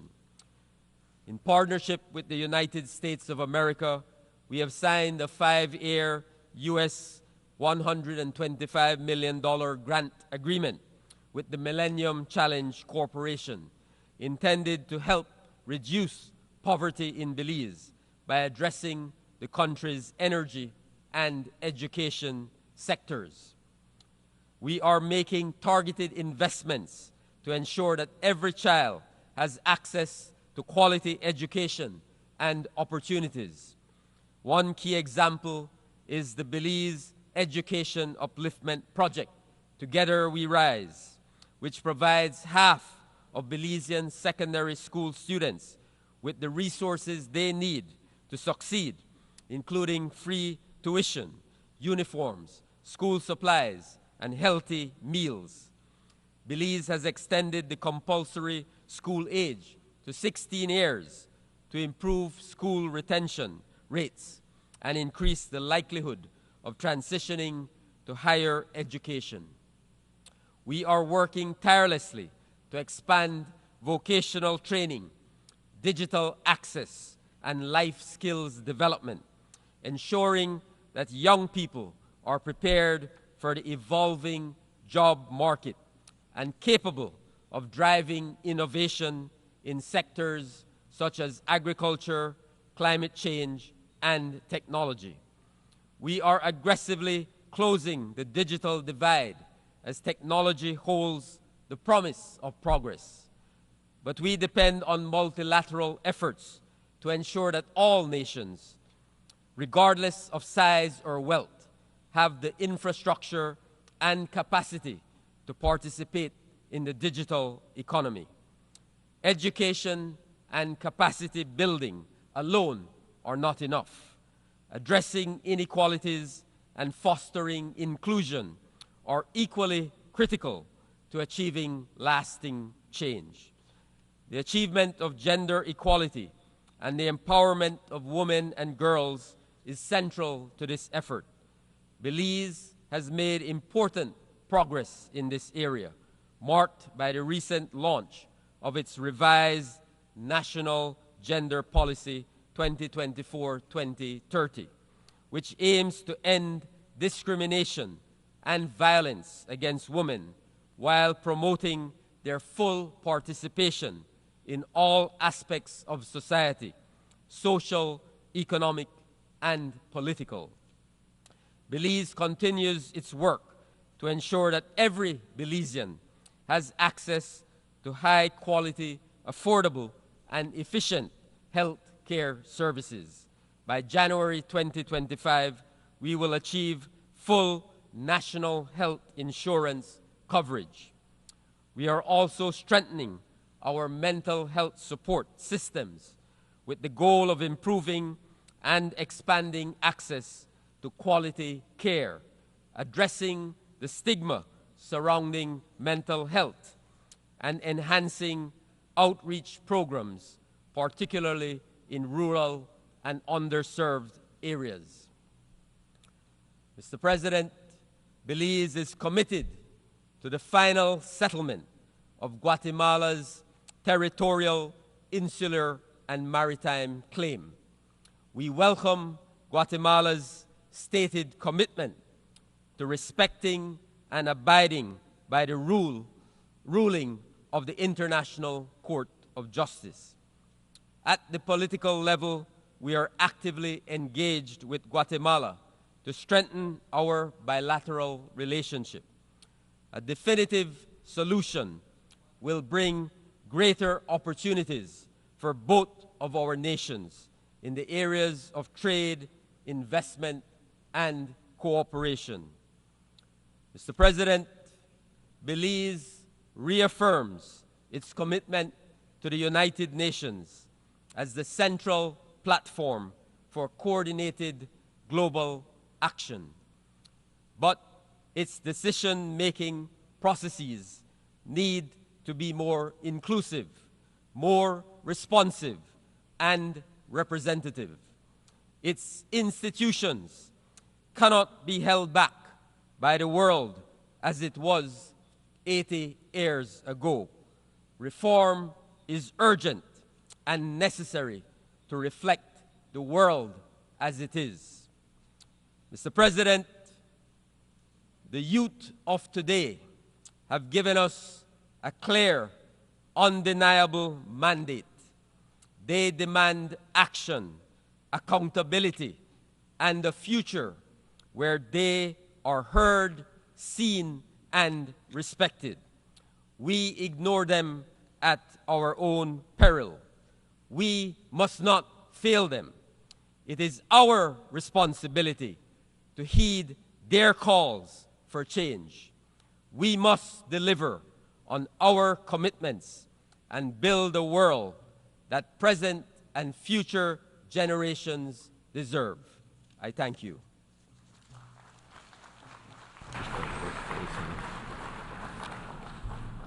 I thank the Minister for Foreign Affairs and Foreign Trade of Belize.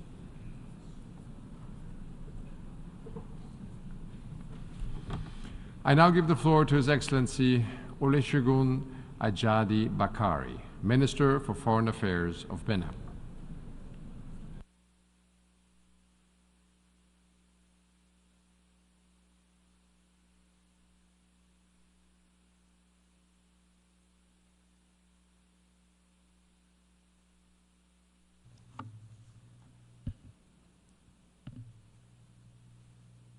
Monsieur le Président, Mr. President, ladies and gentlemen, heads of state and government and heads of delegations, ladies and gentlemen, it is a great honor for me to speak to you today from this iconic rostrum of the United Nations on behalf of His Excellency, President Patrice Talon, President of the Republic of Benin. I would like, at the outset, to reaffirm the unwavering commitment of the Benin people to democracy, to political stability, and to the principle of the peaceful transfer of power. Since the historic national conference involving all stakeholders in February 1990, Benin has chosen the path of democracy. Under the successive leadership of our successive presidents and President Patrice Talon, we have been able to preserve and strengthen our institutions. Our defense and security forces, courageously and upholding the values of our republic, continue to protect our territory and our institutions each day. Any attempt at destabilization, be them they from within or without, will be overcome. Our journey towards development is now irreversible.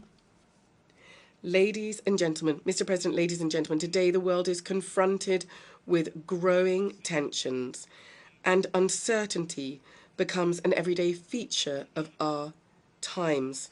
Each day we can see an increase in polarization, with crises that undermine social cohesion everywhere and mortgage off the future of our humanity, be this in the Sahel, in Sudan, in Ukraine, in the South China Sea, or in the Middle East. Conflicts which crop up undermine peace and global stability. These tensions bring but suffering and despair, causing waves of poverty that affect the most fragile economies and exacerbate people's vulnerability. Although Africa is often far from the source of these crises, it nonetheless remains deeply affected by them. The Sahel region in particular is today the theatre of increasing tensions, exacerbated by tensions taken without the consent of African countries. This instability seriously compromises our sustainable development. Even more worrisome, some external forces are seeking to bring in their geopolitical rivalries into our region. Benin firmly condemns all attempts to make the Sahel into a new epicenter of geopolitical struggle. This type of interference provides fertile ground for terrorism. Terrorism is an abomination that we unreservedly condemn, be this in Africa or elsewhere. Terrorism is unacceptable. No cause can justify terror, suffering, and the destruction that it causes. Today, we reaffirm our commitment to African unity, more particularly in our region, West Africa. We have the historic responsibility to preserve the centuries-old fraternal ties that link our people.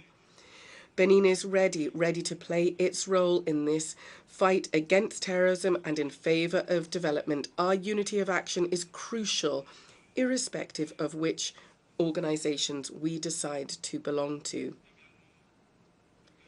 This is also an opportunity for us to reaffirm our commitment to non-violence.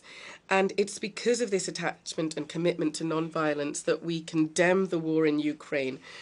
It is because of this commitment to non-violence that we have condemned the terrorist attacks of the 7th of October and also the escalating violence that ensued in the Middle East. And in the same way, we condemn all forms of violence that each day plunge into mourning our brother and sister countries in the Sahel. We call on the international community to step up efforts to bring stability through dialogue, be this in the Middle East, where the two-state solution is the only viable option, or in Ukraine, in the Great Lakes region, in Sudan, in Libya, or in our sisterly Republic of Haiti.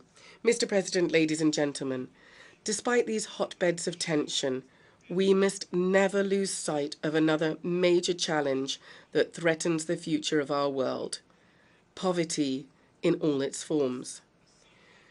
5 years from the deadline of 2030, it is painfully clear that we will not achieve the Sustainable Development Goals. But we must not give up the fight.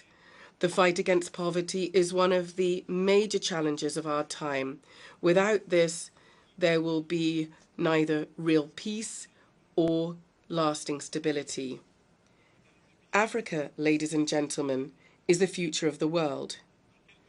In just a few decades, our continent will be home to a quarter of humanity, our young people who are incredibly creative, and our natural resources are an indispensable asset for the future of our planet.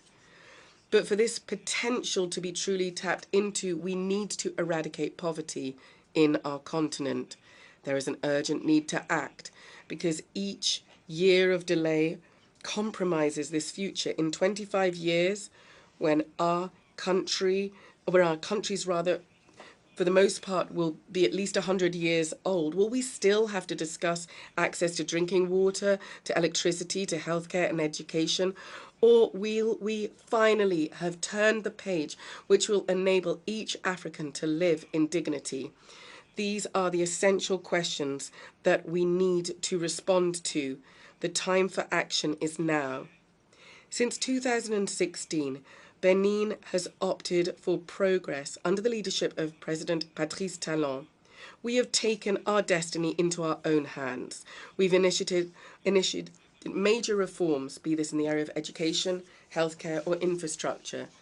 Today, we are focused on transformation and development. It's important for the world to recognize the efforts of African nations just like mine, just like Benin, who are striving for the future and who are taking their future into their own hands. Mr. President, ladies and gentlemen, for Africa truly to take off, it should reconcile itself with its own history and its real inner identity. Just like it's impossible to understand Europe without taking into consideration the influence of the Christian Church, and just like it's impossible to understand the Middle East without striving to understand Islam, it's also impossible to grasp the essence of Africa without fully embracing its beliefs, its traditions, and its civilization. This is the spirit that guided Benin, which is the motherland of the Vodun culture, that Benin took the initiative to correct negative perceptions of this culture, of our culture. We want to show the world the great richness and wealth of our civilization by understanding and respecting our history, our beliefs, and our culture. The world will be able to understand who we are and why Africa is crucial for global balance and development. However, respect for Africa does not just stop at recognizing its past. It also involves modern Pan-Africanism, focused on action. Pan-Africanism engaged in poverty reduction, in building a prosperous continent. A Pan-Africanism that goes over and beyond words and moves into action. This Pan-Africanism must be reflected by specific action. How can we promote African unity when it's easier for a European to travel throughout Africa than it is for an African, him or herself, to do so? Benin has made a bold, courageous Pan-African choice by abolishing visas for all African citizens. This gesture is not simply symbolic. It also reflects our resolve to build an Africa where each African can feel at home throughout the entire continent. Mr. President, ladies and gentlemen, more than ever, the respect for Africa involves recognizing and acknowledging its children dispersed through the world, our brothers and sisters of the diaspora uprooted by force during the dark days of the transatlantic slave trade, must find their place once again within the African community. It is high time to heal these wounds, to rebuild this sacred link with those who, albeit physically far away, carry Africa in their hearts. People of African descent are not just distant relatives of our family. They are our children, they are our brothers, they are our sisters. They incarnate an essential essence of our collective identity. By recognizing their right to return, we say to them, you have never ceased belonging to this land. Africa is your home, and we are waiting for you with open arms. 2024 marks the end of the first international decade of people of African descent. On this occasion, Benin has taken a historic measure by adopting unanimously at the National Assembly a law which grants the Benin nationality to all persons of African descent who so wish. This is more than just a simple symbolic gesture. It is an invitation to a joint future, a vibrant call for unity and for solidarity. Together, Africans and people of African descent from the continent and the diaspora, we will meet the challenges of tomorrow. Together, we will build a strong, prosperous, and respected Africa. Mr. President, ladies and gentlemen, Benin is ready to pave the way for a unified Africa, dynamic and open to the world, an Africa which takes itself into its own hand, engaged in addressing its own future. The century of Africa is within reach. It depends on our ability to seize this opportunity to build an Africa where each citizen, be he or she born on the continent or not, or part of the diaspora, plays a key role in our common rebirth. We stand ready. Thank you.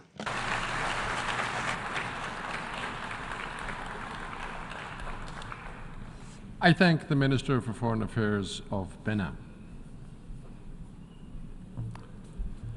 I now give the floor to His Excellency Yamazaki Katsuyuki, Chair of the Delegation of Japan.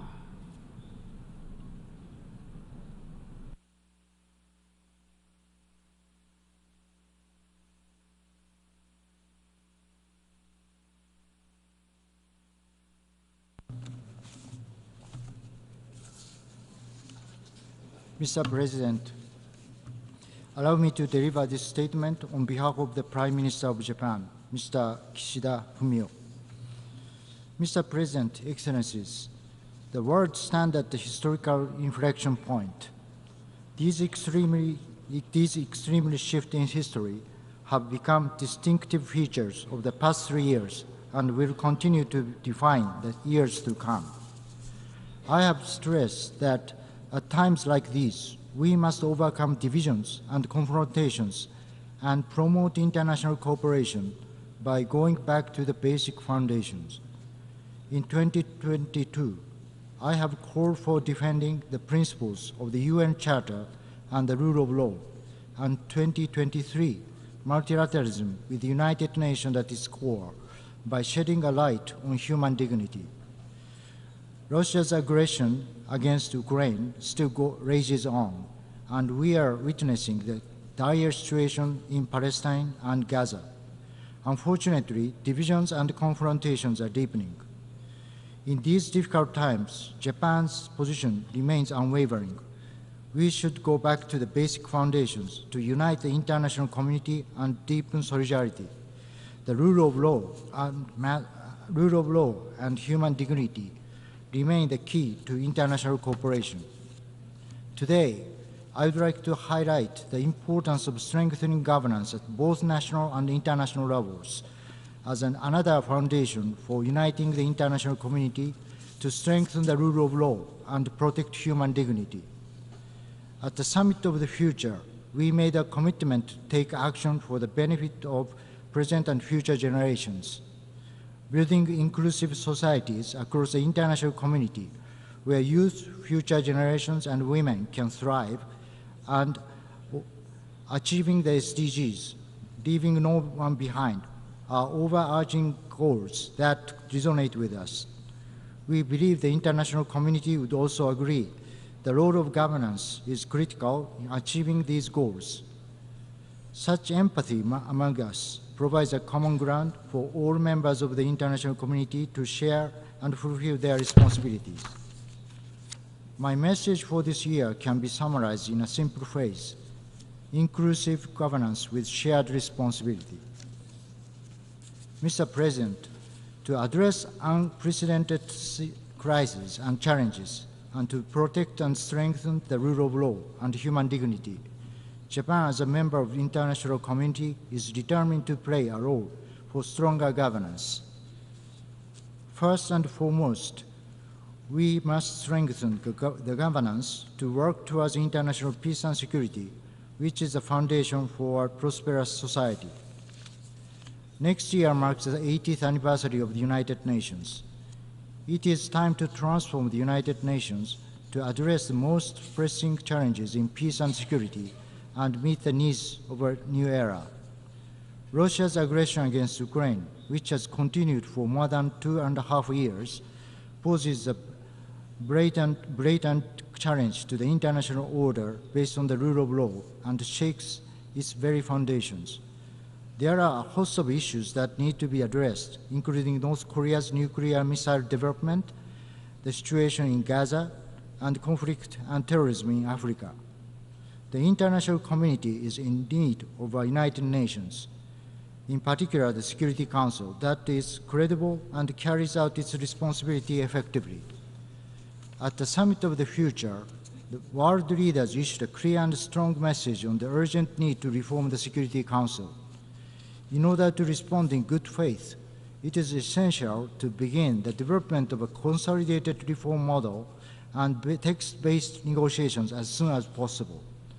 In this regard, it should be underscored that the majority of member states, including African Group, are calling for the expansion of both permanent and non-permanent membership of the Council. Japan will work with others to achieve a Security Council that is more representative with developing countries included and effective, reflecting the realities of the international community. Japan also attaches great importance to the role of the General Assembly in the area of international peace and security. For the sake of future generations, it is necessary to maintain and strengthen a free and open international order based on the rule of law and to ensure peace, stability, and prosperity in the world.